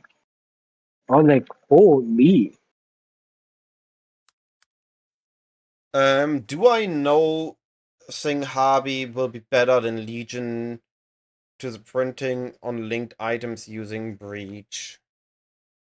I think Harbinger will be fine, but Harbinger's main profitability is always a mix of the Harbinger loot and the fracturing orbs. So we try to sustain of annulments and of ancient orbs, and then we get the fracturing orbs as pure profit, and as well as all the beyond currency. And I'm a big fan of Harbinger, but I think that this league, due to the nature of Breach, I think Legion is gonna be a better pair for it. So the build that is really good at Breach, it will also be really good at Legion. While Harbinger is, without a headhunter, sometimes a tad too deadly.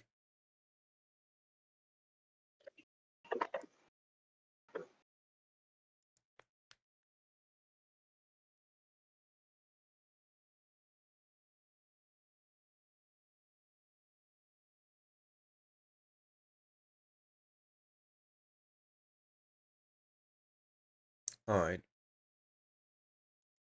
So, but then we have Legion and Delhi Tree.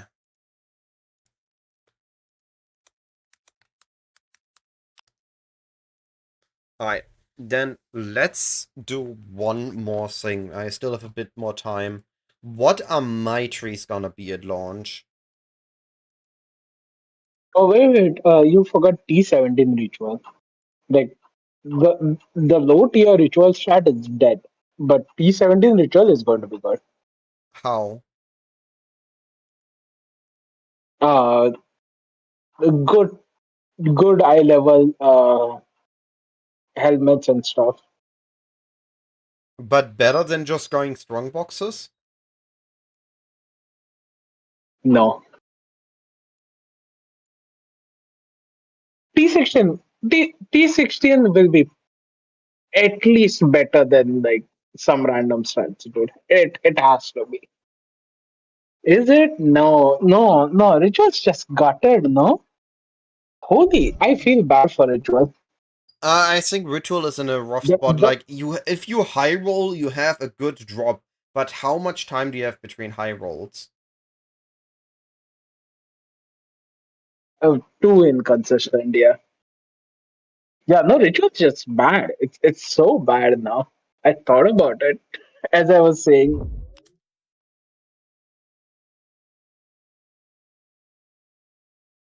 Grumpy, you're never doing Harbinger as quick as you're doing Legion.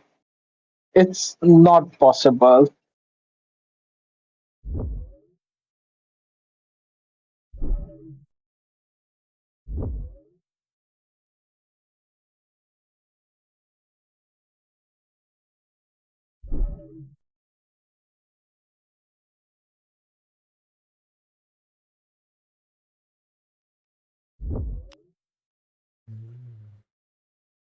Well, the farming meta's so bad now. They gutted the top end so bad.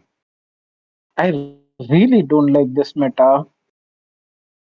Because what do you do if you want to map blast, but you want to be efficient?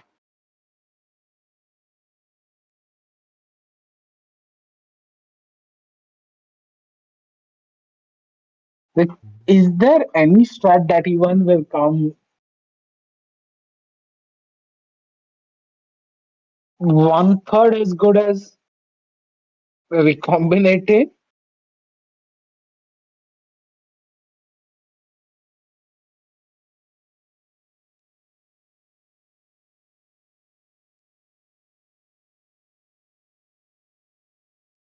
I no, I so bad. Don't do heist. This league bad.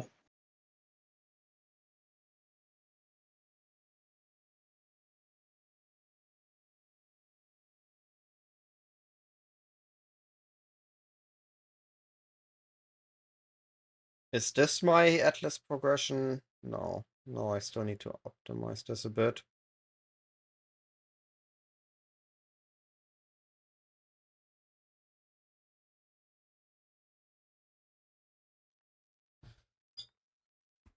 What you mean with what you mean with 3-star or 2-room?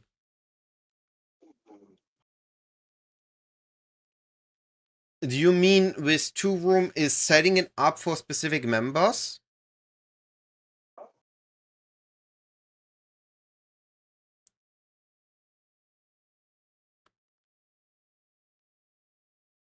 Alright, to be fair, there might be a setup where it's good, but I can't think of one right now. So I would rather just rush safe houses, get XP, get your syndicate medallions, and then move on from the thing once you're happy with your character level.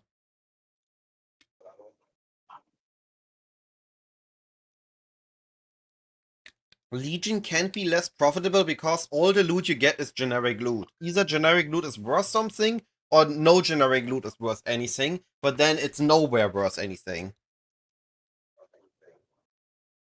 That's why strongbox farming is usually the thing that kills Legion, because both drop generic loot. But this time we can combine it with Breach, which is my hope that it makes it good. Gone? Yeah. What do you think of this progression? I start What? Unwavering Vision. Like, this is my tree. Okay. This is me on bow now. Unwavering Good. Vision. Good. Into specking out of it and grabbing Eta Altars, Exarch Altars. Grabbing all the core nodes on the tree. And then I adjusted into grabbing Legion.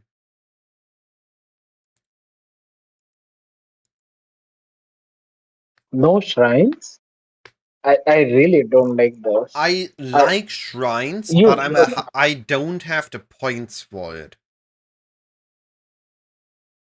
you don't need this much map. Like you have too much map tier higher and all that. Like not having shrine seems so tall, dude. You just drop a lot of map modified. Like the entire left side of the tree seems not worth it.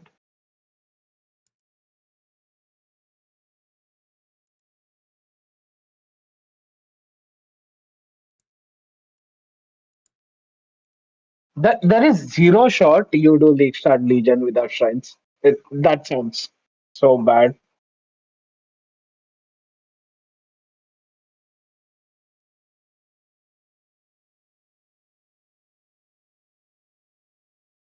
But then I don't sustain at all. I don't like that either.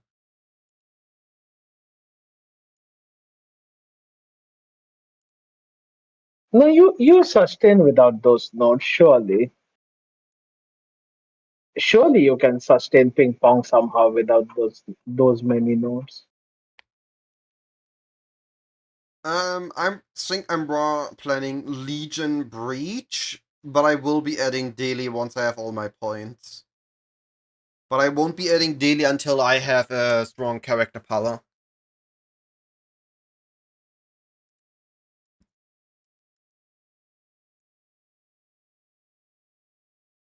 I really don't like Legion without shrines, man. That seems so scuffed. Yeah, I already added the With shrines. the The shrines aren't the issue suppression. anymore. I have it. It's here. Oh. No, you said not enough points, right? Or sustain issue.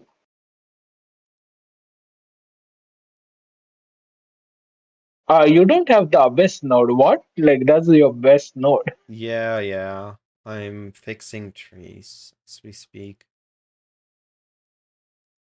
Can I get away with this tree?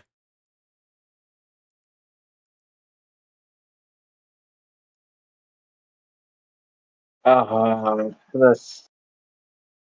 I would like three more increased map tier nodes.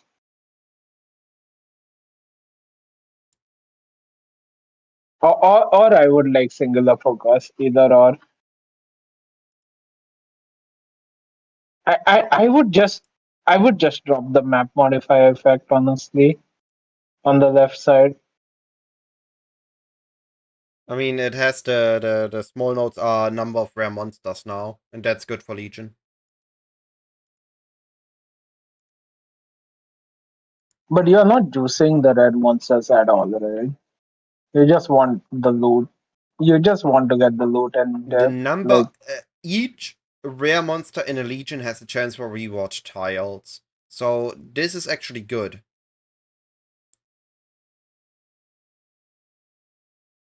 Yeah, fair.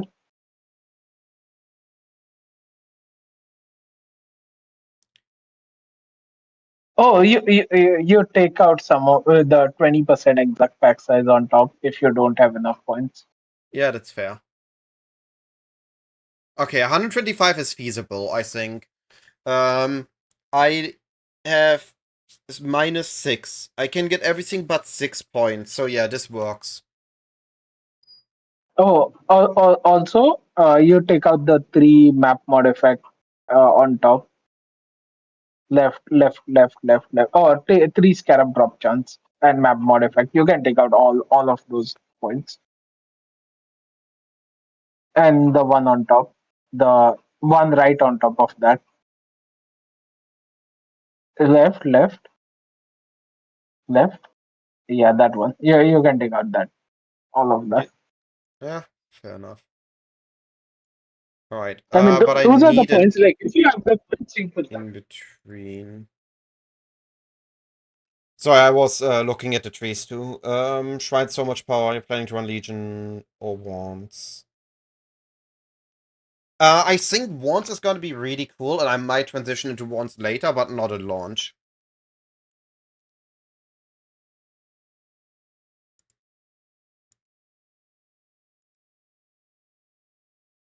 Not at launch.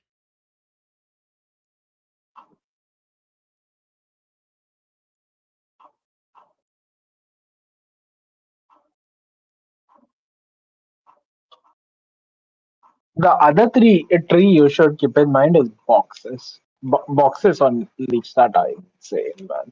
Yes. If Breach is not resulting, like my main goal at launch is to make as much currency as I can while researching or while experimenting with Breach.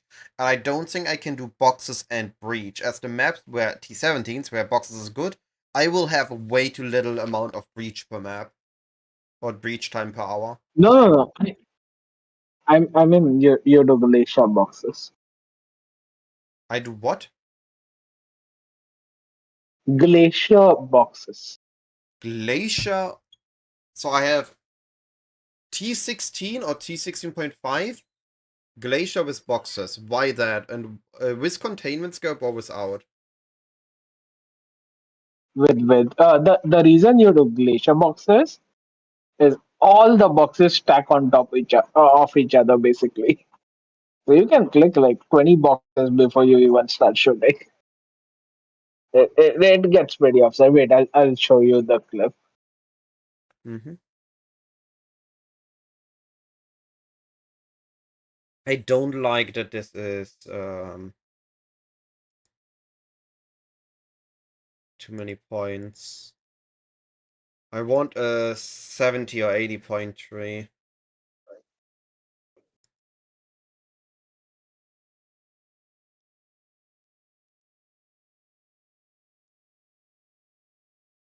Wait, are you going to start doing Legion at 70 or 80? No. So I'm going Unwavering Visions into altars. Into Red Altar. Hmm? Into Red Altar with Shrines. Into Red Altar with Shrines and Legion. That's my progression, I think. Makes sense. I send you the message on DMs. Yeah. Ah, I seen that. Okay, I know what you mean.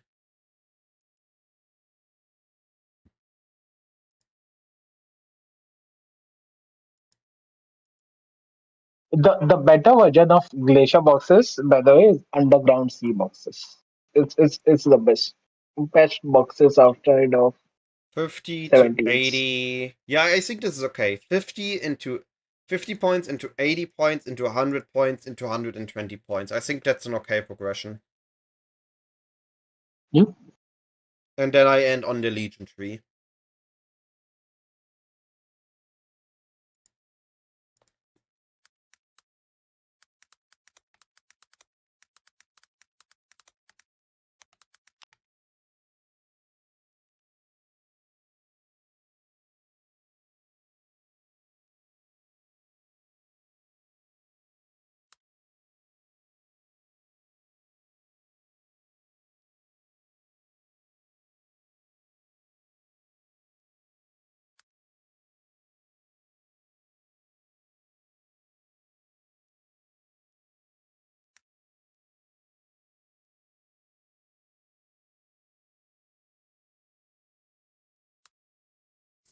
Alright.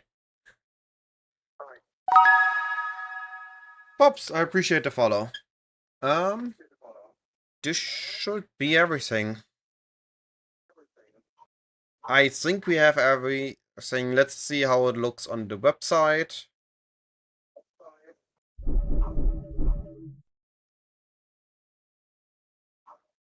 We see the things here, we see the overview, we have the stuff on this side. Make that a bit smaller. Can make that smaller. Alright. I think I haven't tested it. I can't exactly tell you if it's good or not. But it didn't got nerfed. At least the champion version. So it should be fine. Econ, the leveling of it has got to be a bit weaker.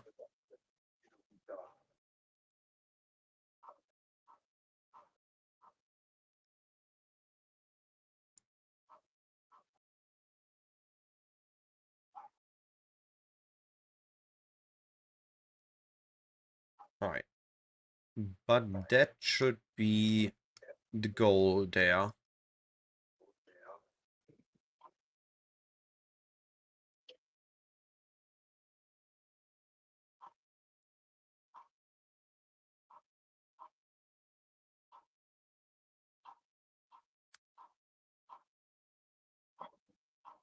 I need to figure Oh, we are out not ranked out for the of other map trees how I'm mechanics, gonna right? be setting up the coloring there. I need to review and get a new color scheme. But that is a week one, after week one thing. Oh, I am a firm Oh, believer of we Ekong, didn't but talk about Ekong into Smite is transitioning out of Ekong fairly late. So they were mapping a while on Ekong and then going into Smite. So that might be a hit to the build, as they need something in between earlier or need something else to transition. I would not want to push into red maps with Ekong. I would only like to do that till end of campaign. But in campaign, I'm a firm believer of Ekong. I mean, they just go Peacock of bouncing now. Peacock of bouncing is Ekong, completely fine. yeah, that's fair.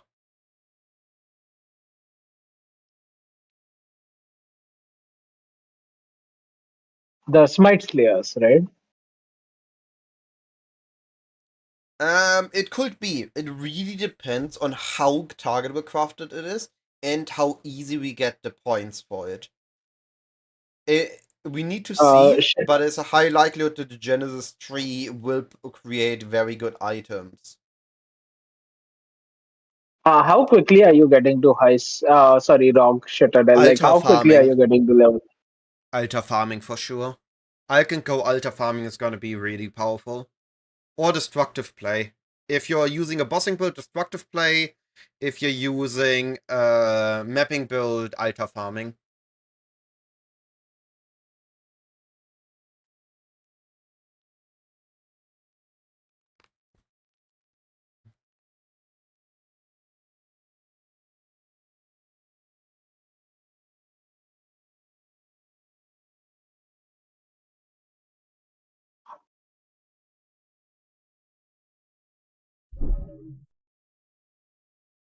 Rock's still probably S tier, no? Rock is good, no? Yeah, I think Rocket's early fine, but it's still based on expedition, and I think that will put in an 80 unless you really know what you're doing, like doing safe houses into Rock and like day one. But if the Genesis Yeah, tree produces really great items, which right now it looks like it's Necropolis level, then I would say that it's just gonna outperform Rock very quickly. yeah. I mean, last league we had such insane like rares dropping from the box, And we and also Rock have was still gambling. probably. Don't underestimate. Gambling isn't as good as Rock because Rock can better target craft what you need, but gambling is very powerful to get you initially geared. And if gambling into Genesis 3 might just outperform Rock. Yeah. If you're day 2 max day 3, yeah, don't even bother. Rock does not exist for you. Rock is dead. Yeah. If I was thinking like Rock is probably good if you can get level 90 at R11 or something. Um, Like at the no, Grumpy. I'm I'm gonna be on a level of speed where I'm likely don't have the time to set up the tree during campaign. But also I know my build good enough that I don't need a fiveling in campaign. But I will likely right when I get into maps will do some crafting with it, some testing with it. And then I gonna be having a fiveling.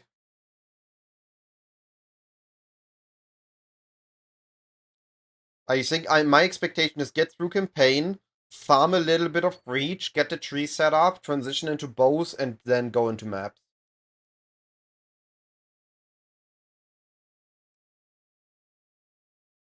All right, I have to go now. Take care. Alright, Have a good one. appreciate all the Bye input bye. going. Really appreciate it a lot, No and you have a worries. wonderful day. Yeah, and you too have a great league start. Chat, have an awesome league start. If you make 5 mirrors, give me one. Bye bye. Bye bye. Alright, chat. I'm gonna make you an offer now. You can take it or you can leave it. If anybody has any layout question regarding any of the campaign zones, I'm open to answer and even show those now. I expect roughly half an hour left. We can either talk about layouts or we can talk about strats. But I have made the overview so far. You can expect a video about this tomorrow. But if anybody has any other layouts they would any other strats they would like to ask about, any ideas they would be interested in, feel free to ask or mention them. Otherwise, we could talk a bit about layouts. But the planned content, this page on the spreadsheet, I'm done for now. I have nothing to add here. I have the early trees. I have the 16.5 T17 strats. I have the S tier strategies, the A tier strategies. We have the scarab setups. I'm very confident going into the league. I'm very excited to interact with Breach. Um, it depends on what stage of practice you're in. So my biggest priority in the start is the basics. And the best place to learn the basics is Act 1. Vendor walking, inventory management, being aware of what you need to buy, being aware of the currency you need to buy anything, and overall just progressing fast. And you learn that best in Act 1. So I will practice Act 1 until it stabilizes on 30 minutes or below.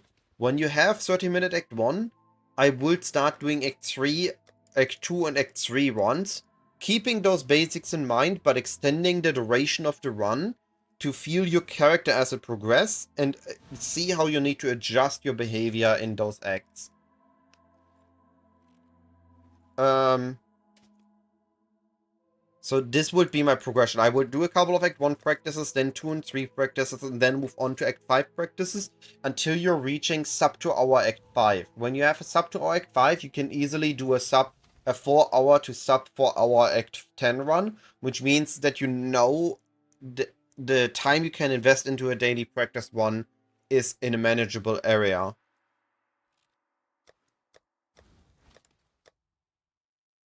For layouts, what do you recommend on Beach Plunge? What is the other connected bounce map?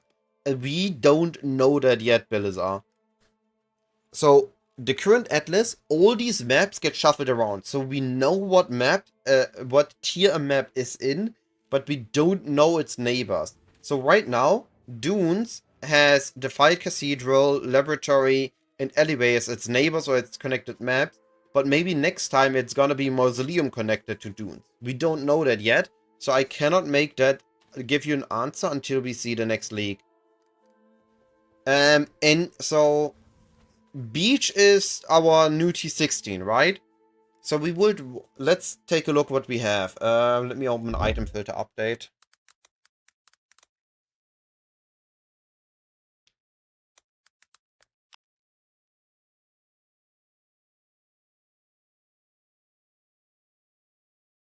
Where was it? Forum. Announcements, item filter information, map tiers. So we have tier 16 beach. And the best neighbor for it would be... they're all not that great. This is a very long map and a very narrow. This is a very long and narrow map. We don't like that. Sulfur Vents is... Wait. Am I mixing this up? I think Sulfur Vents was also a very bad map.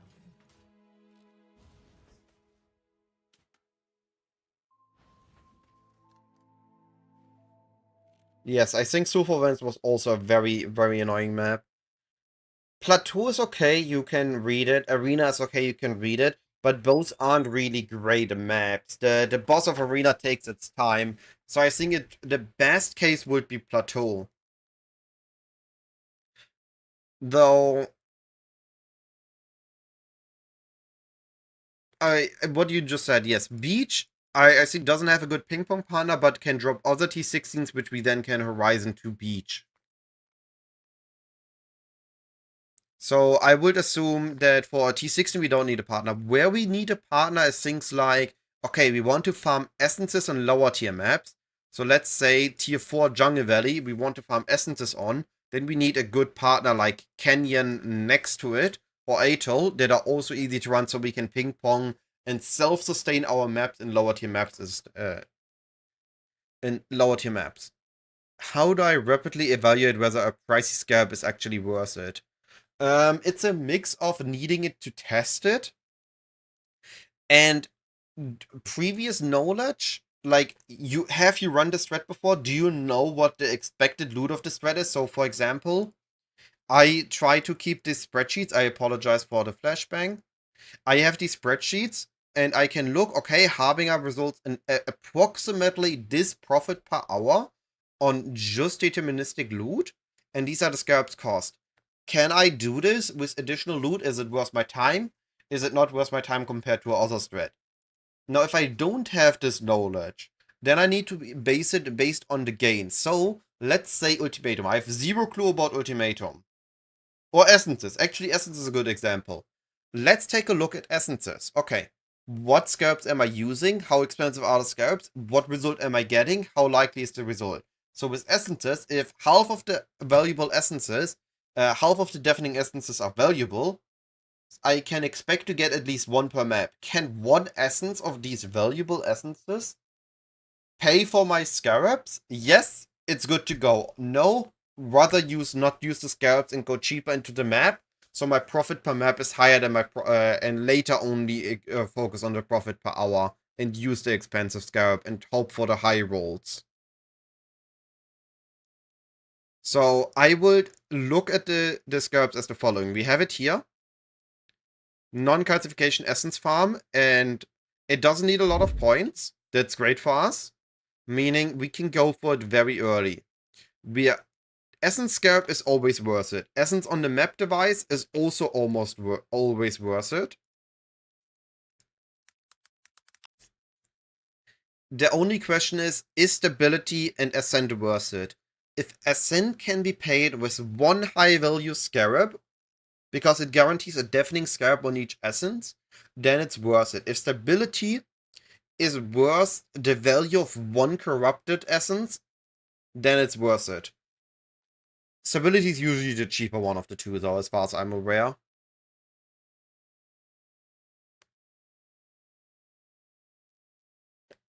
But that's how I would approach it. Look at the value you can get out of it, look at the price it cost, and then kind of do some mental math. Which strategy is best for a Zerker Earthshatter build? You want to start with Expedition. Expedition is generally only really good on dot builds with Explosion. Are you with Zerker Earthshatter? You are on physical on-hit build. So I would say that Expedition is okay. You just need to avoid the fifth one. But you have, it can be fine. I think the best strategy for you if you are good with it, would be bossing. Destructive play early on, get some bosses, and then invest into the build, and you can farm either bosses, do some boss carries, or move on into strong boxes. Basically, look at what Fabgun did last league when he went Berserker, and look what strategies he did, because those were likely the most optimal strategies to do on a Berserker early league. But I expected some mix of influence pack size or destructive play into boxes. I could be wrong though. I have not started a Berserker properly in Trade League. The only one I did was in Frisia League, but there I had access to some crazy Alta farming and Harbinger farming.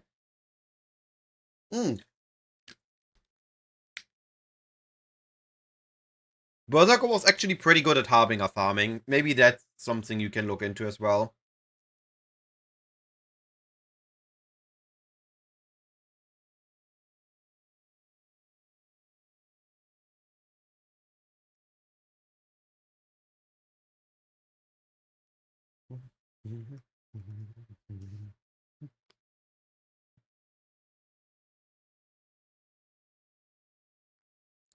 I personally, I mean, I already mentioned it a couple times now.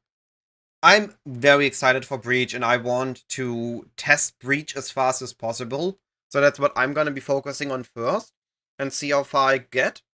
If Breach is not viable, I think I'm very quickly adjusting to strong boxes, and just farm boxes at a very fast pace.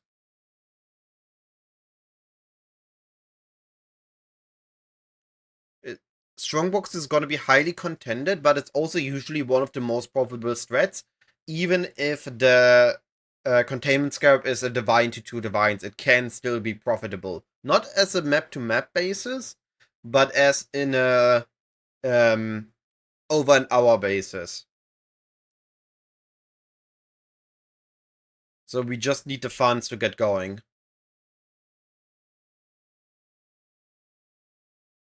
Only issue is Bose isn't that great for it, but I will manage. Somehow I will manage.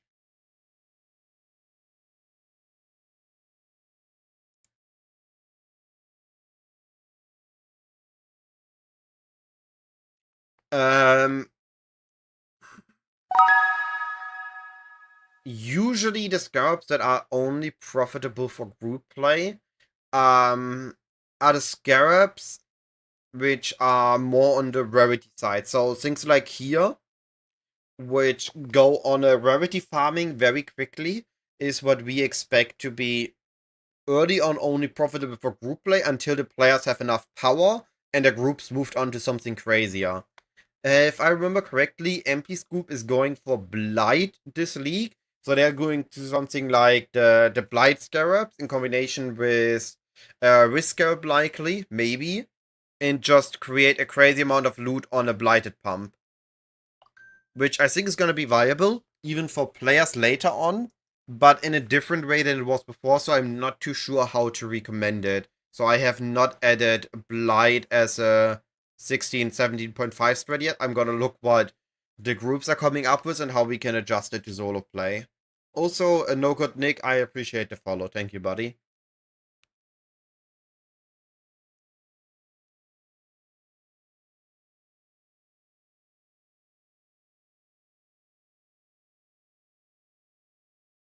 In general, I recommend everybody to take a look at this side of the spreadsheet. You can also find it on my website. And decide, okay, what is my build good at? Does it have a good coverage, like a bow build? Does it have high single target damage, like a slam build?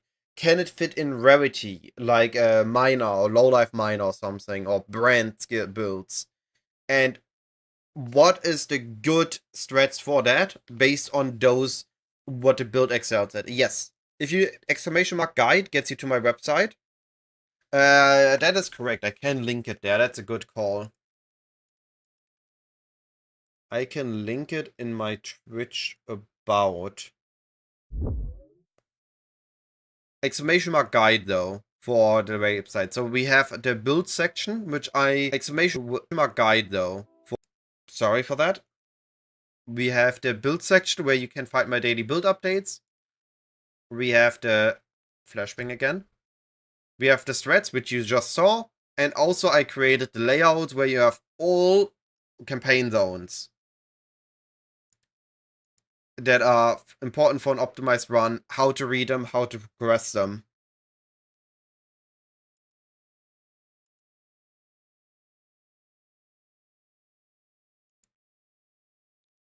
I've been working on that hard, but I'm very happy I did, as it has helped a lot of players.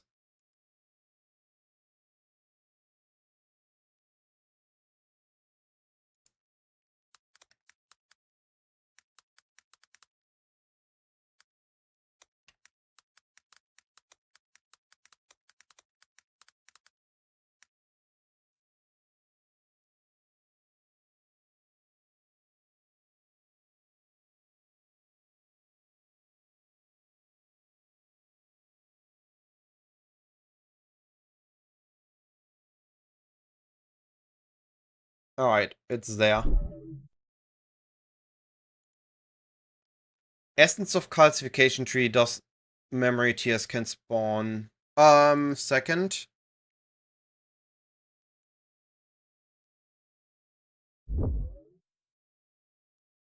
I just didn't remove him.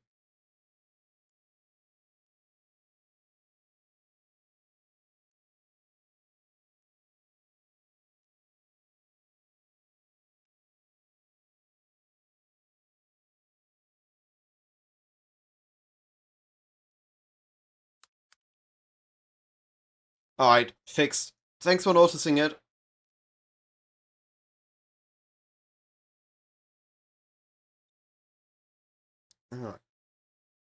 If any other small mistakes happen or anything is unclear as usual, just like today, feel free to ask, feel free to message. I'm also always reading my Discord, so if anything is there, feel free to message me over Discord as well while I'm not streaming. The goal is to improve together. So, after the launch week, what you can expect on my channel is this league, I want to focus on first, learn Breach, figure that out. And my second big goal next league is gotta be learn to craft. I want to craft way, way more next league, which is gonna be my focus of improvement for the upcoming league. Crafting amazing gear, maybe for profit, maybe for my own build, and just make overall better gear, rather than always stopping early, which has been something I've been doing way too much in the past. You've been thinking of starting Spark Inquisitor, possible with Energy Blade, possible reroll into some mana stacking Wanda if E-Blade doesn't go well for me. I think it's good. I don't think Spark is the way to go. Like, if we go and look at PoE Ninja, we go to builds, and we look at the day 1 Inquisitor builds, we see that a lot of them are going Penance Brand or Armor Brand. So I would look at those rather than Spark. I'm not an engineer, I'm a software developer. That's how I managed to make the site. Well, partially. I also kind of used the Dokusaurus tool.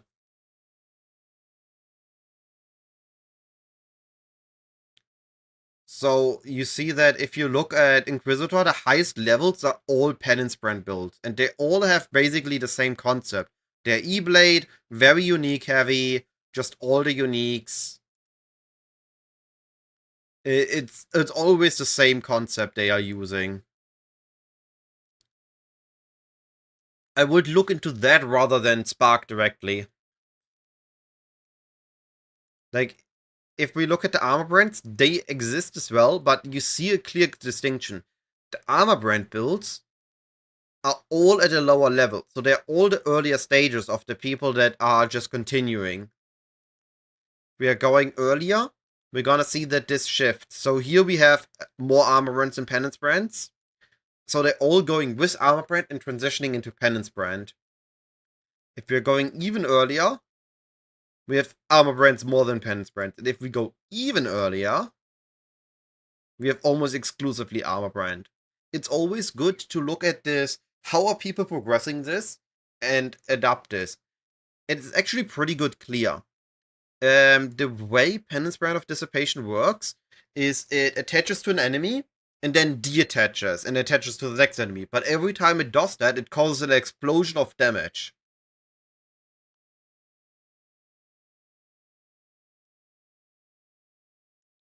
So it keeps attaching, deattaching, and causing explosions. It's actually very powerful, but again, let's take Moritz for example. If we are looking what he did right at the start, you see that he has Armor Brand, he's going Energy Blade as he is progressing through campaign.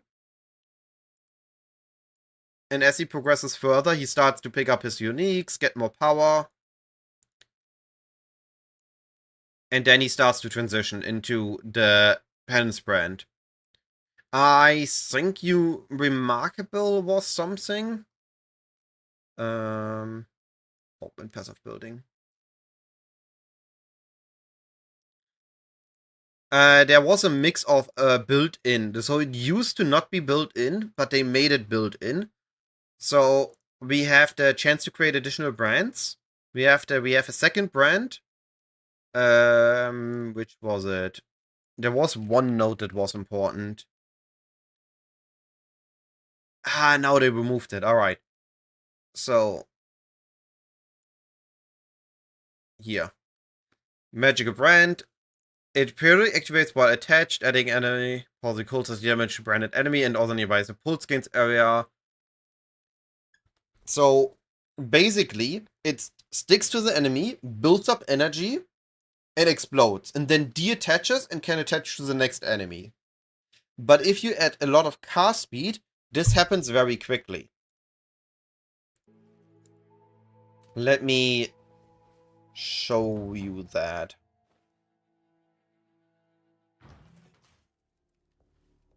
Godslayer.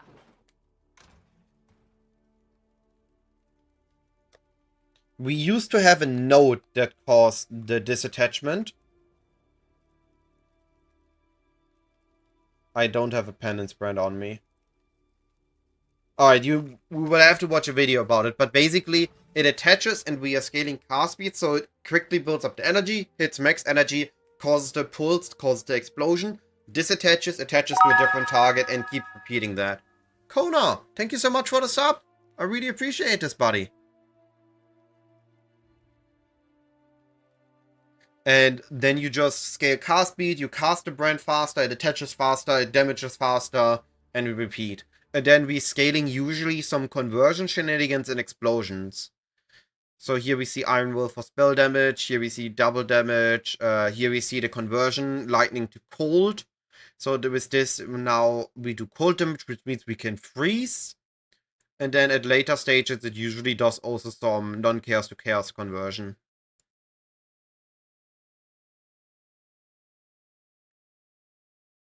Oh, he went Cackling Lands. Oh, he went cast and crit later on. Interesting. He went cast and crit fairly early. No, he's just... he's dropping the conversion. He's going pure lightning. Interesting. Well, today I learned. But yeah, just look at what the people are doing and try to understand based on that how it works, rather than just following. It's good to follow a guide, but it's important to understand what you're doing. And a guide alone usually doesn't tell you everything, unless it's the perfect guide.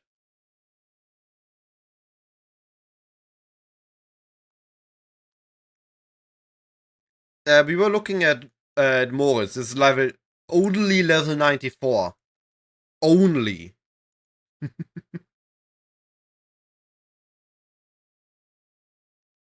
Yeah, Enki's guide was extreme. Also the guide I started to use at first.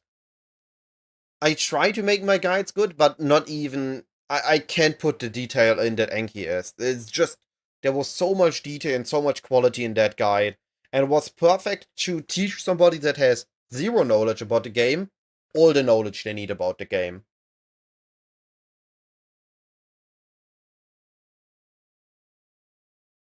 Oh, well, not all, but all the basics. And then afterwards, you were able to understand other guides. Nowadays, a lot of guides assume that you don't just understand the basics, but the extended basics. All the small little details, why an interaction works, why it is powerful, the exact cooldowns you need, and all these things. Maybe. I need to see it. I think a lot of guides are expecting you to already be not a top percenter, but like a top 20% player, top 10% player, just because you are going to use it. Instead of trying to collect all these, hey, I finished the campaign, I understand the basics of endgame, but I need a guide that gets me from understanding the basics of the endgame to be able to, I understand the endgame.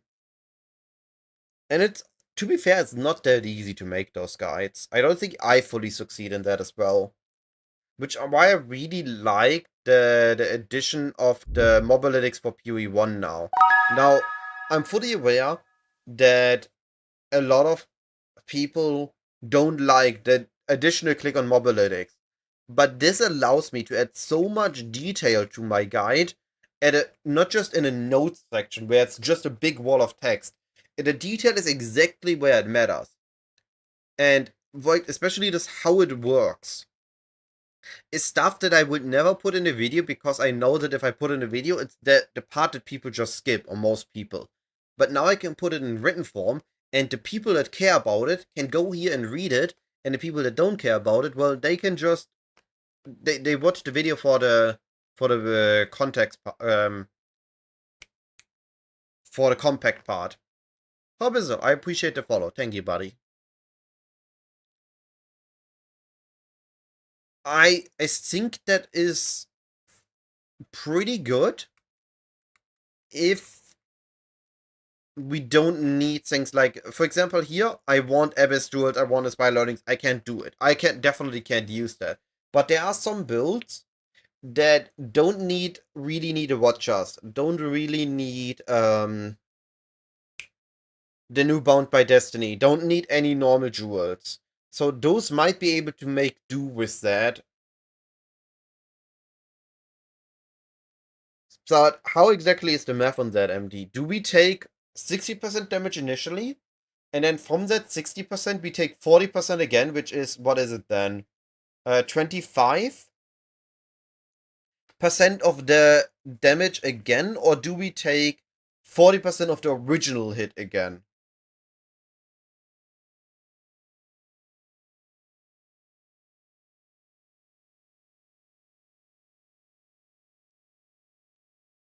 Like, less damage taken is worth a lot. The one I'm interested in. Where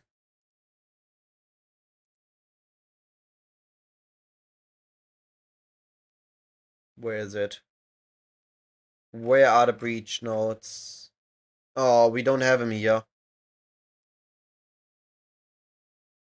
They showed the data, or not data mine, the JSON file breach lord nodes, and one of them said less damage taken. I'm very interested in that one.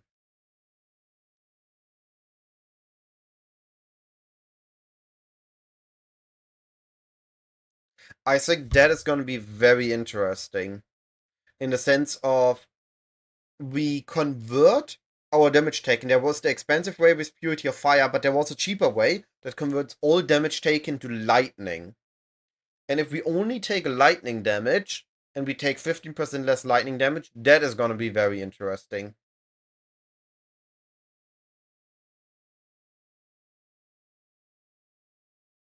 Especially if those rings give us max lightning rest, which makes it even easier to do that. I think we're gonna see a lot of brewing and cooking with the Breach Lord Ascendancy. My League starter is locked in. I'm going Mana Forge Deadeye. This build uses 9 different bow skills. in Mana Forge setups, and is basically half an auto bomber. I zoom through my map, I clear Legion, I clear Breach, and I shoot automated targeted arrows in all directions, wherever enemies are. And I just keep chucking arrows at my enemies until they're dead. I think that's gonna be absolutely amazing. And I have some plans for later on, but I need to test those first. Here. You use the Ashcraft for less lightning damage, and it's insane. We don't know that, Kona. I think, so if we are looking at the reveal, let me quickly pull that up.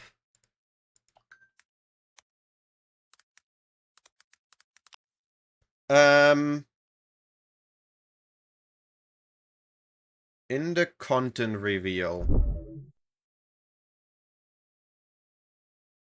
The rewards it has to offer. Where is it? Here. There's this part below. Target boots. This was a very small section, which I think is linked to unlocking your second graft. But I also think that one drops the Breach Stone to fight the new Breach boss. That you're gonna be getting from this Womb Gift because of the item filter.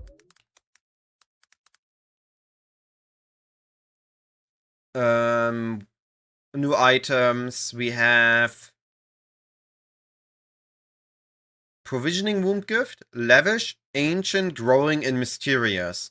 So either the Ancient I think is Uniques, the Growing is the have this Womb Gift that gives access to the big boss. All based on this small section on this tree. Where did we saw that?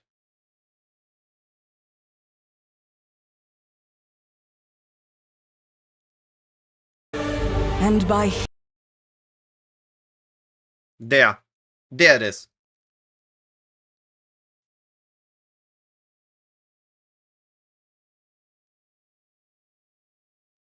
This section. Look at map fragments. Hive Brain Gland, yeah. Okay.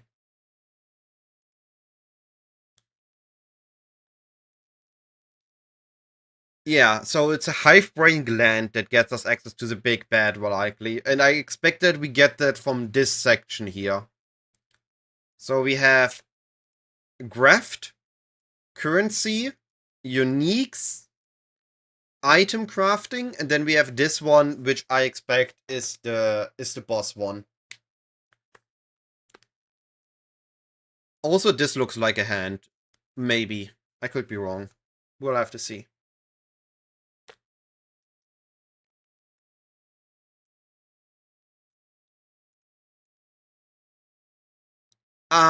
It's not labeled.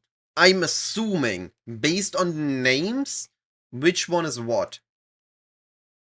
So I assume that provisioning is currency, ancient is unique, growing is growing an arm, could be the hand, and provisioning is I expecting then lavish I expect the gear.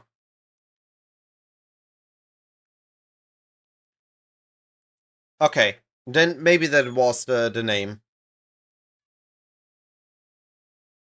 We will have to see. But I think it doesn't matter. One of those things, they all only do one specific thing. So we just need to wait till we get it dropped and then we're gonna be figuring it out. What I'm interested in is how many nodes can we do? Can we technically grab an entire tree? Or if I'm forced to go like this, can I still select this one? Or have I made a selection at the branch? Can I only take one path in a branch? How does that work? Like here we was able to split, but here the split was into small nodes. How does it happen when the split happens to a big node? How are we gonna be pathing through this tree? What is the optimized setup? That is all the things I want to test as fast as possible in the new league.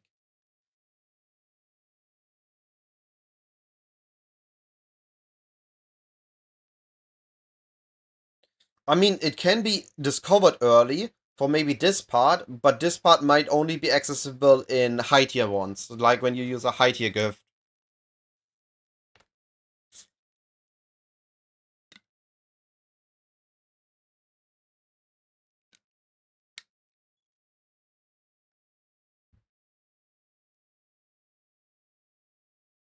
All that with damage conversion.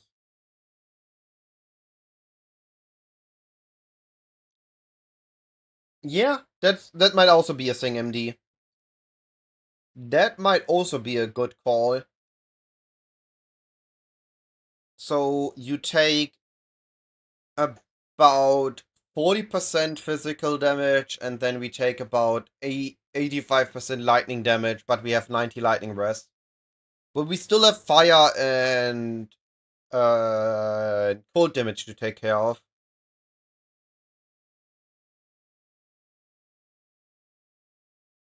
Yeah, I know. We gotta be expecting less on that department as well. Which is all, honestly, really great for both. Yes, Voidling, I also wonder about that.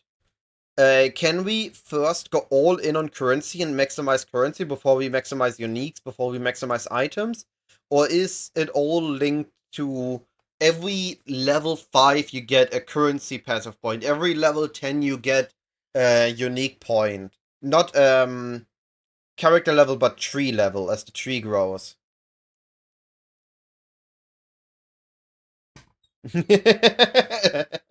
No, MD. I'm gonna mitigate everything. Actually, I have a very cool idea, or was shared a very cool idea, that utilizes acrobatics. What do you think about that? Welcome back to dodging, MD.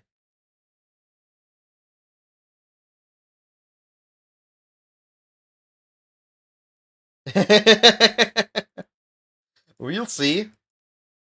We will see. Alright. Oh, Pancham is here. Okay.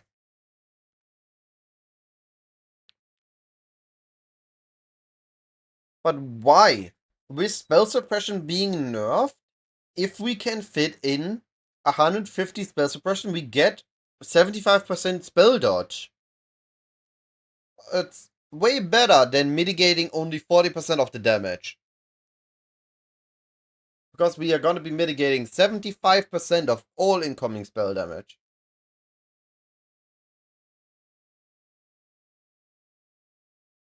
Didn't they change that in PoE 1 as well?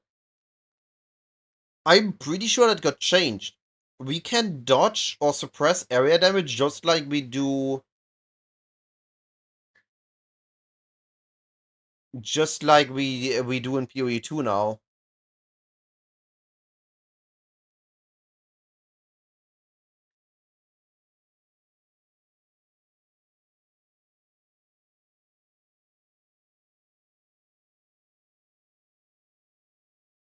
I could be wrong though.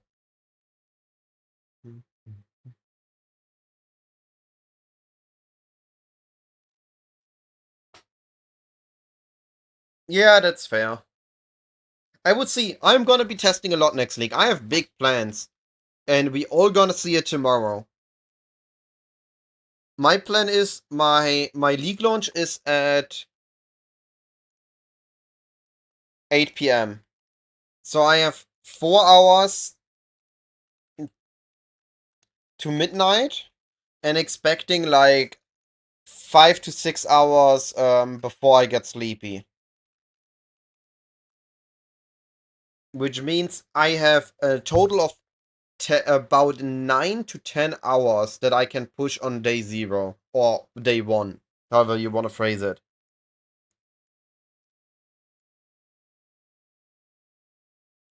So I plan to be done with campaign in like 3 to 4 hours. My map push in 2 to 3 hours.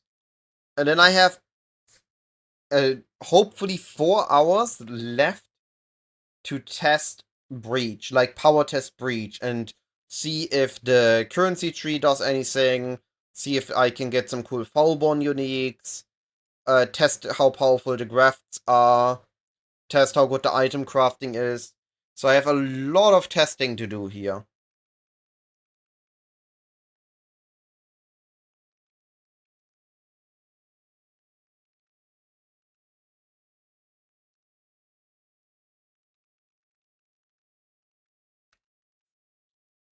That is my plan for the first 12 hours of the league. Viewer 38, I appreciate the follow. Thank you, buddy.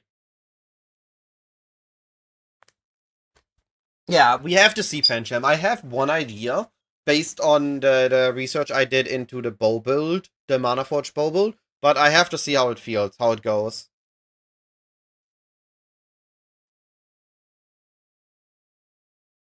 Yeah, I think we gonna be very much fine on risk mapping. We don't need to bother with mods we normally can't run. I think we're gonna be fine on those.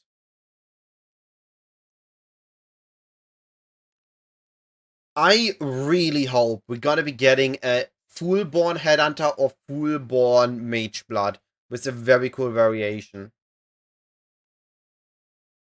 I wish everyone lots of Divine or Unique drops in campaign as well that are good.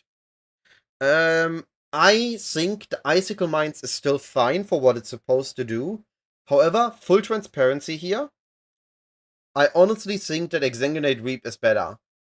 While having played Icicle Mines last league, I was really thinking that I should have just went Exang Reap. That build overall performed way better than my Icicle Miner, as it had actually capabilities of going tankiness, which was better for risk mapping.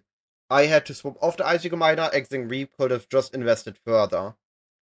So, if you are fine with Icicle Mines, go for it again.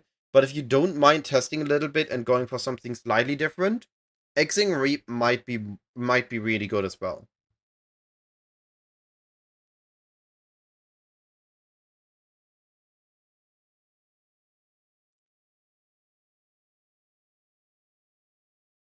Yeah, Exsanguinate is cold conversion, so you also get freeze there. But otherwise, yeah, honestly, you can just stick to Icicle Mines and you're gonna be fine. It still works exactly the same. It still is a Deadeye with still survivability till it doesn't. The uniques don't change. The prices and everything for the build should be about same as last league. It's a solid build for what it's supposed to do, which is T17s at a really squishy build and bosses. Or T17s in a really fast pace. So damage first, then survivability. With the Chaos. Yeah, but actually we had an alternative, right? We didn't need taming. We can also go with the Mark of the Shaper. Right? We could just use Mark of the Shaper instead of a taming on Icicle Mines. I'm for sure warned the builds are gonna be taking taming.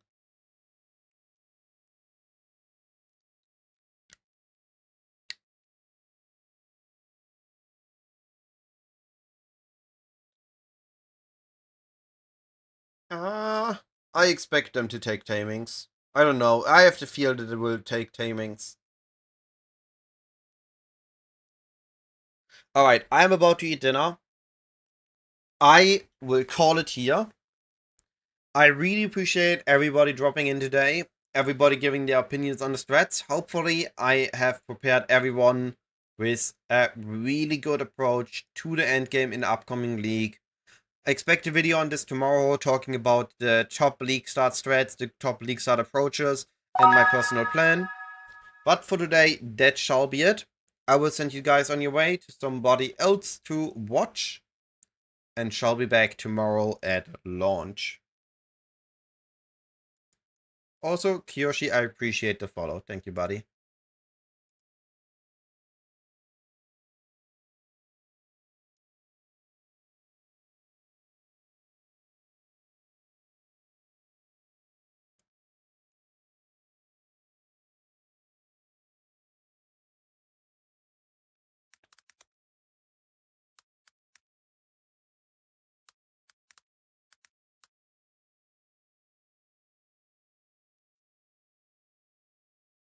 Good night, everyone.